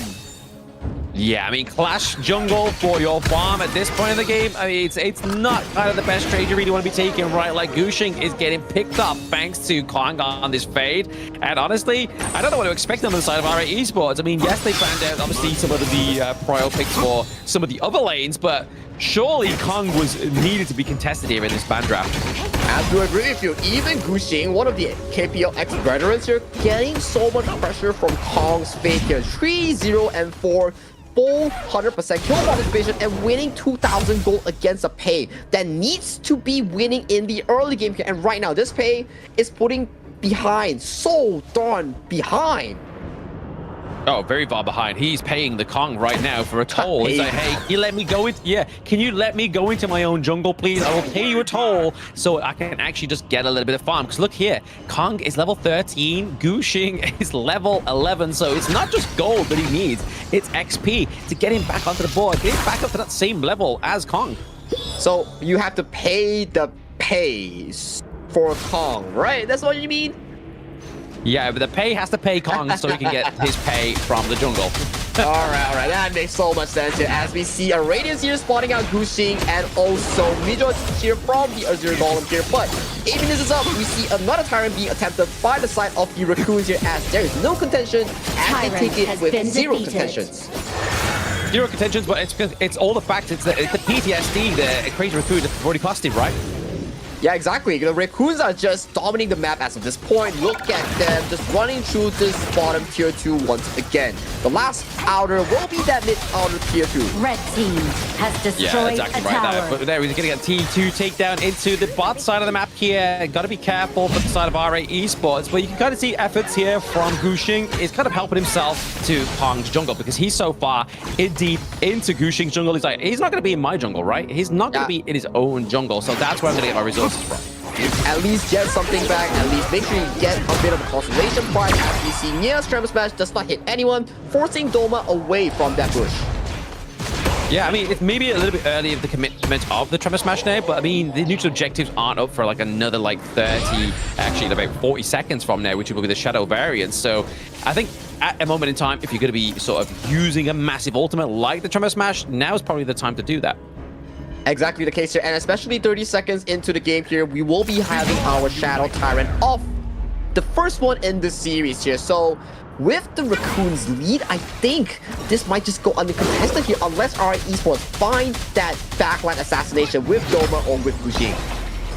They're trying to set up a bit of pressure here into the bot side of the map, so it means that maybe if they do decide to take it, as you can see the rotation from Zhangfei as well as the Lady Jen here as well, could be potential point of concession here for both of these teams, but it's actually Guxing that's going to be recalling at this point of the game.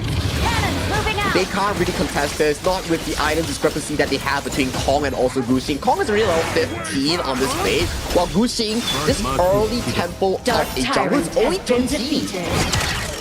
Yeah, crazy, right? So crazy. The board being committed here, and obviously Park coming from there with a strong smash coming through the back line.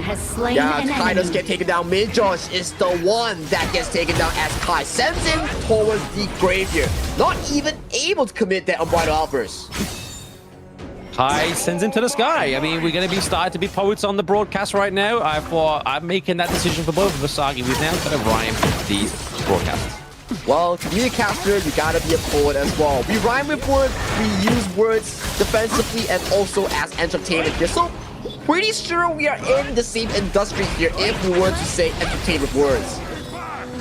Exactly, we have to yap quite a bit and use our words quite a lot. And speaking of using quite a lot of that gorge, retail is going to be the Crazy Raccoon, getting that second Shadow Overlord here as well. So they were able to get the Tyrant, they were able to get the Overlord as well, which is already going to put a lot of pressure onto the side of RA Esports that are behind around about 4k gold right now. But in terms of a team fight coming back in their favor, there is still a means to do so. They need to get the pickup onto the right heroes, right? Like, do you focus Kong? Do you focus Nanohana? Like, where's the focus going to be going?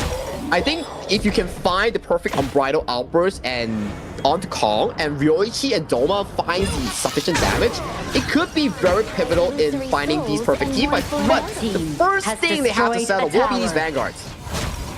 Yeah, they got to make sure they keep these Vanguard waves at the bay from their higher ground turrets here for the side of R8 Esports. But they are doing it. They have the work. They have the wave clear, thanks to obviously the likes of the Lady Jen, as well as obviously Ryuchi here onto the Ali.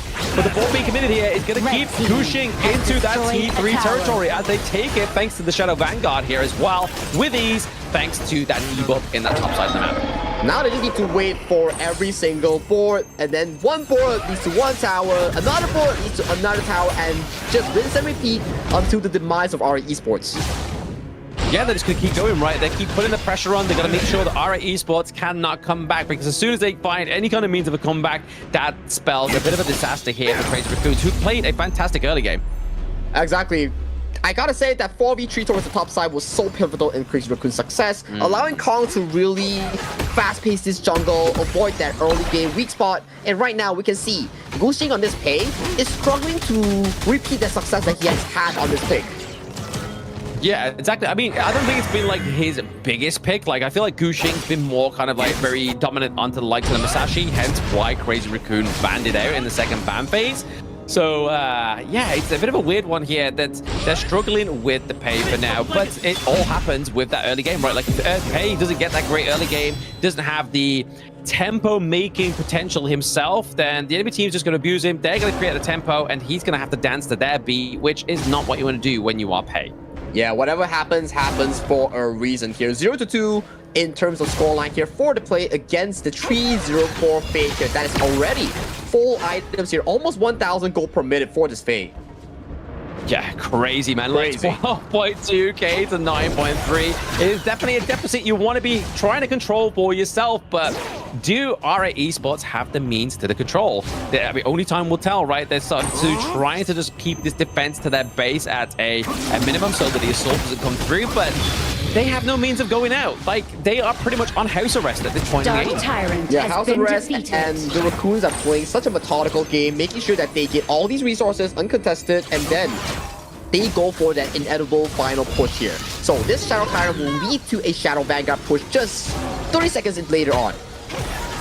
Yeah, wild. Absolutely wild, the potential here that it could just go for another kind of like nail in the coffin, which we've already seen with the double neutral objectives they've just taken for the side of Crazy Raccoon. But they got to do something here for R8. They can't just keep allowing them to keep taking away from their farm, getting itemization. It's just going to get harder and harder. The World Cup will be committed here just to try and zone out this T3. But look at Kai finding that backline as that's being gone by Xenon Splendor here. Kai will be the first one to fall down here as The damage here, 4-man Premise Master, as we see an execution coming in from the side of Kong. Deleting Doma, deleting Minions, and down follows Doma as well here. Minion waves are available as the crystal is exposed.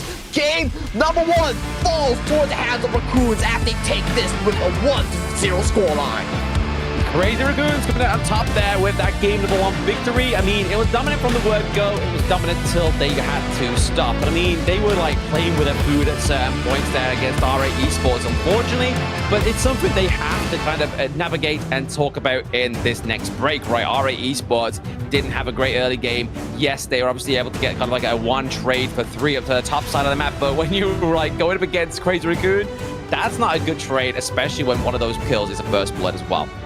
Yeah, that's the case, right? Especially after that 4v4 fight towards the Clash game that the Crazy Raccoons has won, it really made sure that R8 had lesser room to play. And moving on towards Wuxing's jungle, he got caught repeatedly, resulting in the not so usefulness of a pay to being portrayed as such a strong early pick. The earliness has already been negated per se. Yeah, it has been negated because there was such pressure being put into the top side of the map as we've already had that team fight to begin with. And then it was just kind of like crumbling at the wayside, right? Like with Pei, you've got to make sure that your laners are strong enough to kind of like keep themselves alive, keep their lane maintained. And then you can come through with Pei to try and get a gank here, there, and everywhere. But none of that ever happened for RA Esports. It was all being brought to the door by the Crazy Raccoon. Yeah, the Crazy Raccoons are indeed crazy here. Look at Cliche and Kong, 406 on both of those members, and Kai also 227. And Nia, he had a fantastic game on Liam Ho. The last fight, man, Naka, goddamn. Yeah, I mean, we normally see that Kong has that MO of dying once, but in this time, he wasn't limit tested. He just was uncatchable, even with the likes of like Mayin, which we normally see that teams have tried to play against Crazy Raccoon to get that counter, to get him off the wall. But when you're playing behind and not actually be able to kind of like play to your own tempo, it's hard to kind of just go out, flash in, punish the fade, and then your team comes out on top. But looking at this damage dealt, man, is crazy. Yeah, it's crazy. 76.1k damage from a fade, and also he had no devs. Very vocal in all these team fights, finding these backline assassinations. He's just doing it all on this pick here. And so far, I wonder, is he getting another MVP after this? I think it's got to be right. Like, they can't give this to anybody else unless it's just like, guys, we've got to stop giving Kong MVPs because it looks like favoritism. Like, that's the only thing I can see here that production will do. But look at that gold graph, man. That's one of the biggest kind of like waves that you've been seeing within Honor of Kings, is that when a team gets ahead, they just keep going and going and going, just building that smizable mountain. There it is. The Fade portrait, and the guns already blazing for Kong here with a 4-0-6 trade. I believe this is his 7th or 8th MVP at this point, which is absolutely nuts. Yeah, it's absolutely nuts, and they also managed to take a game out of Notion Red Force. This guy, I gotta say, Kong, he's the sole engine off the side of the Raccoons, and if this guy gets shut down, you will see Raccoons get nerfed. But so far, not a lot of teams can shut down this exceptional jungle player in our KME region. Yeah, I mean, some of the teams have played and have been very successful at shutting him down, but he still always came out swinging, right? Always tried to do his best going into those team fights, going into these games, and making sure that he's not only the carry, but his team's kind of like propping him up at the same time. Because even if you had a carry like this on your team within ranked, if your team's not performing, like how we see here, Nia with that fantastic the burst ramp with the flash, like these were really key things to set up Kong on the fade. And back-to-back devs coming in for the side of RA's Gushing really just spelled doom for this early game of pick on this fade. Yeah, exactly. Just like this, right? Like, he was just dropping his ultimate, making sure he's trying to get as much executes up as possible, making RA Esports just run for the hills, right? Like, when you've got that marker on your head, you're like, I'm gonna die. So you try and run out alive, and then you just get caught by the fade of the execution, and you know it's too late when you turn, I mean, in this case of this skin, the Byakuya Kuchi one, you turn purple, you die. You turn purple, you die. That's the Byakuya Kuchiki skin that you mentioned here. And as of this point, it's just smooth sailing going in for the side of CR as they take game number 1 with just no contention coming in for the side of RA Esports. Yeah, like the neutral objectives were uncontended, the waves were uncontended. The only really contention we had was in the early game, but that was soon stomped out when obviously Crazy Raccoon managed to get that early game lead. But we're going to go for a short break between these game 1 and game 2. See you soon. In this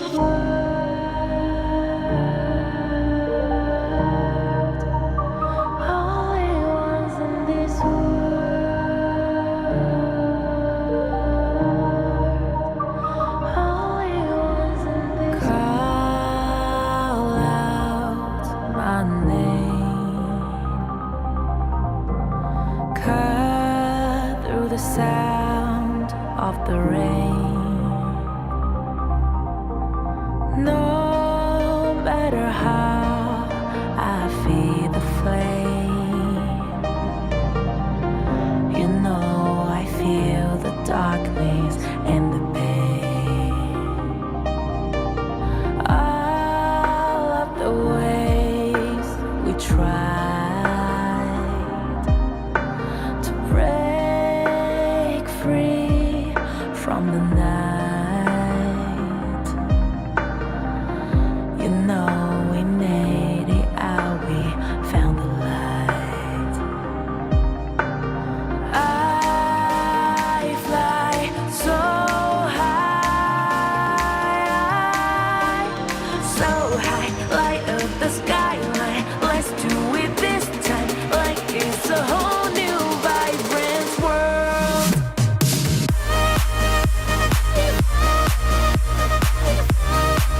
Like we're the only ones in this world.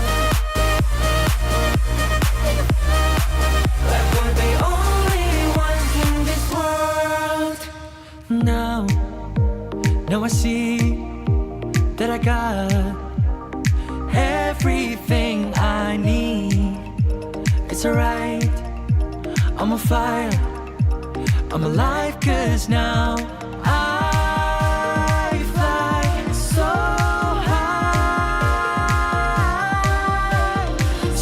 high, light up the skyline. Let's do it this time, like it's a whole new colorful world.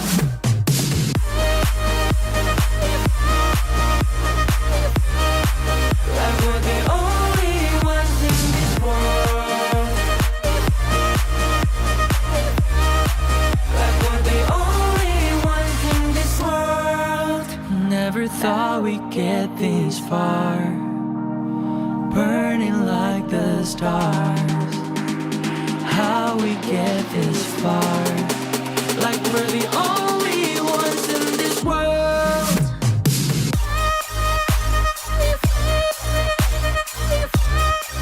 Like we're the only ones in this world.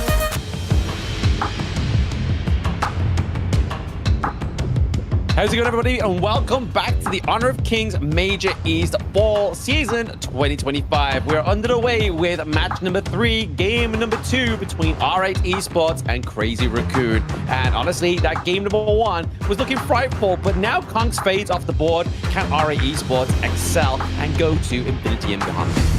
Well, so far we gotta see, right? He still has the potential of playing the pay, of the things like the Jing, and even he brought out the Nakoruru as well back in one of the games that he lost, but had an amazing early game with. Yeah, I mean, he's definitely kind of like the jungler that knows the most, right? Like, he loves these carry junglers. I don't think we've seen him on a tank jungle yet, right? So far, I think no, but putting Kong on the tank jungle might be not so great, right? But was he the one who played the, what do you call that, the floorborne tank? Was it him? No, that was Rock. Yeah, no, he has played a tank jungle, but he lost with it. He lost with Dune to Nongshim Red Force. So maybe let's try and stay away from the tanks, but maybe it was just maybe a bad matchup, right? I mean, Nongshim is a team that you can't take lightly, but we're getting to the ban phase of game number 2 here. We have the ban of the pay of the Arlie because R8 Esports took them in game number 1, but Crazy Raccoon have the first pick here. So do they go to lock in something like the Huan, or do they go for another jungle carry pick here for CR? Ooh, like you mentioned, jungle carry. You can probably say that with an Ogre here and Gu Xing, he's like, man, he had such a beautiful Fade game. I want to play it too. Lock me in. Let's go. Yeah, Gushing was just like, Coach, I don't care. I want to play Fade. He did really well with it. I want to do really well with it. Whatever he can do, I can do better. But of course, there are still priority picks here up for grabs coming in from our esports. They still need to deny the Long and Yuhuan, one of the two most picked heroes here coming into our KME region. And having those two in the same team comp, you have double bailout on these heroes. I mean, they obviously take the Lady Gem for themselves because obviously RA Esports can't take it in game number 2. They had it in number 1. But the Mai Yin here is going to be enough to kind of keep those slippery heroes like the Lung, like the Huan into place. But, ooh, okay, RA Esports potentially goes for that kind of like double support carry pick onto the Lung. Well, here's the thing. Usually our misconception will be, oh, Dolia will just refresh the low infinite fastest. But once that, if let's say Xenon is very good on this Yuan, the double ending sorrow that we've seen so far is proven to be very, very deadly. Oh, absolutely. I mean, you can bait obviously the ultimates. You can obviously come back down with a big smash as well. It's very good for a double refresh, right? Like, you don't want to give over a double refresh to, I don't know, just any Joe Bloggs. You want to give over to a hero that has the ultimate that can actually dictate and change the pace of a game here, which Q1 can do. But back at we get into the ban phase here, second part, we see the Diadea being banned out because obviously support so far for Nia has not been locked in, which could be a bit of an issue, right? But they do have the Junk Fei if they really want to go for a little bit of frontline. Is it a bit too much frontline if they go for a Junk Fei here? It depends on what Nanohana goes for as their marksman.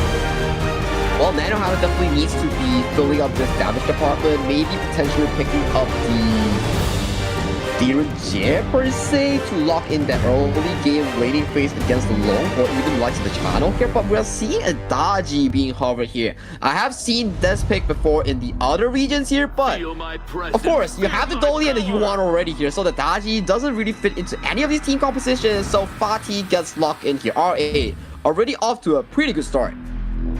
Very good start here. They get Fatih for Doma here. He's played, I mean, most of the Clash laners within this competition have played very well here, but like you were saying, Crazy Raccoons, they look to maybe potentially go for either the Chano or the Flowborn Marksman here, flickering between those two, because obviously the range and the late game potential of both of these heroes is exactly what they want going into this game number 2, right? And it looks like Nia is actually going to go for the Zhang Fei here to give them a little bit more of an extra front line, get those pickoffs with the Unbridled Outburst.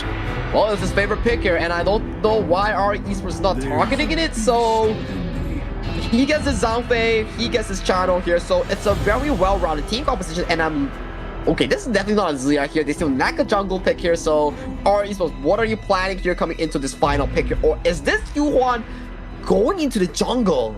Oh, it's got to be, right? It's got to be Huan jungle, Suya into the mid lane, Dolia into support. But no, there we go. That makes even more sense now where that's going. Again, Mo potentially here going over to RA Esports for a little bit more of an artillery range, a little bit more burst damage, and obviously with Dolia, it makes a lot of sense.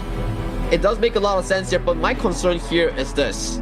You have the Yuan, you have the KME, you have the Dolia here, so that's triple magic setup here coming in for the side RA Esports here, and you're against two large tanks being Ogren and Zhang Fei here. Itemization wise, once these heroes hit the Succubus Cloak or the Eye of the Phoenix here, RA Esports, do you have enough damage to realistically take down this Ogren? Again, I think only time will tell, right? Like, if obviously Xenon is able to get ahead with the KME, obviously stack up his passive as well to do more damage also. But then at the same time, he's still going to watch out for positioning, right? Like, you've got Mai Yin that can dive in on top of you. You've got Orgren that can get the path of passing into the back line of you as well. And if you're not careful, you've got Nia that could be sitting in a bush at Unbridled Outburst. I mean, it's not quite the Cannon Blast that's quite oppressive, which we saw the RA Esports banned out the Motsu, but you're kind of using an Unbridled Outburst as the same essence as a Cannon Blast to catch out the enemy team to set up that team fight, but it's going to be obviously on a lot longer of a cooldown, so they have to use it a lot more conservatively here. But this is game number 2 between Crazy Raccoon and RA Esports. Will it be a 2-0, or can RA Esports do the dream like Genji just did and get this back into their favor?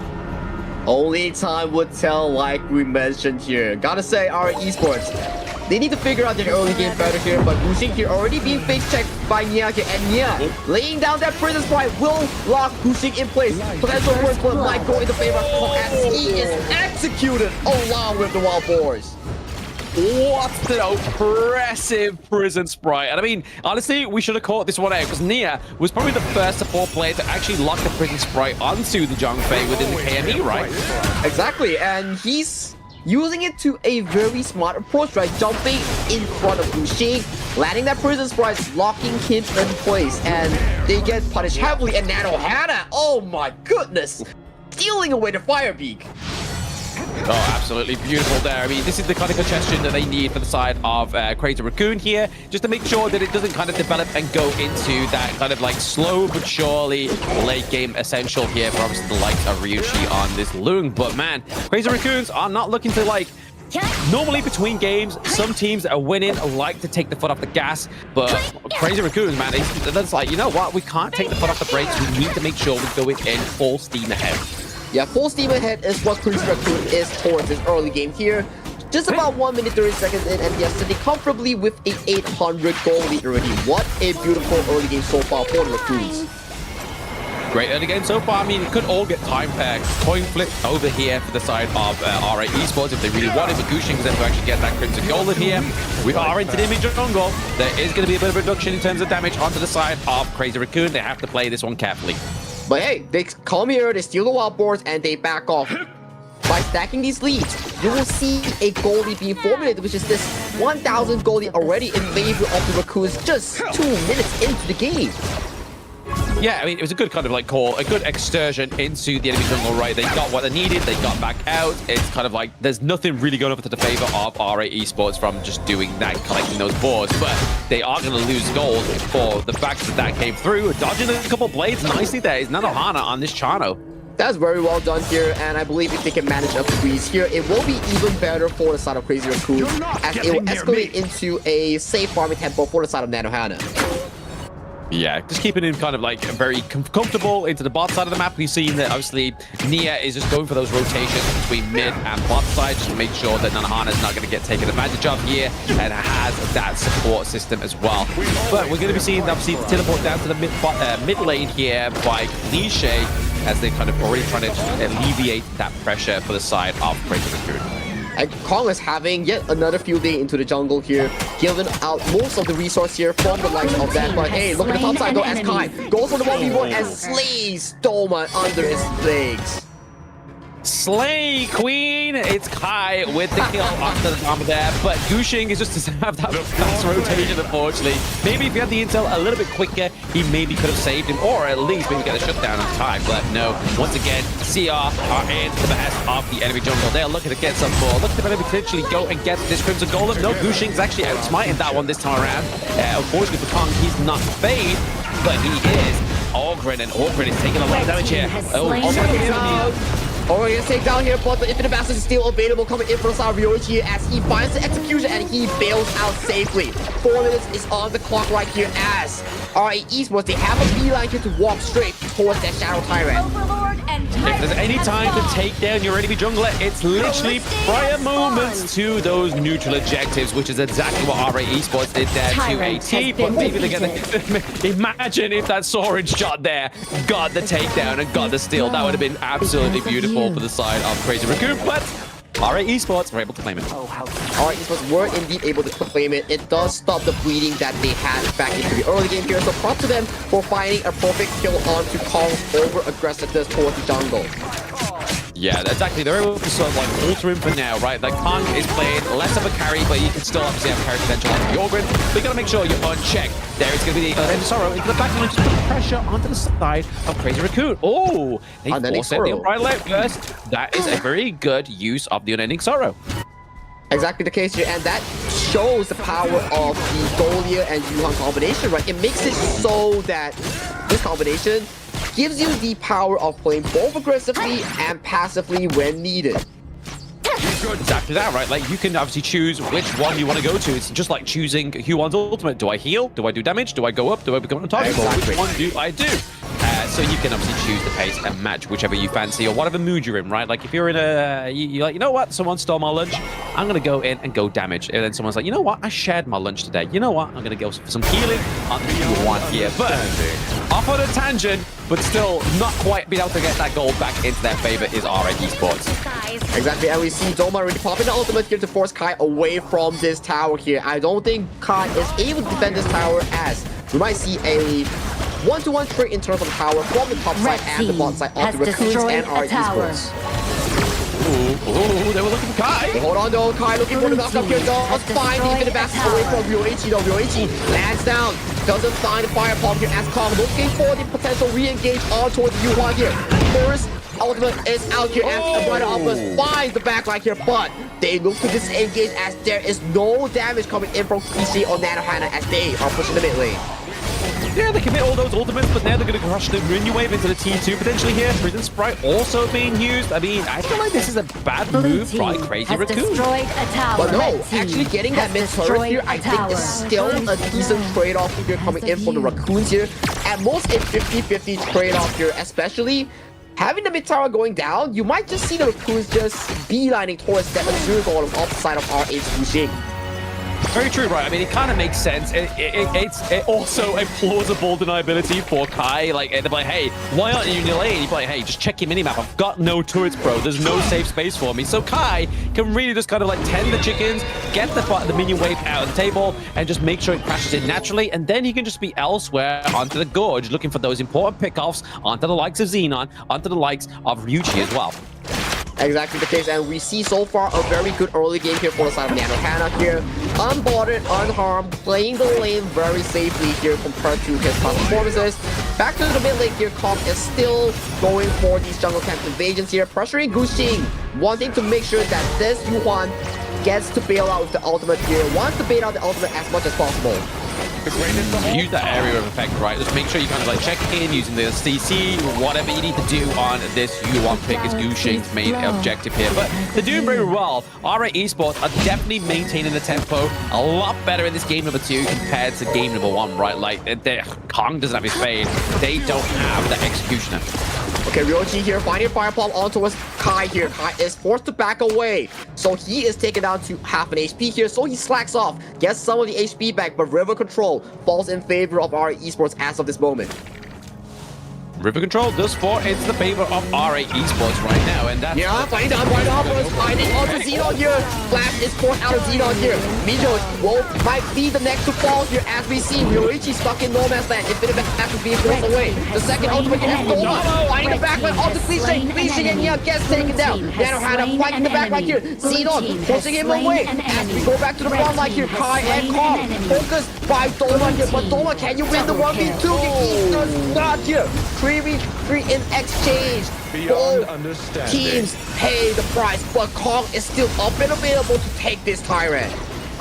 Both teams paid the toll, man. That was a big toll to pay, right? I mean, overall, we saw that Nanohana was into the back line. He was trying to get the lockdown on the Guxing as well as Xenon, but was really that his point of call? Was that his point of reference? Because, I mean, we saw that Kong had a completely uncontested Tyrant that time around, right? So really, the Crazy Raccoons as R8 Esports here, in terms of what that trade went in favor of, I can honestly feel like it goes over to Crazy Raccoons, right? Because not only do they maintain the goal difference, they get the Tyrant, they get the equal kills on foot as well. But it's a much better mid-game here coming in from the side of the RA Esports compared to game number 1 so far. As we see Nia potentially being caught out here, gets jacked a bit by the javelins. Yeah, it's very hard to shut down the Xenon, right? Like, Xenon is cruising around, buddying system with Dolia, with the Q1. And if you're at that point, you're hard to catch out. You've got wave breakers, you've got huge AoE CCs coming through, you got healing. You're untouchable. And look at Kai here, looking for potential engage onto Mijos here. Doesn't get the engage onto Guxing here. Guxing does not get the unending soul out at all as he chains CC to death. Yeah, that's one way to counter the Huon, right? It's like, hey, you want to take to the skies? I mean, we've grounded you right now. You cannot move. You are an 8-year-old. You didn't do your own work, and now you are stuck in your room. Yeah, you're grounded. You can't go out, and dying just before Shadow Tyrant is a crucial mistake here coming in for the side of our Guxing here. So this Shadow Tyrant goes uncontested towards the hands of Crazy Raccoons once again. Dark The Tyrant Raccoons has been have defeated. control. They do have control. The dumpsters are all in a line, and they are looking to get some more here. Obviously, just getting and just alleviating the pressure of these minions into these side lanes as well. The T1 still standing onto the side of Crazy Raccoons, but that's not really their main objective, right? They're looking to just create that pressure down to this farm lane, so the fact that the Ryuji does not have that safe space anymore. There you go. T2 does fall here. T2 falls towards the bottom side here as we see Nia providing a lot of pressure, man marking Xenon and Mijo's position here. Yeah, they're looking to go for another T2 as well. They can get the takedown of that mid one. I mean, Xenon actually misses out those freshly forged couple blades, which is a little bit of a detriment there. Looking to just drive them away rather than do the damage. But, oh, okay, they're able to get the golem away, though. That was a nice couple blade. That was a nice couple blade here coming in from Xenon. Does secure the Crimson, though, but top lane is up for push coming in from the side of CR as they take all the outer turrets from mid and bottom side already. They want to repeat success here towards Clash lane.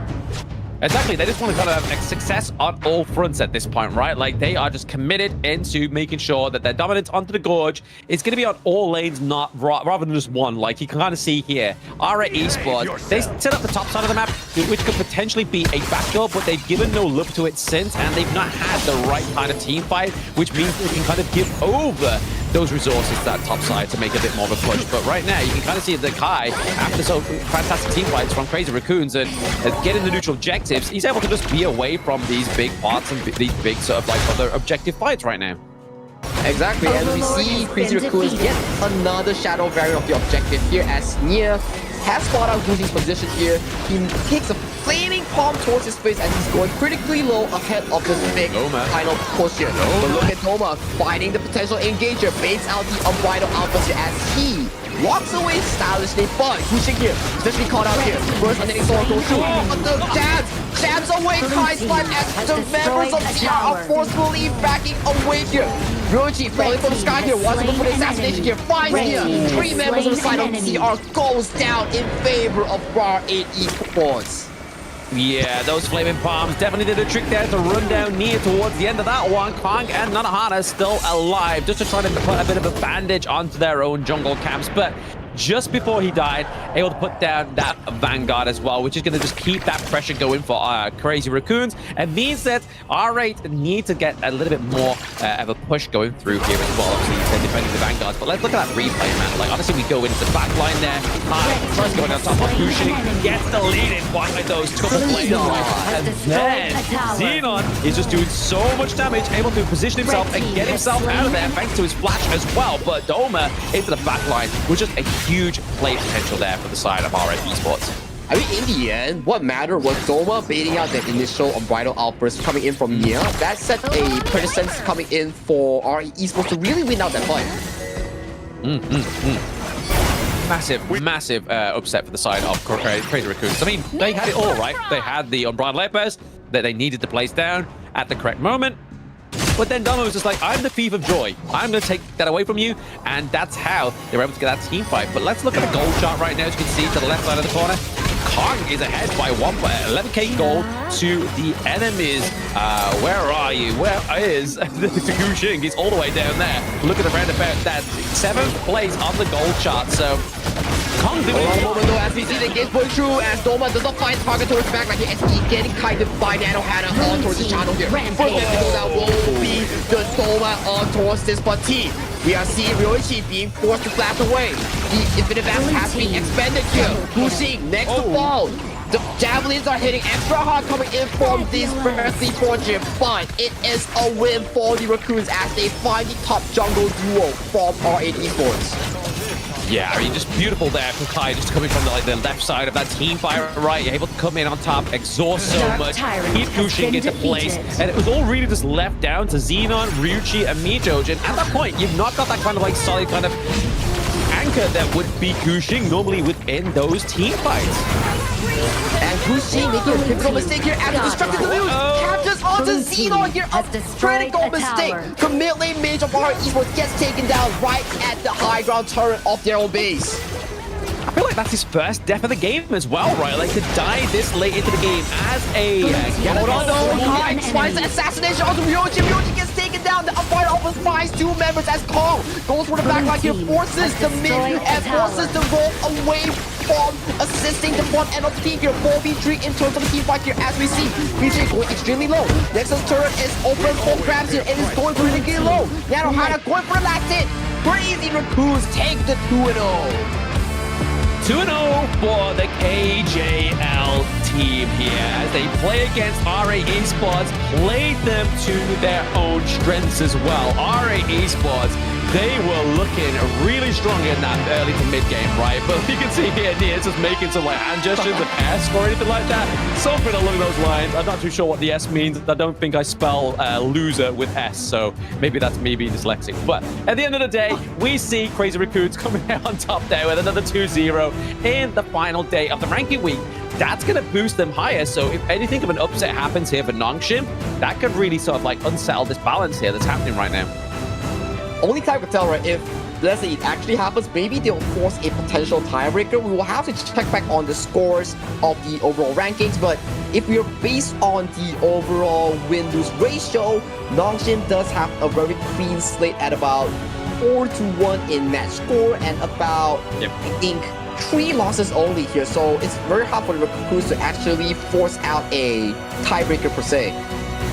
Yeah, exactly. I mean, we had the Agents of Chaos here, which was meant to be RA Esports, but unfortunately, after that game 1, their victory, which was very solid by Crazy Raccoon, it was hard for them to bounce back in that game number 2, but they did their best, right? Obviously, the draft with the Huan, the draft with Xenon onto the Ganamo, as well as obviously Nijoj onto the Dolia. We were seeing those 3 were just kind of circumventing around the gorge, keeping Xenon safe, doing the damage into the team fights, and what was basically allowing Crazy Raccoon to take those team fights, and it was coming out on top for Xenon. And they can even see here that one death that he had at the Crystal was his only death.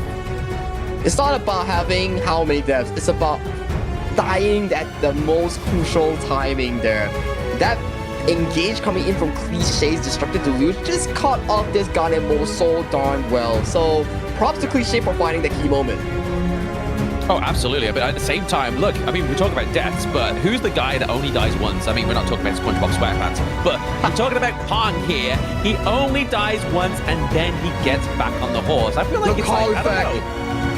It's a second win. He's his own Sage's Sanctuary, you know? Like, he dies once, he's like, boom, I'm back, baby, let's go. And then you can see here with the damage dealt, 111k damage dealt from an Orgren. That is huge amounts of outputs that when considering the draft, you're looking at Cliché on the Lady Chen to do a lot of damage. You're looking at the Chano, Nanohana to do a lot of damage, but that's more towards the late game. But they didn't have to get to that boundary. They just made sure they maintained the goal lead, maintained those team fights, and just kind of dismantled RA Esports in their own way.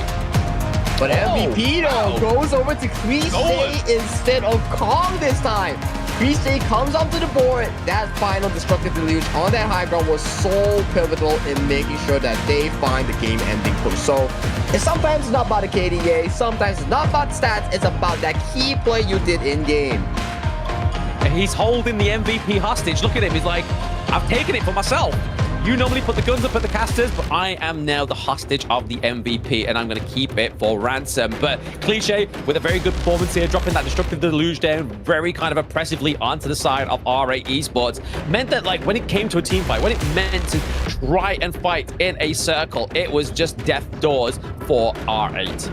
Yeah, it was just death doors for R8 here, even though this was one of those R8 fights that came out in a 50-50 fashion, but Kong is just this indestructible tank that you cannot really take down. Like, even for this fight, look at Xenon. Ooh, finding that key blaze on towards Kai here. And Kong, if he gets taken down so hard, he can't be this frontline that you expect him to be. Oh, absolutely not. No, exactly. Like, if he gets taken down, then it's kind of just like a bit of an issue here for the side of Crazy Raccoon. But there, Ryuichi and Xenon were just kind of like trying to always position themselves, trying to make sure they didn't have to use the Infinite Bastards anytime soon, but it's just always baited out by Kai. This is the beauty of the Mayin, right? Like, yes, wasn't quite the kind of like most stellar performance from Mayin, but he did the job. He was able to get that ultimate refreshed off of the Lung and was able to keep those team fights going into the favor of Crazy Raccoon. And now Crazy Raccoon are 2-0 against R8 Esports. We're going to go for a short break, ladies and gentlemen, but when we come back, we'll have the last match of the day. Nongshim going up against their opponent. We'll see you soon.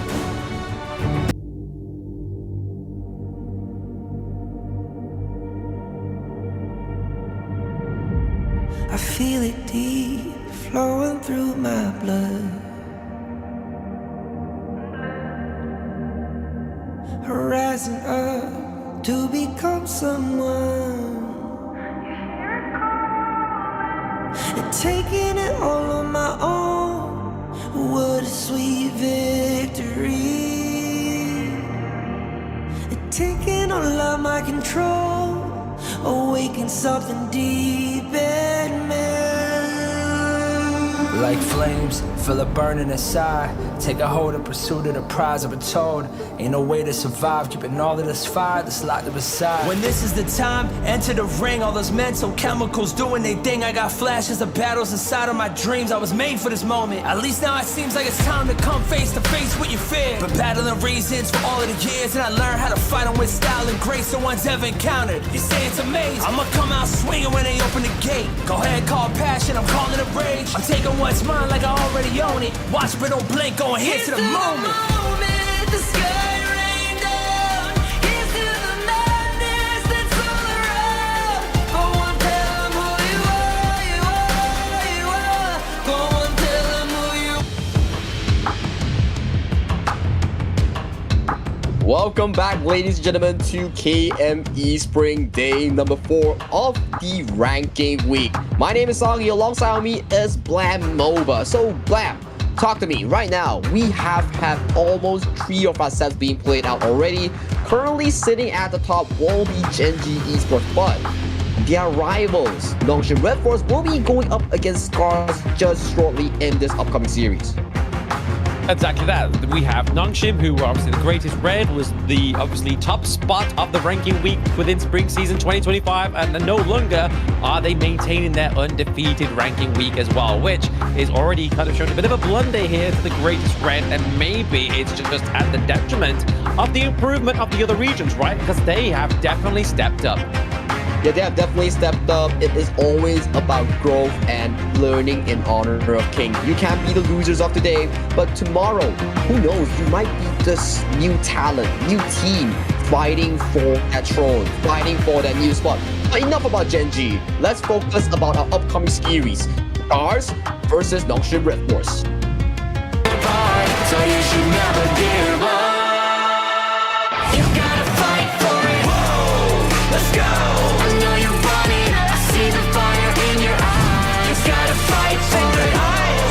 Let's go! The battle's calling. You better give it all you got. You gotta fight for it. The time is right for you to raise a rock, yeah. Cause you could be the greatest of them all, yeah. Whoa, let's go! The battle's calling. You better give it all you got. You gotta fight for it.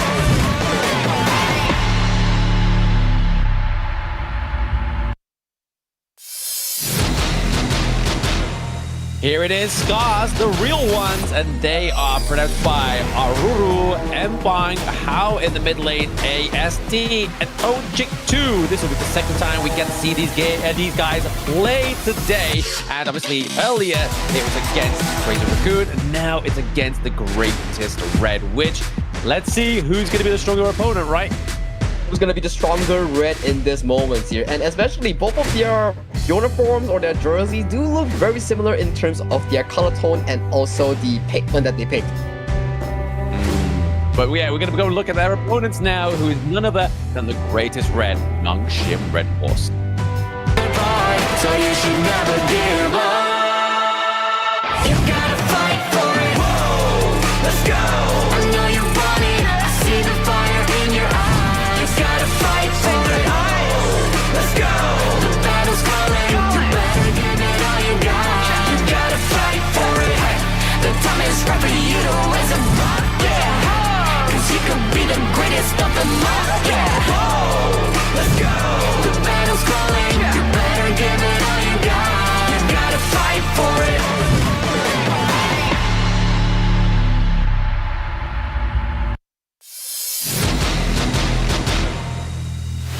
Nongshim Red Force, the greatest red in the class named Kyung9, Jungle, Haku, mid lane Mage, Illusion, Seri and Faye will be your bottom side map, farm lane, and roamer. So far, this team has shown signs of being destructible by the likes of Genji. And they have shown they can bleed. Do you think Scars has what it takes to actually make them bleed even further?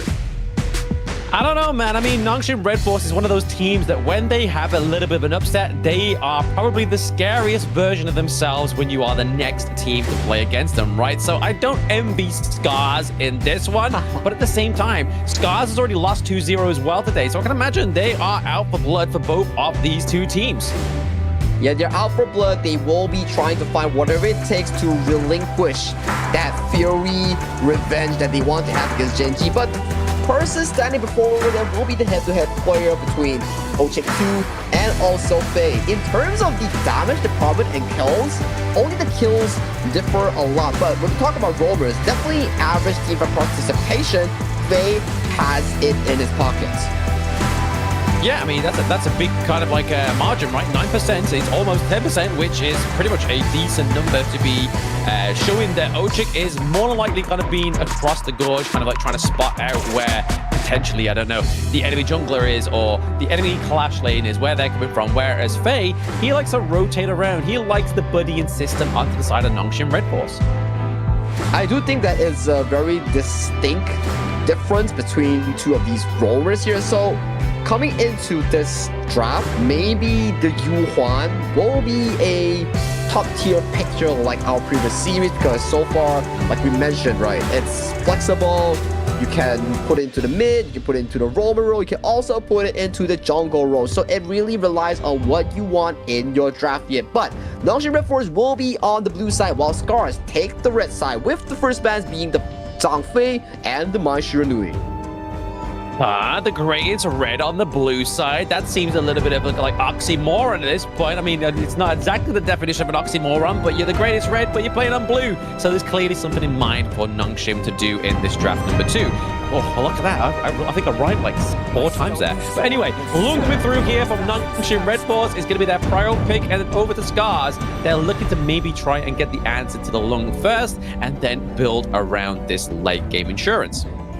Yeah, late game insurance being prepared for the side of Scars will be that Channel and Pei here. So Pei will bring up that early game tempo here, and Channel will be that lane counter towards the mid game for this Lung here. However, they do a last minute swap here, as the Channel won't be such a big priority here, since Marksman has been shown for the side of Nongshim.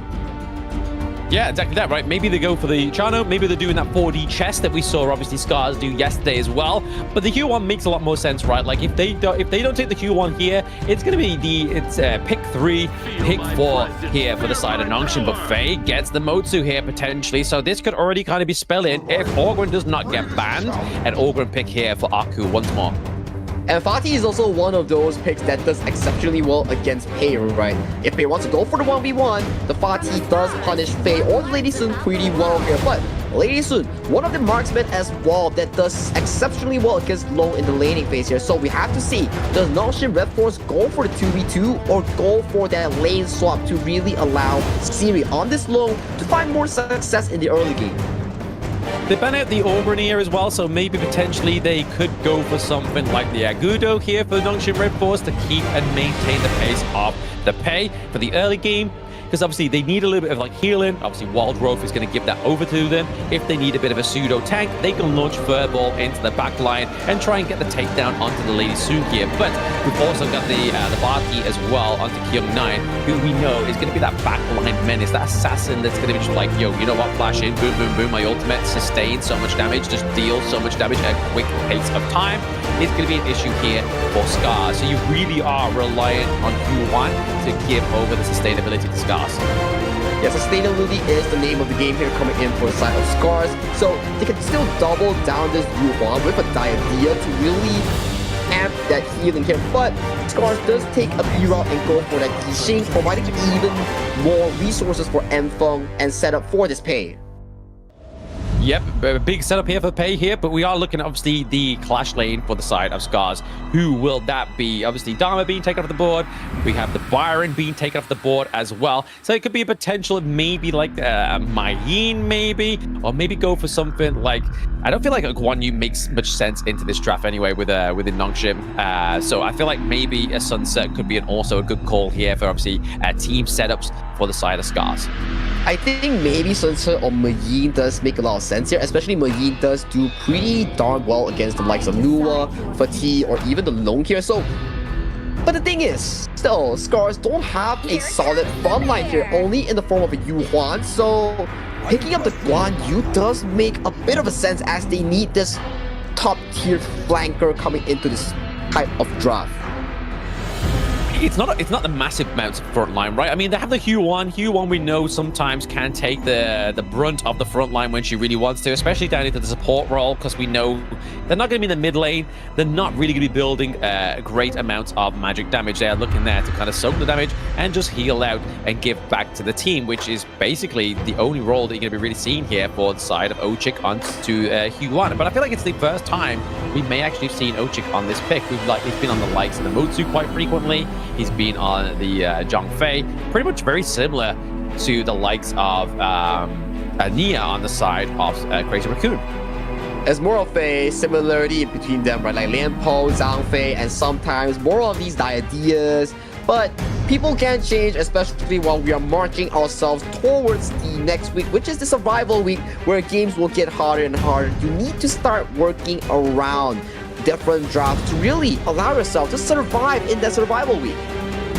Survive is the name of the game, right? Especially for Group A. And honestly, if Scars don't win this one, I mean, there's no way I don't think they climb up to the Group S anyway. So it's going to be hard for them if they, even to win this one. If they lose this one, they are probably more than likely going to be into that Group A where the true fight really is on their hands. Because, I mean, they have the likes of R8. They have A-Star that started to shine towards the latter part of this day. And then CMF, we can see if they can do anything against Genji in the offline match. But we are now in the present, in the moment, with Scars going against Nongshim for game number 1.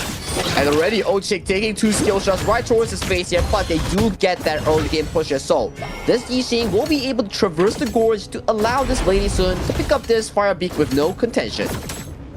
Yep, exactly. She's not going to have any contention. She's going to be able to get it with ease, get the extra little bit of resources here. But there it is. He actually dodged out the CC there from the Cannon Blast, thanks to Guan Yu's abilities. Yeah, the Soaring Green Jade here does well-timed right on the side of Aruru, allowing him to dodge that CC, similar to how Adira is able to cast that spell too here. But Ochik, though, forced out a flash already, thanks to the roll coming in from Kyung9. Yeah, a good little exhaustion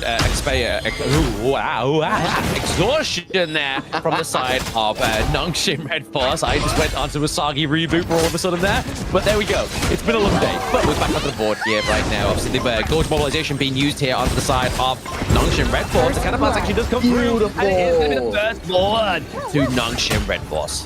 Bullseye coming in for Faye, catching Aruru right at the marker here. Aruru not burning that spirit as one of the biggest mistakes he's done in this first minute of the game. Yeah, no, you don't want to be punishing the Guan Yu too frequently if you are... Well, you don't want to be punished as a Guan Yu too frequently if you are Scars, right? Like a Nongshim, they know what they need to do with that top side of the map. They need to put the pony on a lockdown. Yeah, pony on the leash. Make sure that it is tame and not harmful here. But so far coming into this early game, aside from their first blood, we're seeing Nongshim Red Force get more of this jungle and lane control compared to the likes of Scars. Yeah, they seem a little bit more composed. I think like the only lane that's actually having a little bit of an advantage right now is obviously Lady Sun going up against the Lung, and obviously in the laning phase 1v1, Lady Sun always takes that. Yeah, Lady Sun always takes that, but mid lane here though, Hao is extremely low. Hao is low, but he has obviously the passive still stacked up as well, right? So even if they do dive in, commit like a flash or anything like that, the likes of, then they're kind of just getting those resources off the table from Nongshim Red Force, which could have been the bait there for Hao, but he decided to go back to base, and so he's able to be there for his rest of his team in the mid lane. Yeah, Enfeng also does pick up this Crimson Golem here, and he's trying to take more of these farms compared to the likes of the Agudo. So far into an early game, Enfeng has been awfully quiet here. Annihilation goes wide here, does not find its marker here. I mean, he's got to be quiet, right? Like, he doesn't want to make too much of an explosion because then he's going to be the prime target, where really, he's hoping that Nongshim just make Aruru here their main target for now. But how having to force the flash out, doesn't get hit by the cannon blast. That was actually timed very nicely here by the side of Scars. Yeah, Scars here pulling away danger as fast as possible here, but we see towards the bottom side here, Mfeng does take away another wild boar camp from the hands of Haku here. Small leads lead to big wins, so this is something that we will learn in Honor of Kings here, but it's still at the early game of the game here. We will be seeing more of these fights coming into this Tyrant that will be spawning in about 20 seconds. Like we say in the UK, when we try to teach children to be good with money, you look after the pennies, the pounds will look after themselves. And that's exactly what they're doing here onto the side of Scars. They're looking after those small objectives, get those big gains, but now it's giving the ultimate board, keeping... it was keeping How alive, but Annihilation is probably a good name for that ultimate for the newer. So look at KME finding the assassination onto Aruru! Aruru goes down as well, and it looks like they're able to get the Tyrant over to the side of Scars, so a little bit of a Brucey bonus, maybe a little bit to lick their wounds as they go out of this team fight. The Unending Sorrow does come through, but now I think Inside My Box has been committed from the side of Nongshim, looking to try and catch a little bit of an aggressive ASD, but he didn't take the bait. But KME here pops the ultimate, finds Mfeng for a 1v1 scenario, but doesn't seem to have enough damage here. No, not when you go against a Yixing as well as the Pei, right? Like, you're looking just to survive in that one, but at the same time, Aruru's actually getting caught out quite frequently against this newer, right? Like, this is the thing, what I was saying about the Guan Yu into this draft. Yes, obviously, if you're playing from the front foot and onto the winning streak here, you are going to be able to maintain and dictate that tempo, but Nua, she's able to drop those boxes from a distance. He doesn't know where the other box is. He drops in another one, and then it just kind of just slows him down. It becomes a little bit more harder to navigate this Guan Yu into these like single kind of target pickups. Yeah, it's like how we see Ata being picked up against the Guan Yu, because the fact that you can form a terrain and Guan Yu is not the best at crossing terrains, which limits this horse path thing to find these successful flags here. But coming to this early game here, Nongshim so far, they have a lot of snipers in their team. First blood we saw FaZe sniping with that cannon blast. Second one we saw Illusion finding that annihilation on towards the backline of the members of Scars. Yeah, beautiful play so far. I mean, we can see here that the bot side of the map is actually going to be dominated after that 4-minute mark. We're on the 5 minutes of right about now for the side of Nongshim as they take that T1 down to the bot side of the map. So once again, I feel like, yes, Scars was putting the pressure on Siri in the early game with the 1v1 from ASD, but now they've kind of left him to his own devices, which is a bit of a problem, especially if you've got Agudo sieging with the Lung. Yeah, Gudo sieging with the Long here does successfully take down that barn turret. Usually we'll see a trade here, but Ochik here forces to use the Unending Sorrow. Ooh, the box comes through, tries to keep Haku in place, but the Radial Cavalry is going to be what he... Now, Scars strike while the iron is hot. They're not looking to get burned by the iron, they're looking to see at their opponents. Aruru finding that flank on towards the Guan Yu on Haku was so key, so important here. And look at KME, might be caught in back lanes. Yeah, a little bit of aggressive here by KME, maybe get taken out, and he is. That's a 5v1. I mean, in what kind of territory do you really want to be taking that when your Haku is just coming back out of Death Timer? And obviously, Faye was in your own jungle. I think it was just a little bit of a misplay here from Nongshim. Yeah, misplay, miscalculated, but Mfeng here does face check into a Siri here, but Siri not having enough items to really burst down this Pei that's scaling so darn well in the 7 minute of the game. And the only thing I can imagine here for Nongshim Red Force is what was kind of like making the case for when was playing against Gen G, right? Nongshim, they could always falter in the early game, but have a much better late game. They do have the late game assurance with the Nua, with the Lung. So really, that's all they need to do is keep Scars at a happy pace. And when they get into the late game, that's when Pain's going to come through, right? Yeah, Pain is going to come through, but KME does spill out the potential gang or dive against Scars, so they do back off here, but for the Faye. Hey, careful, dude. You don't want to get caught in the box and then slowed by the circle and then hit by Ochik, but maybe you do, because she got hit by all three of those things right there. Yup, that seems to be the case here as Aruru here is still aggressively finding a potential flank here against the likes of the backline of Nongshim Red Force here. Right now, Scars having an amazing rotation here, getting that mid-turret chunk out in the enemy low. Destroyed a tower. Yeah, that T1 takedown earlier is really going to be the key to the open door here for the side of Scars as they're looking to approach and take the T2 down into the mid lane. Did very well there. The counter blast from Ochik onto Ochik was actually nullified by the unending sorrow. So they're playing very well right now. They're playing to kind of like that pixel perfect frames. Like they're not getting hit by these single target CCs. And Wang is able to escape right now or use the zone out the side of Nongshim Red Force. Oh, Siri, they're finding that flash knockup, but doesn't find the correct marker of these damage outputs. So that's a 2-minute timer being expended onto this low. And I gotta say, ever since losing to Gen G, Nongshim doesn't seem to be in the correct state so far towards this early game.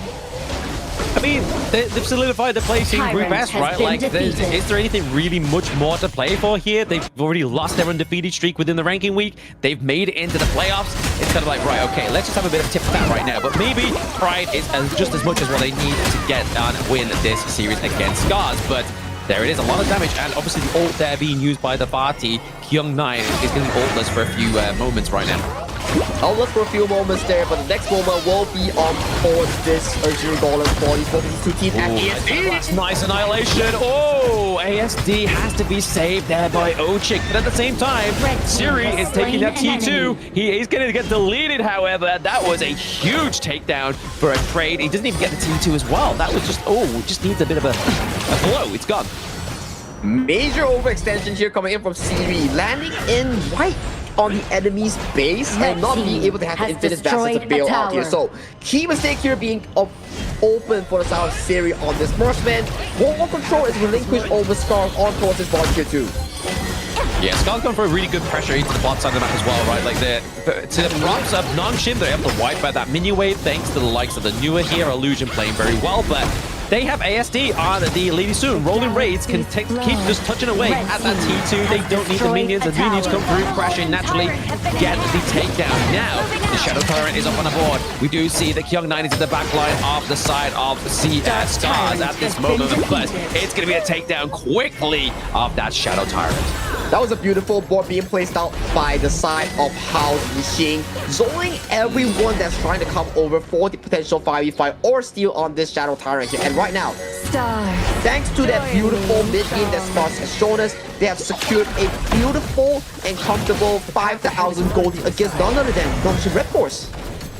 Yeah, they're doing very well to the greatest threat, right? I mean, this was a team that we were very much fearful of in the early days of KME, but now Scars is giving it to them. Nongshim, Gen G, sorry, have already given it to them as well. So really, we're starting to see that they can be tested and they can be beaten.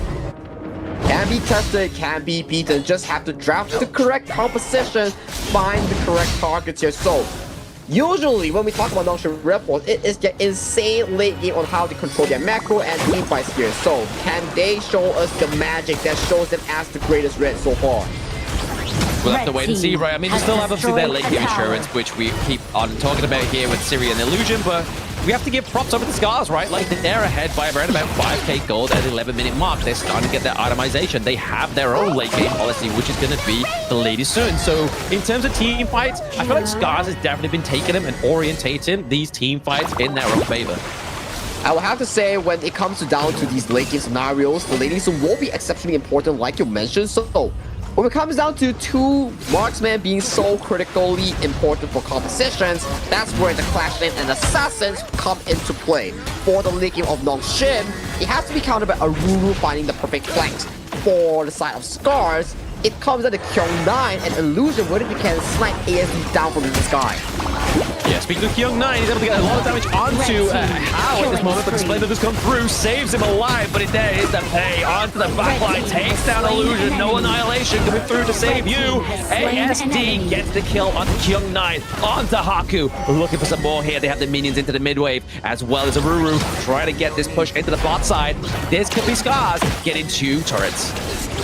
Not just 2 turrets here, but it might potentially just be the game-winning pusher because that is a critical misplay here coming in from Illusion, but Scars make it work, and right now they're knocking on the crystal. Red team, they are knocking on the crystal, they have the mini waves, and they have too much damage. It was there a moment, gone the next. Scars takes another round from Nongshim Red Force, and this is looking a little bit hairy for the boys over in the JPKR region.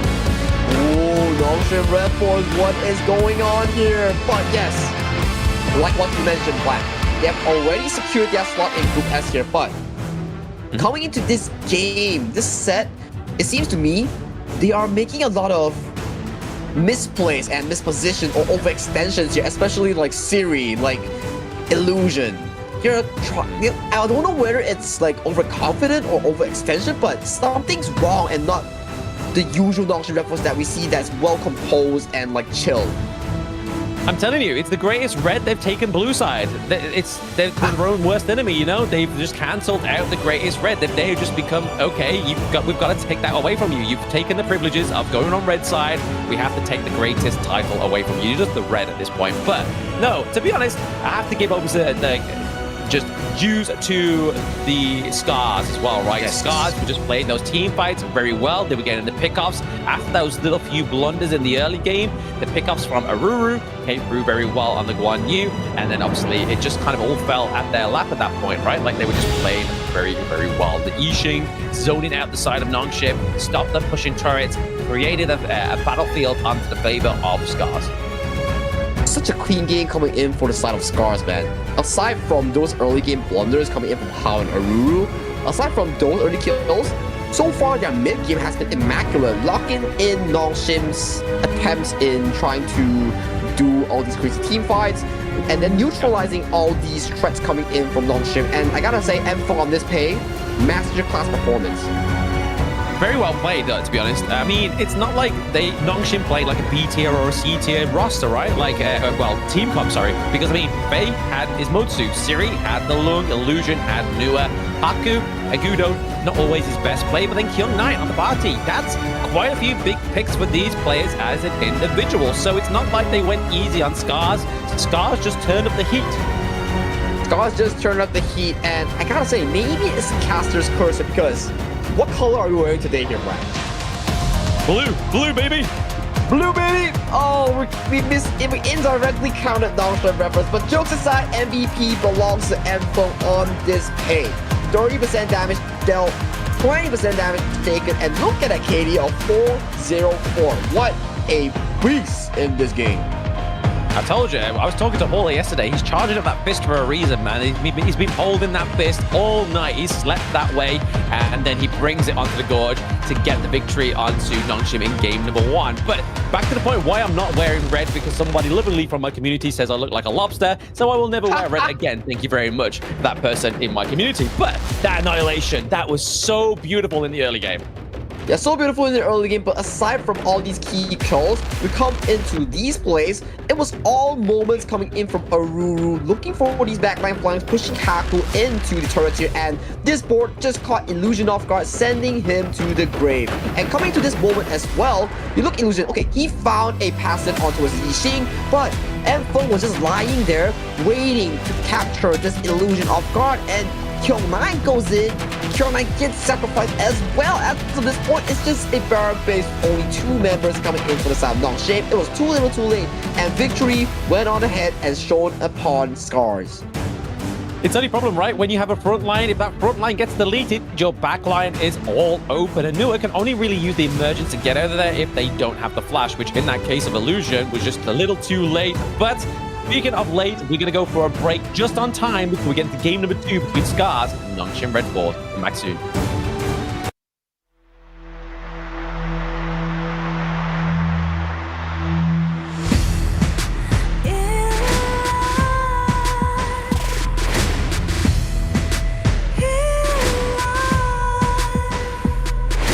What's a life without its worth? Compromising with what hurts inside. When you let fear decide your fate, you don't choose which path to take in life. I'm finally letting go of everything that still holds me. I'm against all odds, but I won't give up, 'cause it's my time to shine. Standing in the spotlight, can't no one let me down. Destiny is calling.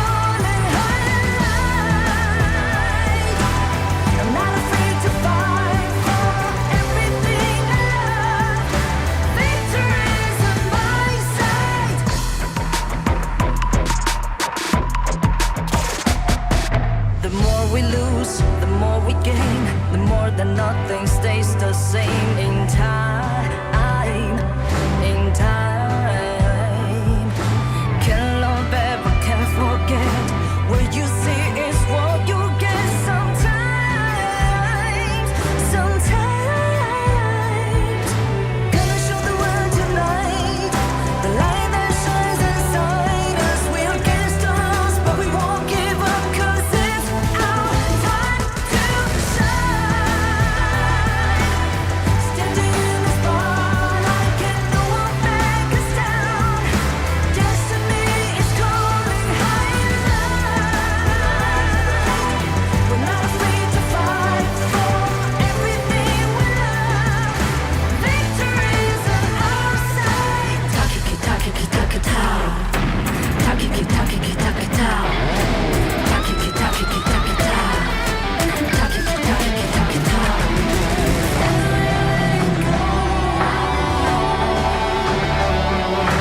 Everything still holds us. 'Cause it's our time to shine. Standing in the spotlight, can no one back us down. Destiny is calling high and light. We're not afraid to fight for everything we love. Victory's on our side. It's our time to shine high and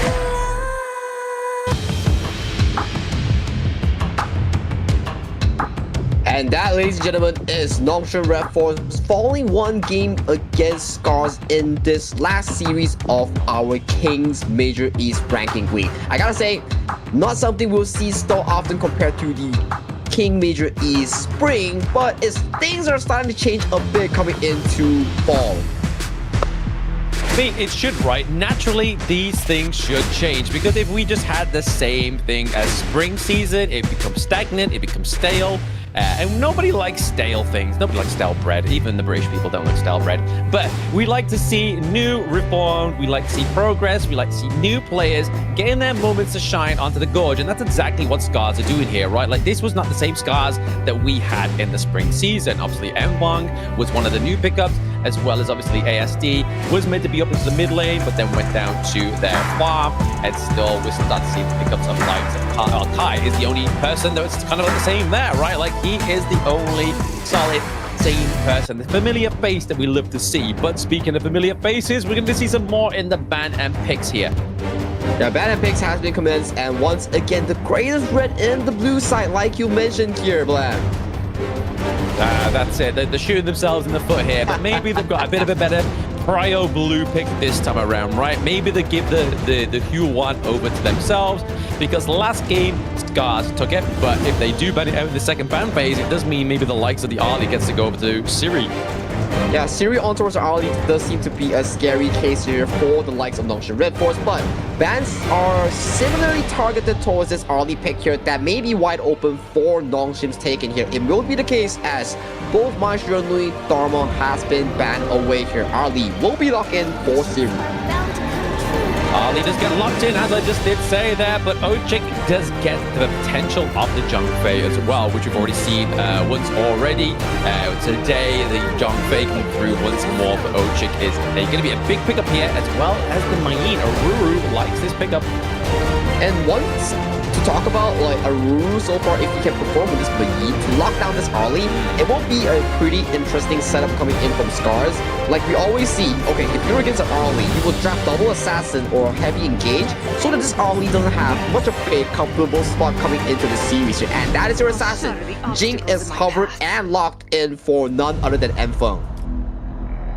Yeah, nice big AoE there to take down the likes of maybe the Arlie and trying to just run down the Charlotte as well. I mean, Charlotte, yes, going into the late game is going to be a little bit harder to run down, right? But if as long as you kind of just use the Marine to your ability, you're going to be starting to see the likes of Jing rotate up to the Clash lane, especially in the early phase, just to try and get those pickups onto Nongshim once again, because we saw it in game number 1, right? Like, they were always fighting up in the Clash lane in the early parts of the game.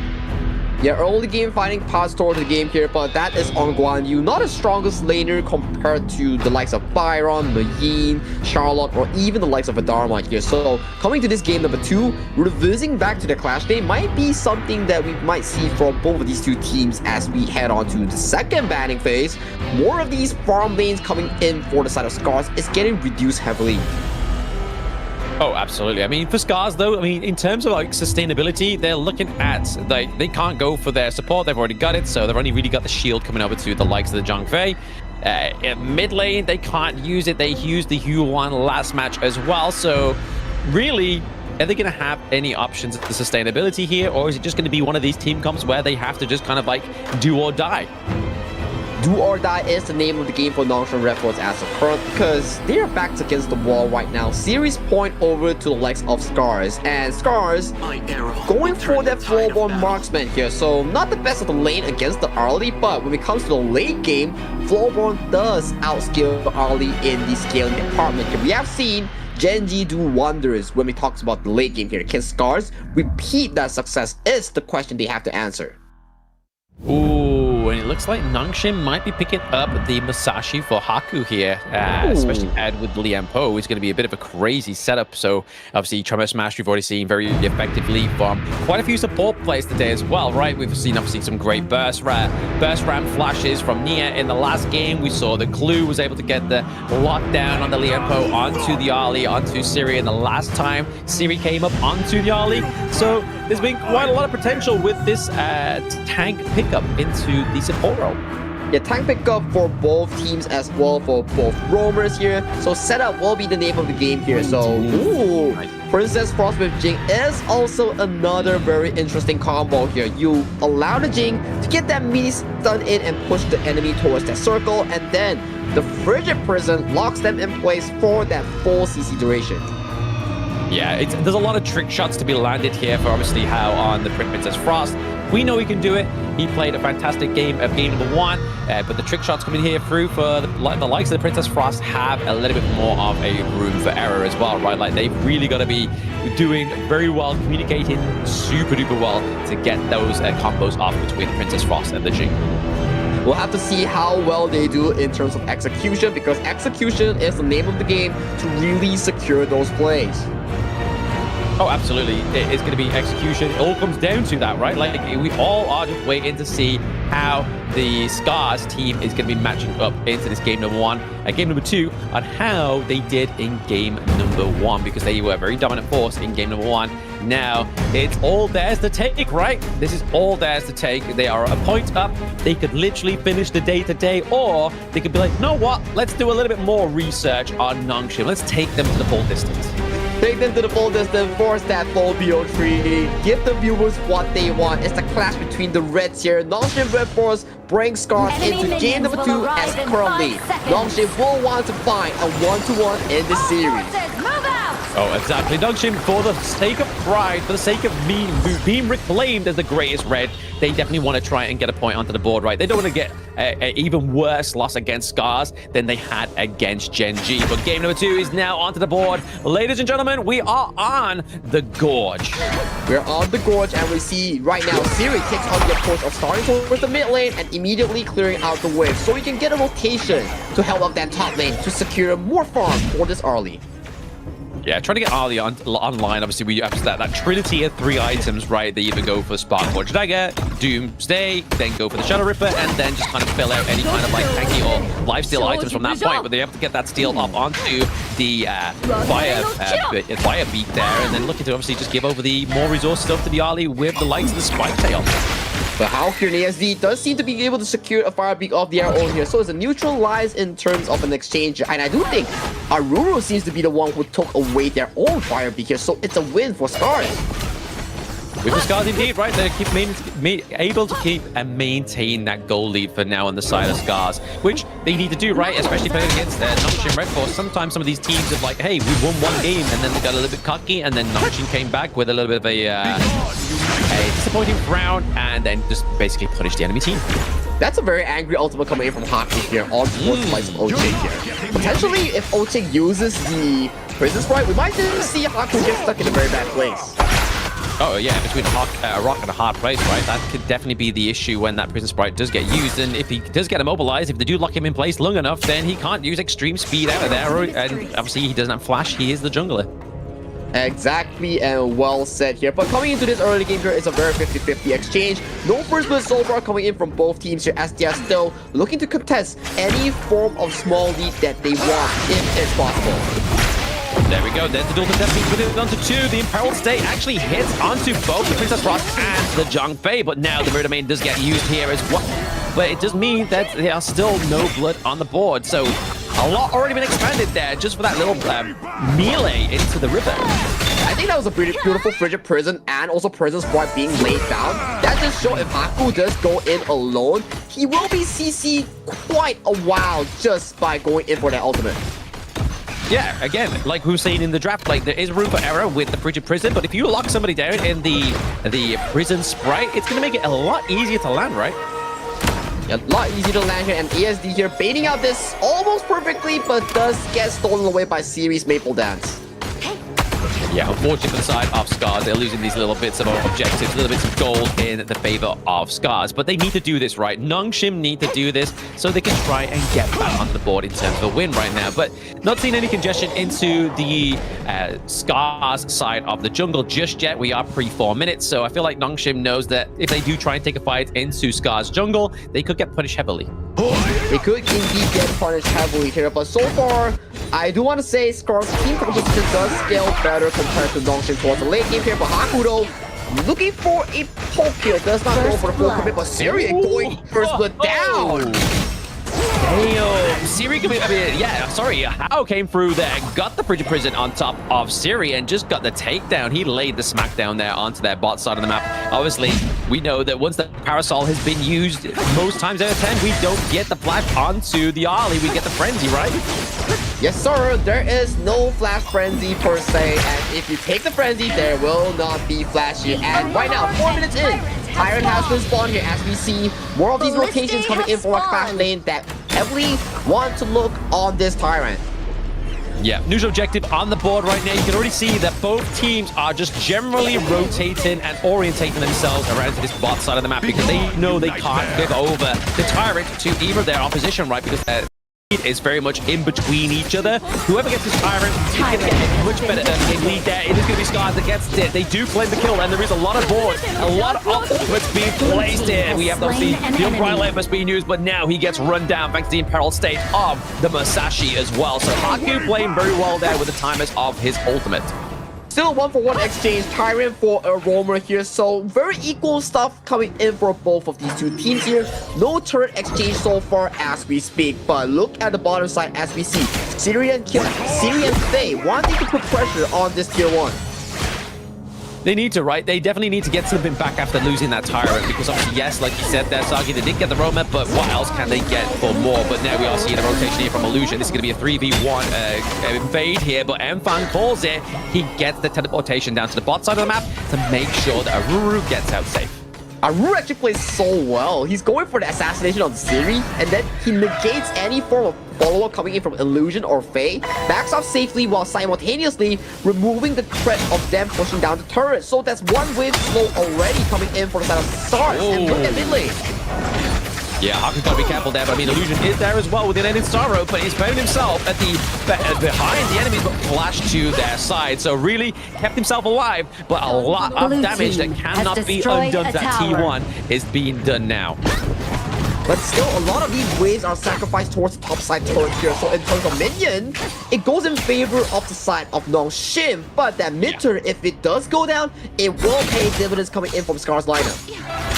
Oh, absolutely. If they can take this T1 down, I mean, you can already see by the efforts of Nongshim rotating and sort of like being around that mid lane, they don't want it to fall because it can be so easy. I mean, even the like of ASD, if he got like the second skill up onto that turret, he'd probably go down. Has destroyed we'll have to see whether he gets that rotation or so to actually get that turret in, because if he does walk in, I do want to say Faye or Haku will not be really happy and will jump on him almost immediately. Yeah, exactly. You don't want to kind of like expand the life of your marksman just for that T1 into the mid lane when you can really just be like, right, let's play a bit of a waiting game. Let's just put the captain off guard, maybe go in for a little bit of a focus on their side lane here, but there it is. Kyung9 does get taken down with the Mirror Domain thanks to the help of Hao on the Princess Frost. Haku not looking too hot here. He has used his ultimate, but can he get out alive? And the answer to that is no. What a masterclass of a Jin coming in from the likes of Enfeng here, and how his spell rotations are just so clean in zoning out Haku and zoning out Kyung9 in this 2v2. Right now, Stars once again up and strong in this league. Yeah, I mean, something to say. So how deadly Princess Frost can be if you can land those frigid prisons. And yeah, exactly how can be deadly on that Princess Frost, especially with the ultimate frigid prison. Just so good if you land it to a T. But there it is. They took the time.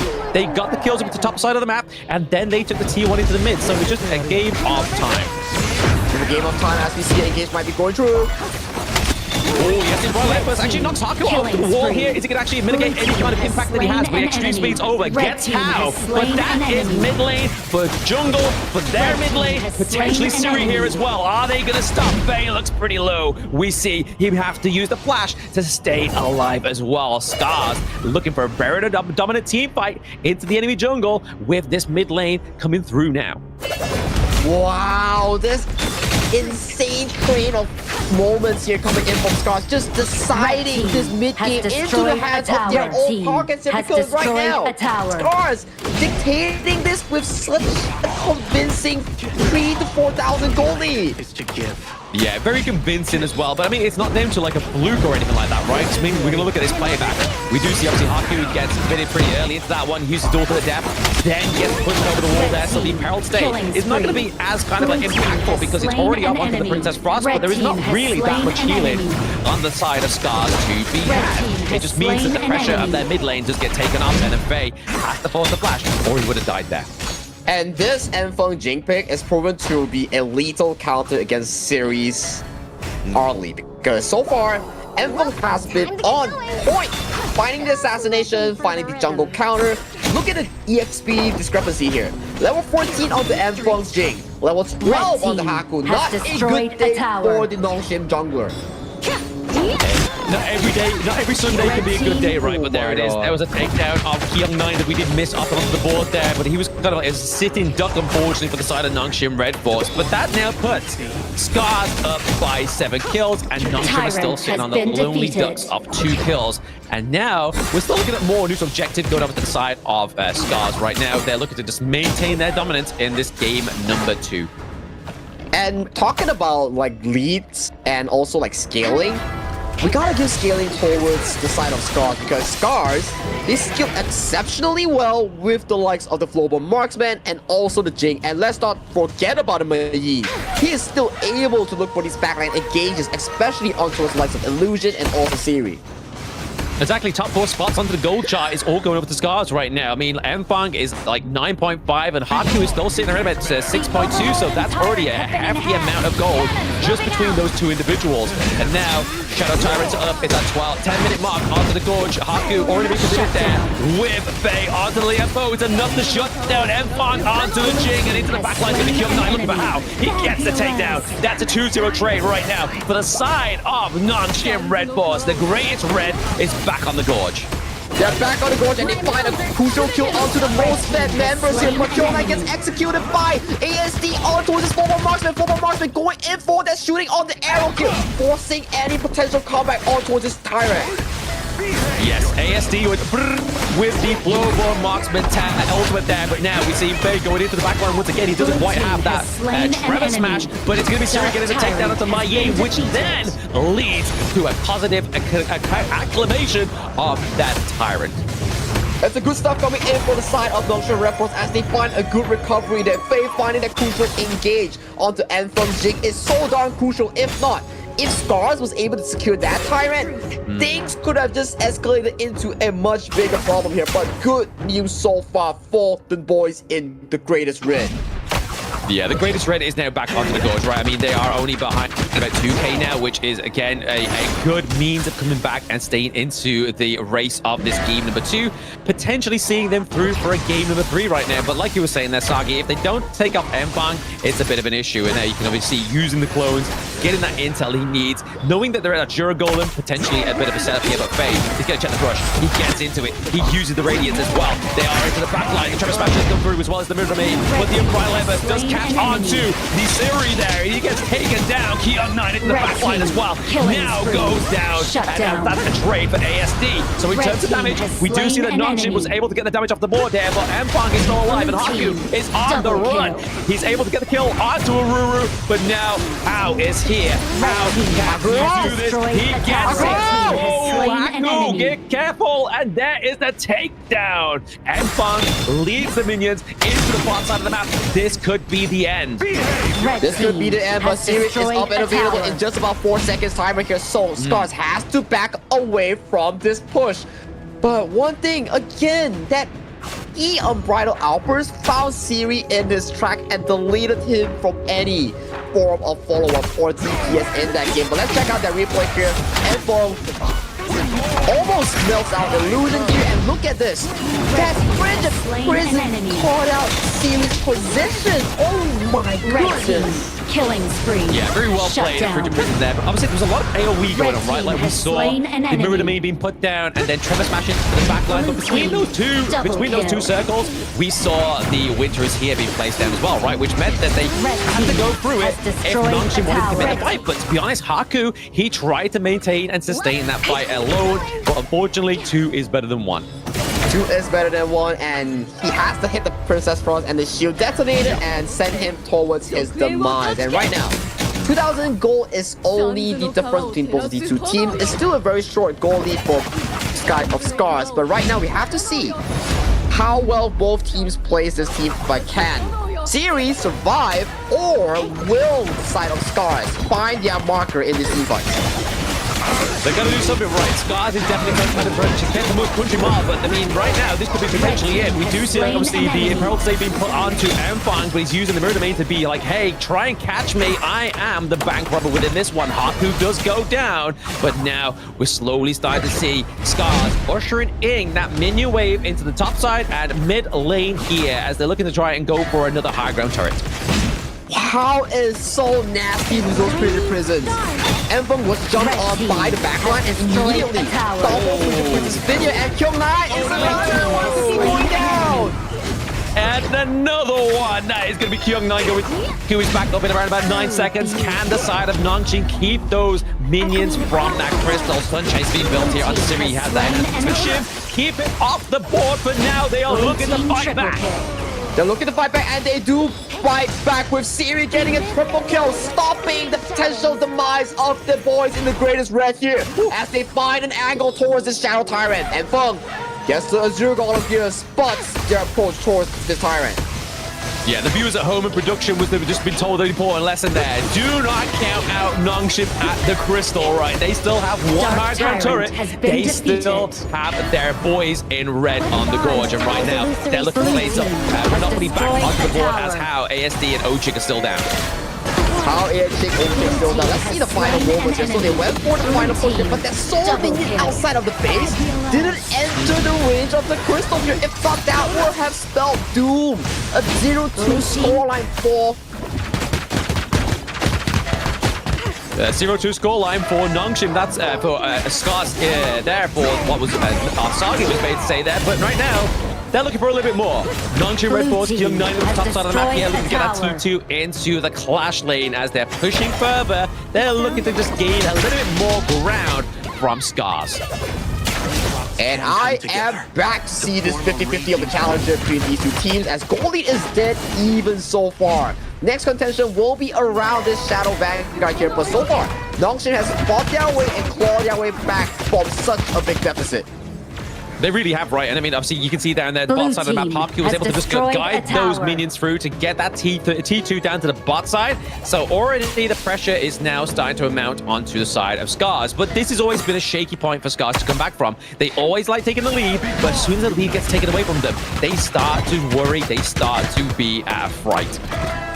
Start to worry, start to fight here as the side lanes will be a contention here for the side of Scars. Mid lane and top lane, Kill Trees has already been collapsed for the side of Nongshim Red Force. So, if this game does go to 20 minutes, it might spell doom, but look at the camp here coming in from Mfang towards the backline.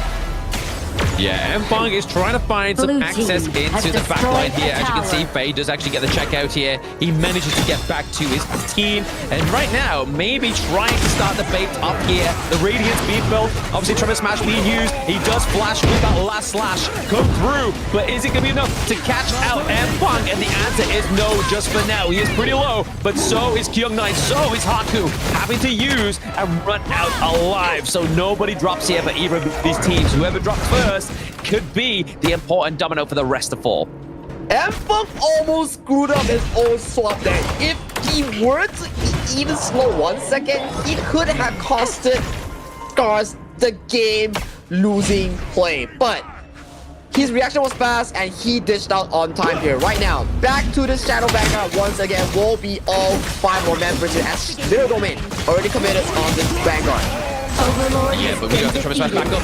This fight, it's going to be the steal for Nongshim. Red Force Fade within with that Tremor Smash. It's going to be so impactful, but can they stay alive? No, they cannot. Mfang is down. How? ASD. Now Ochik go down. The minion wave into the mid lane. Kyung-9, Siri, Faye are all here. Double kill coming through for Siri as well. They're looking to get the push. They're looking to get the claim back to Fame. They're looking to take this to a game 3. The greatest red are back, ladies and gentlemen. What a comeback coming in from Nongshim Red Bull just as we were about to count it up. They claw themselves back from the depths of hell and they hold the series back to a 1-1 equal. Reclaiming their nickname, the greatest red, as they bring this from a what looked like a 2-0 victory. And obviously, we even called out, we zoomed out from the gorge. We thought that that was going to be the end there for Nongshim. But Nongshim always know how to play, never count out the greatest red when they are the backs against the wall.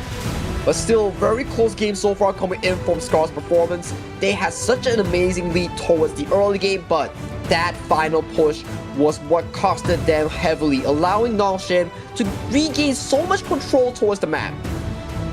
Oh, so much control. I mean, that one kind of like team wipe there, and the fact that they only really had one member to try and like maintain the actual maintenance of Scars is Gorge. It just meant that Nongshim was able to come back. They just kept putting that pressure on, kept making sure that the minion waves could come through, usher them through, get into that mid lane, and that was a real opening up there for them. As soon as they got there, kind of like, right, we are now at the late game, and that's when Nongshim start to thrive, right? Is their late game is always better than their early game. Their late game is always better than their early game. Aside from Scars throwing the game and not being able to secure back-to-back Shadow Tyrants, I think Siri was really that game-changing moment where he found that triple kill in front of the crystal, securing that lead that they desperately need to claw back into the game. And that final moment where Mfang really committed that Mirror Domain onto the Vanguard, it was not necessary because if you commit the Mirror Domain, no one could find the backline as better as Jing without an ultimate.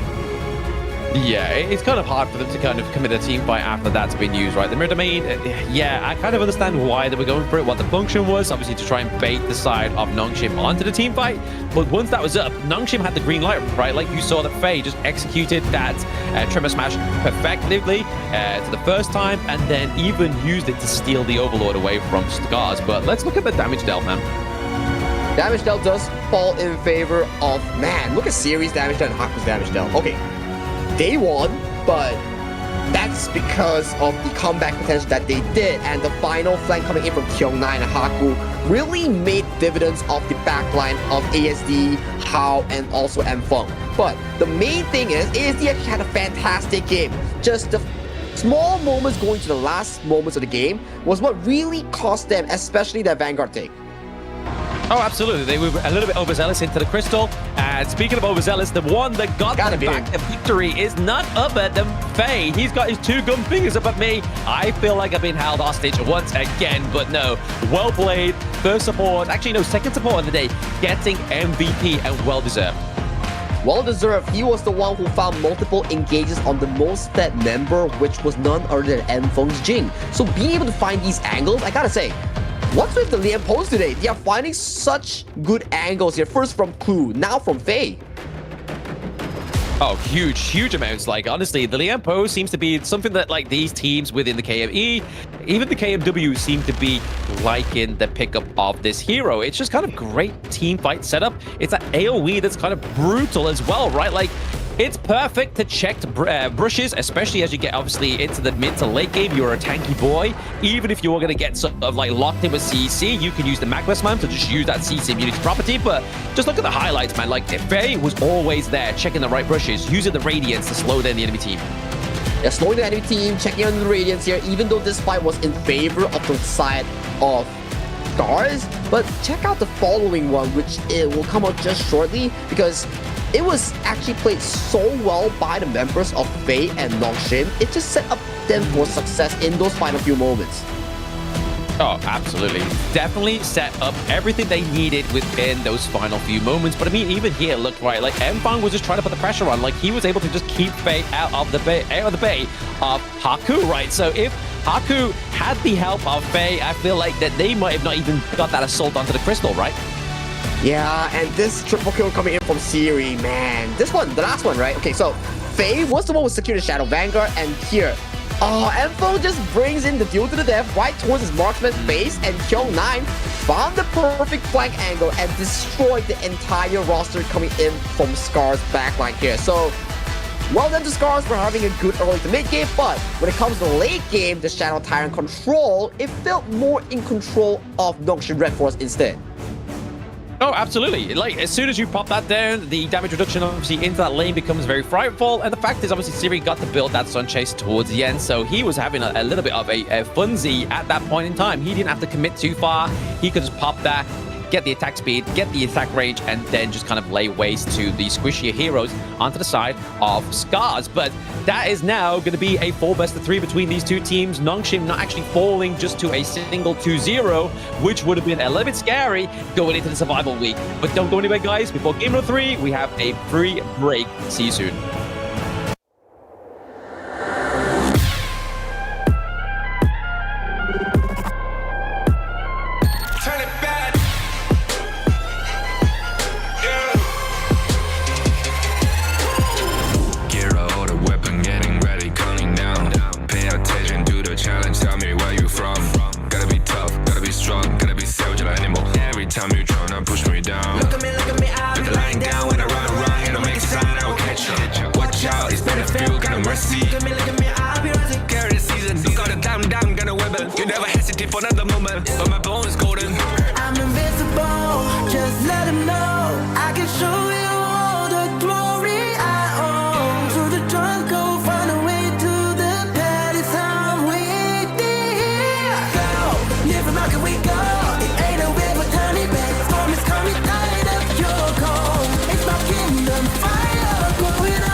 We the kings, it's an honor showtime.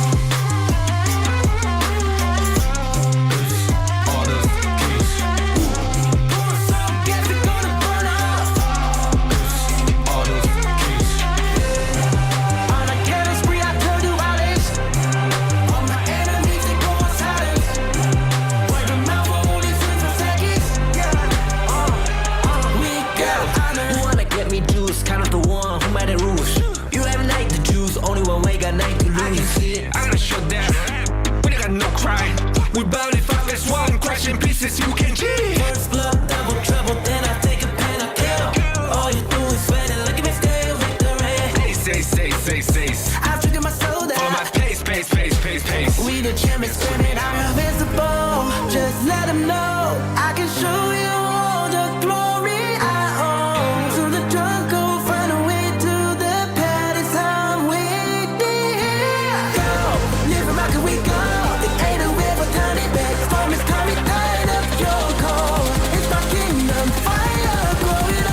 We the kings, it's an honor showtime.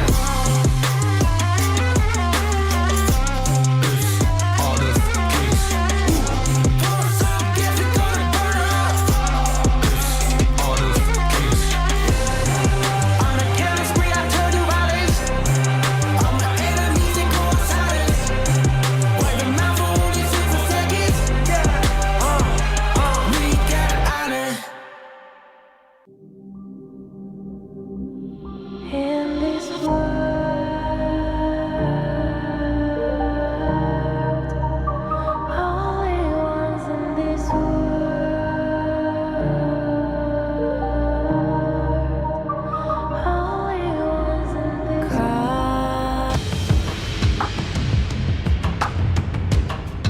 How's it going, everybody? Welcome back to the Honor of Kings Major East Fall Season Sprint. We mixed the season there. 2025. I got a little bit carried away and too excited after the winter was here being dropped too much. It almost knocked me back into spring, but I'm Blam. Welcome back with me is Sagi as we get into the final game of the ranking week. And what a way to finish off the ranking week, right? A 4 best of 3. Nongshim going up against Scars. So much to prove. So much on the line.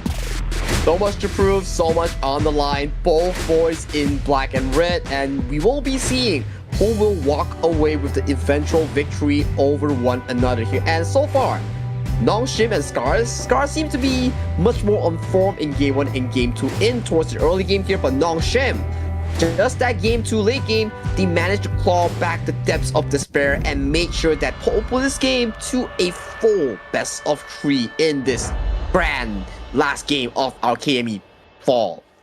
Oh, yes. I mean, we hate to bring them up, but the KM West, they aren't going to finish off their ranking week anywhere near as good as this, right? This is the true entertainment. This is true cinema. Because, I mean, if you go and look at that final match whilst we go for this BP, we can just kind of like wave a smelly hand in front of us right now. But we're going to get into the BP between these two whilst I'm just trying to find that match for the KMW. But we're going to get the likes of the Pei and the Liang being banned out here for Scars. So maybe a potential setup here to try and get the more of a high frame hero. Maybe something like the Luna comes through for the last game for Scars. Ooh, Scars here does seem to have an angle to go for the Luna here, but does go instead for the All-Ground pickup here for Enfeng. So that leaves Luna and also the likes of Guan Yu for Nongshim to really pick them up. Oh, yeah, really. I mean, look at that last match between KMW, right? OG versus BTK. I don't have to say anything. I don't have to say a single thing. We know how that's going to go down. But make sure you tune in anyway. Nongshim are going to ban out the Dharma and the Mai Shiranui.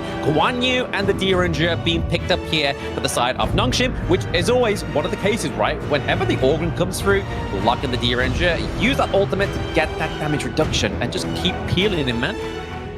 Wow, I am pretty surprised that Scars didn't pick up the early here. So ASD went for the Lone and Fatigue combination here. So lots of DPS in the mid game will be coming in from this double side lane that Scars have drafted for the likes of ASD and also Aruru. Yeah, I mean, it makes sense, right? Like, I'd rather much have a marksman that I know that ASD is more than likely going to perform on. I mean, yes, we talk about, obviously, Ali being kind of like the S-tier hero that a lot of these farm laners have to play, but if the draft doesn't call for it, don't go for it, right? Yeah, if it doesn't call for it, don't go for it, as it will put you in a nasty situation here. And Nongshim Red Force does pick up the Zhang Fei that so far in today, most of the Romans have been finding quite a lot of success with on this pick. Oh, they love the beast. They love the beast. It gives them a bit of a second wind. It gives them the shielding that they need. And obviously the Unbridled Outburst has been such a phenomenal kind of means of setting up these team fights. I mean, who better to give it to as well, right? Fei. Fei gets the Zhang Fei. It's poetry. It rhymes. It's amazing.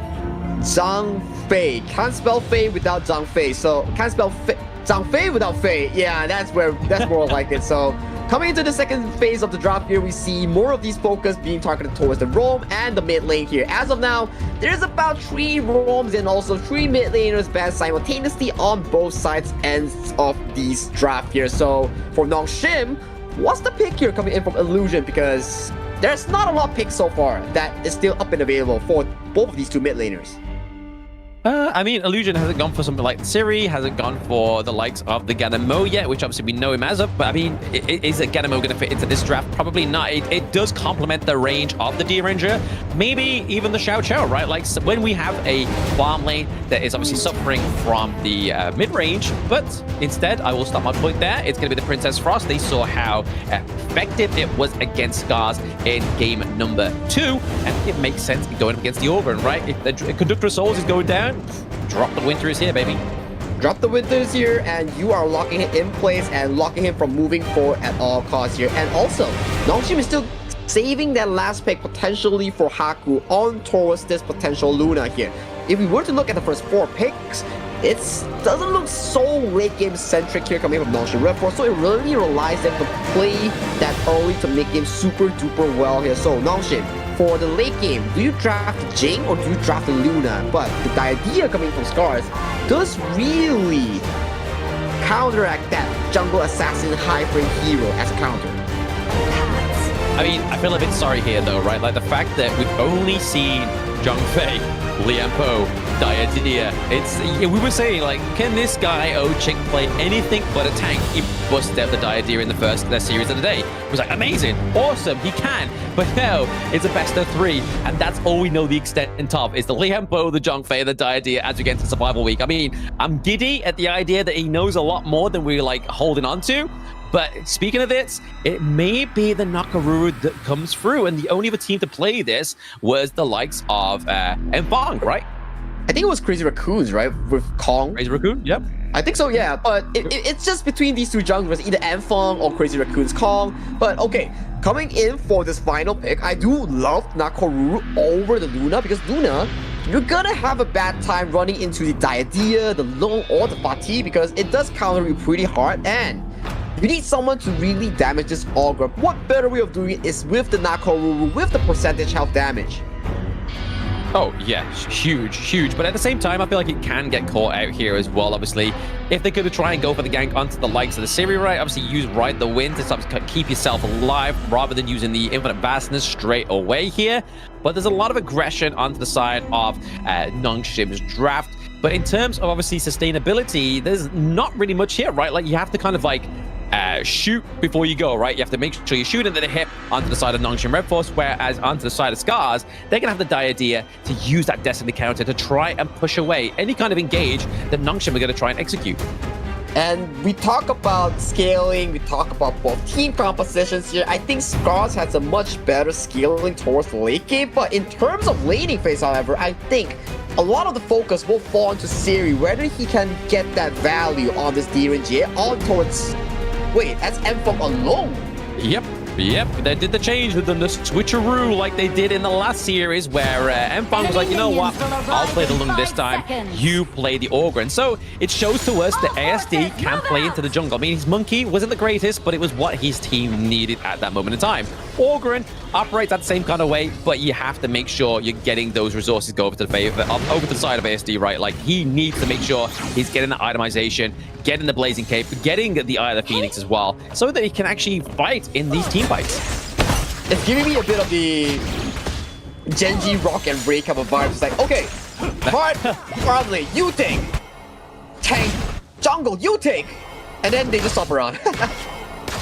That's it. It's like, hey, there's no more carries for me. It's fine. Yeah, we need a tank jungle. ASD can go and do that. But hey, if it works, let's go for it. I mean, it didn't work for them the last time. Obviously, they did lose when ASD went to the jungle with Monkey, but it wasn't just primarily his fault. But this time around, maybe it's the flavor they need. Maybe it's going to upset the flavor balance of the Nongshim. And talk about flavor balance here. The Fire Beat does go over to the side of Scars here as they put priority in allowing that mid lane push to be handed over to Scars, hence allowing this priority to be elevated for Scars. Yeah, elevation is going to be needed here for the early game, right? Obviously, just trying to get as much pressure onto the side of Nongshim Red Force. We obviously see the Battlefield well being used there as well, getting the cleanse off of Siri at this moment in time. So really, if they really wanted to, they could commit a little bit more of a team fight down to the bot side, but it's a little bit too early, right? This is still that laning phase. They still need to make sure the resources are getting up.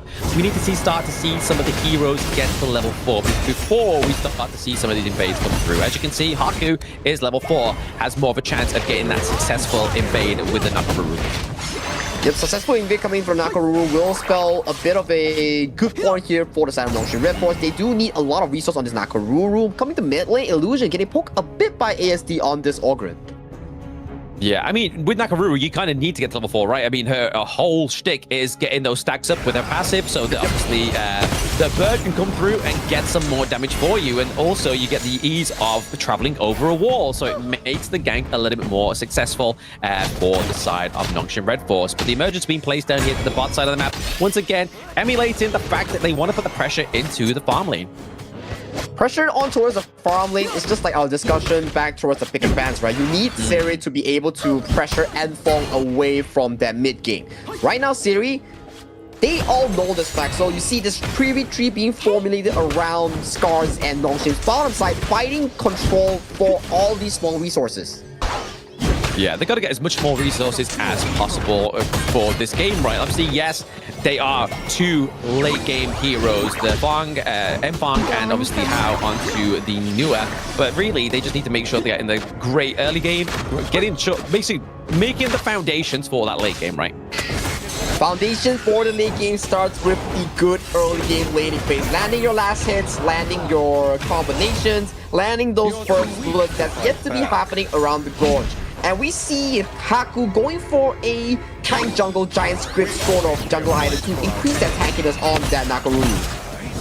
Yeah, it gives over obviously a lot more HP, but also gives over the damage as well. You're not really sacrificing too much damage for not taking like the Rapturous Bites, right? Like Giant's Axe is still always going to be a good item to go for on the Nakaruru when you don't necessarily have that much of a solid front line. You have obviously the Zhongfei, but you're going to want to be able to sort of get those ganks, get into the team fight, but also make it out alive. Making it out alive, and also we see Kyung-Nai here finding a potential engage onto Aruru here, but gets forced out, and Aruru having to burn away the flash to escape towards safety. Oh yeah, safety is what they need, right? You definitely don't want to be getting caught out now, especially around that 4-minute mark that has just been propped here onto this game number 3. So now they have to make sure that ASD is here to get that. Oh, Aruru he tries. Goes in for the burst. Does take down Aruru. A bit more first blood goes over to Kyung-Nai and Haku thanks to this gank. I mean, first blood for Tyrant, you are going to get the extra little bit of gold there for that, but the Tyrant now coming through for the side of Scars means that is that going to be enough for them to propel Nongshim for this next phase of the game? But to serious due diligence, he's able to get that right on. Goes through. Gold lands on towards Ochik. Ochik might be the next one to fall here as it does fall over Siri in that exchanger. Perfect Unbridled Alphas coming in from Faye. Yeah, and the minions just get to do what they need to do, right? Like, Mfang gets a little bit of a consolation prize by getting that healing pull, but your tier 1's gone, buddy. Kyung-Nai missing out that push here does put a bit of damage onto his Hao here, but he just has to do what he needs to do, zone away from any potential follow-up towards that bottom side, and right now, Nongshim sitting comfortably with a 2,000 gold lead. They are very happy with that 2,000 gold lead, right? Especially after that whole interaction down to the bottom side of the map. Obviously, we got the push onto Ojik. We got the push onto the T1 into the bot side. So now, it's pretty much anyone's game here. Nongshim looking to be at the favorable position, though. It does seem to be that they are in the favorable position. This is a much better early compared to game 1, compared to game 2. So Nongshim probably got knocked on the head by the side of their coaching staff. It's like, hey, time to wake up. It's the last game of the series, so we need you guys to lock in so we can have some pretty good food after this game. Yeah, exactly. Hey, where's our invite for some good food? I could do with that, right? I mean, I've skipped my lunch. I'm probably going to go straight to dinner. I'm going to speed run my nutrients, so I feel like they should treat us both, Sagi. We've been putting in the work. We've been covering the action for Nongshim. We've been rooting for them. I mean, somebody in chat was saying that every time I say greatest red, somebody should take a shot. So that's not me condoning that. That's somebody in my community. But anyway, let's get back onto the gorge right now. Winter's here being used just to kind of just wipe out this minion wave, so there's no pushing onto Nongshim's T1 in the mid lane. It's a much more comfortable sequence coming in for the side of Nongshim Red Force. Everything is much more in control for the greatest red, right? So coming to this game, healing is a key factor for Mfang and also Hao, but does Haku allow that? Because Haku is above the curve right now, level 11 already on this Nakaruru. I mean, you have to, right? You have to maintain and stay above the curve if you are going for a pick like Nakaruru, especially if you see this in like your rank games. If Nakaruru's dying 3 times already at like 3-4 minutes, it's done. Basically, just play a 4v5 game. But the way that Haku's playing it, the way that he's able to kind of just get all those farms come through and just keep sure that he's maintaining enough gold to build that itemization for when he does get into the team fights and into the nitty-gritty, he'll be absolutely fine. I mean, you can see already the active torment being built here as well. He's also going to look like to go for another tank item as well. And a bit of a poke here coming in for the side of both teams here as we see Faye and also Hao dropping to a dangerous low health here. But thanks to the healing dew, Hao does heal to a full here and Faye is about to recall. Coming into the mid-game, nothing too crazy is going on. Yes, Nongshim still holds the lead, but the gap is not being torn wide open as so we were to speak. Yeah, exactly. I mean, we are seeing here that obviously Mfang is going to go for that very expensive lung itemization, right? He's going to completely skip the Axe of Torment or even the Meteor. He's just going straight from the Eternity Blade, straight into the Master Sword as well. So he's looking just to deal a lot of damage, but a very expensive kind of itemization. So maybe Scars can hold out for the late game. If they do hold up to the late game, this expensive build, the next item will be a Daybreaker here, so the likes of Kyung9 and Faye will probably be a punching back here, but a Rider Boss goes through. The lethal immunity does remove the CC here as they all pull back, but HP does seem to be in favor for the side of Nongshim Red Force as they take control of this Azure Golem, putting further lead for the side of Nongshim Haku. This is exactly how you want to play the Nakaruru, right? Especially if you got those lane advantages with the T1s into the side lanes. You want to make sure if you're pushing your enemy teams into those T2 territories, you need to be getting any kind of like buff that's out on top, right? Either the Crimson, either the Azure Golem. Taking away the Azure Golem from an Orgrin is pretty hot, right? Like if he goes into a team fight and starts using all his skills, that mana is going to get drained seriously, and he might not be able to use his Conductor Souls, but Kyung9 just getting that vision from his team. Kyona doing such a good job this game, right? Just providing vision, providing farm towards Haku's Nakaruru, and still being such a menace in the map, making sure that, okay, you need vision, I'm there. You need zoning, I'm there as well. So Kyona doing a very good job. Yeah, Kyung9 doing a good job at terms of getting the vision score as well, which we saw many, many times, right? Is they need the vision score. They need to make sure that they are keeping eyes on the enemy. And you can already see that Faye is doing the exact same thing, but on the opposite side of the map. So they've got eyes on everywhere. They keep him, Siri, alive as well. Siri has to be alive. He's this tower pusher that Nongshim Red Force is solely relying on. Look at the tokens, just hitting tokens after tokens, making sure that this tower goes down and further lead goes over to the side of Nongshim Red Force. This is complete Nongshim Red Force tempo. They like to play the macro. They like to starve you away from resources, and this is what they do so well as a team. Blue team has very, very well. I mean, even though they're trying to just like take these team fights, take these T2s and stuff like that onto the side of Nongshim, Scars are just trying to get these mined a little bit through, especially that T1 into the bot side, but now... Hold on though, as Kyung9 deletes everyone from the map here, doesn't even commit to the Infinite Bastion as how might be the next target to fall here, but taking that one kill, taking that Azure Golem, Nongshim Red Force comes out on top in this big exchange. Yeah, huge exchange there. Taking down Mfang, obviously the carry of the team at this point in the game. Because Aruru hasn't really shined for me so far yet, and I feel like it's down to, obviously, even though ASD plays these tanky jungles, he doesn't have quite the confidence as what like Mfang would have, right? Like Mfang knows his team's going to formulate around him, but it seems like ASD is not quite too fond of that idea. He's always kind of like, do I go in? Where's the Nakaruru? Where's the vision? And that's the unfortunate situation that Scars is in. They have no vision score. They have no means of getting intel on these big picks like the Nakaruru, like the Guan Yu.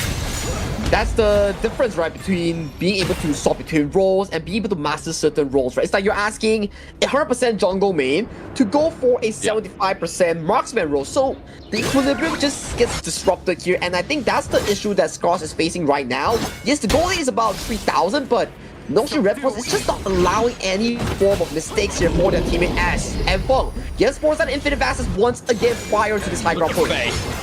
Faye's just chasing him. He's like, guys, I know where you're trying to know. On the moment as Aruru finds the key engage on towards Haku as Haku gets dangerously and gets executed by that zero thing here. But onto the backline here. Kyung9 wants to find that backline flank but gets forced away by the damage coming in from Scars here. They kick the tower and they back off. Yeah, they're looking for a little bit more here. Look at this, push themselves back out. ASD obviously just using the path of passing now, trying to get into the backline. Maybe just try and drive away Nongshim as they lost Haku. They've lost their shot caller. They lost their shot caller and Haku takes on most of the goals here, but Siri gets dangerously caught out here, gets slight headbutt by Aruru here. But right off the catches up the tree. Is there any form of engagement? Kyung9 comes in, gets the execution onto Ochik, onto Aruru here. ASD enormous that in a 4v1 situation here. 3-man down in the sides of Scars Esports as Nongshim wants to push out and take this as a bigger advantage. Red team. What a beautiful setup there. It was the Princess Frost obviously using the winter shut down. Well as the Unbridled Outburst. Okay, we get the Annihilation, a little bit of a Brucey bonus there from Scars. They have to take something, but that was a great means of all those ultimates being used there, but used to perfection for the side of Nongshim. Really created a really good team fight, meant that Kyung9 could come in at the back line and get the 2 kills onto ASD, onto Aruru, onto Ochik. Perfectly said their plan. It was all a series of very well used skills, and once again, Faye with the Overlord has Unbridled been Outburst defeated. just shows up how good he is as a rover. With a 38 vision score, he's always around making these big plays, setting up Kyung9 and his team Illusion Series for success, even without the presence of Haku. I mean, you saw Faye, right? When we had that little interaction where he was trying to like catch and like give eyesight onto Mfang using the infinite vastness. He was like a dog trying to chase a frisbee, right? Like he was just like, guys, I've got it, I found it. It's here. And that was it. Yeah. It's here, guys. And that's basically what he's trying to do. He's just keeping that vision alive, making sure there's no means of a gank that he's seeing for Scars. Like he's checking his brush, he's making sure he set up the team for perfection. Talking of perfection will be 3 Vanguards that's sinking towards the push of these high grounds here. If the high grounds were to push and being pushed down, it may be a bit of a situation that Scars have to be respected here, but look at the damage that's being dealt on ASD right now. ASD falls into 30% reduced health here as Siri. The damage from Hao is starting to rack up on this duel. I mean, I'm not too sure what ASD was thinking, right? Like, standing in a winter is here is not my favorite place that I want to be, right? Like, I don't want to be sat in an AoE, getting slowed, getting frozen, and getting damaged. But he took the chin, he took it there. He just needed to make sure that he kept that T3 alive. But you can see Haku down to the bottom side while the rest of the team's top. This team is top as we see a Splendor being committed as it advances towards the sky as ASD is the first one to fall down. Aruru looking for the ultimate, slicing, dicing, Faith dropping low here. But the Razor Cavalry catches on the multiple members. And for Aruru is forced back to the base here as Hao is taken down as well. That is 3 members down here as go down the crystal as well. Nongshin Red Force takes a 2-1 in the series. Beautiful means of the Guan Yu there. Kyung9 was just like, guys, I'm going to push them away. You're going to go get the crystal. And that's exactly what he did. He was pushing 3 guys. This was a one-man army, making sure that the rest could deliver the victory that Nongshim needed to stay in this one. And that was a 2-1. They didn't want to lose another series of the day, right? Like, that's not the Nongshim we know. And that's not the Nongshim that they know they are as the greatest red.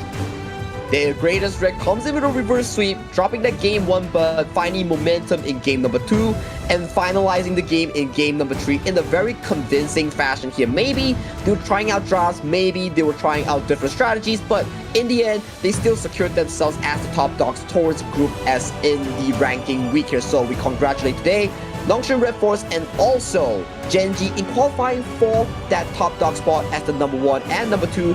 But we still need to see the rankings of who realistically got number 3. Is it Scars?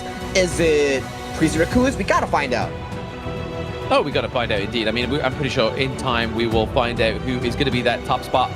With the 3rd place, I think it is actually going to be Raccoons, right? Because Raccoons won both matches today, and Scars, unfortunately, they lost 1-1, right? I think it's still got 1 to play. They lost to Raccoons and they lost to Noxus, so it's their 0-2 down in scoreboard. Yeah, so I think it's going to be, it's Crazy Raccoons that's going to be 3rd place. Scars is now unfortunately relegated down to Group A. And obviously, the only good match to play offline is Gen G, and it doesn't really matter what happens to Gen G in that one, going up against CMF, because CMF can't climb all the way from 7th, and Gen G won't get knocked out from that top spot. Perfectly said, even though if they lose to CMF, they will potentially just go in a tie with Genji, with also Nongshin Red Force, so it doesn't really disrupt the equilibrium that we have already set in our current rankings here. But checking out damage here, Mfeng, although he's consistently being zoned out, he's doing a lot of damage in with this Long Owl pick. Coming in for Siri, this is the region that we keep talking about, right? If you keep him going, he's just going to discharge so many of these tokens, shredding towers, shredding enemies, and that is how Nongshin Red Force pushed that lead from a small 3,000 to a game-ending 8,000 gold.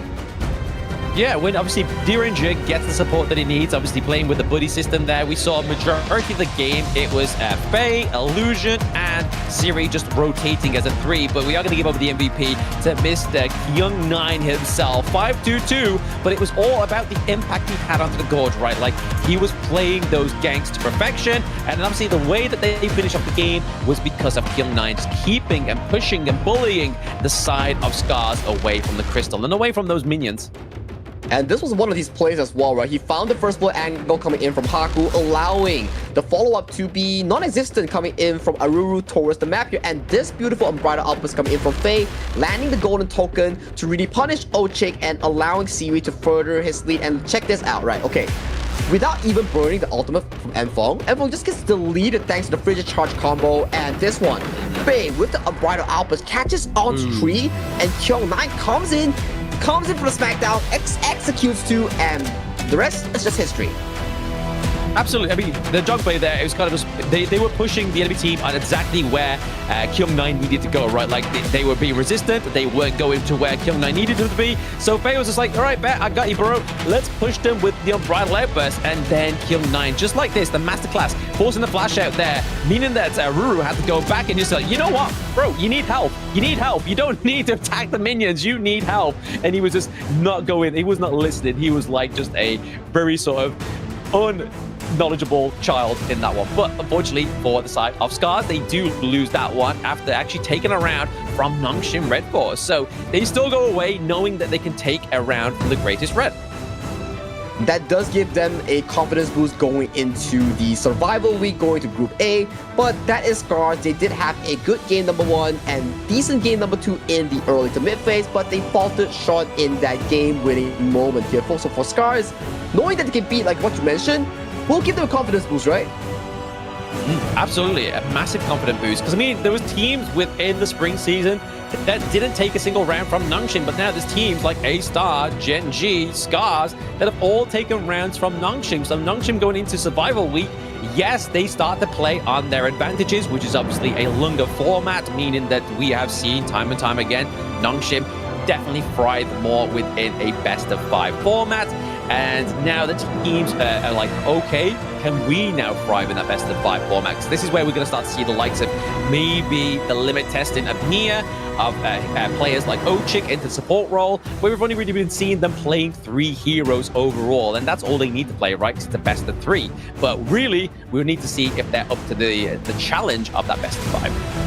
That is the beauty of Global Ban Pick and Best of 5, right? But let's check out a bit on today's matches on how it all went down. We have Crazy Raccoons of the KJL Nations Inter Battle, kicking a 2-0 over Scars, who just fought just now. And here is enough to make a team basically transcend against their biggest opponents, which in this case was Gen G and Nongshim Red Force. But here's the group standing so far. Gen G at the top, Nongshim second, and then Crazy Raccoon as their 3rd place. Obviously, the only game left to play is CMF going up against Gen G. If Gen G win that one, they're at a 7-0 match win and not losing a single series and only 2 rounds. Wow.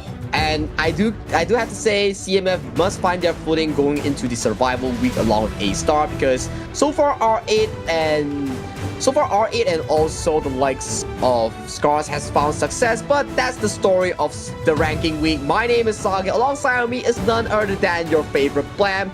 This is it for the survival. This is it for the ranking week, and we will see you next week for more action in the survival week. Goodbye.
right now.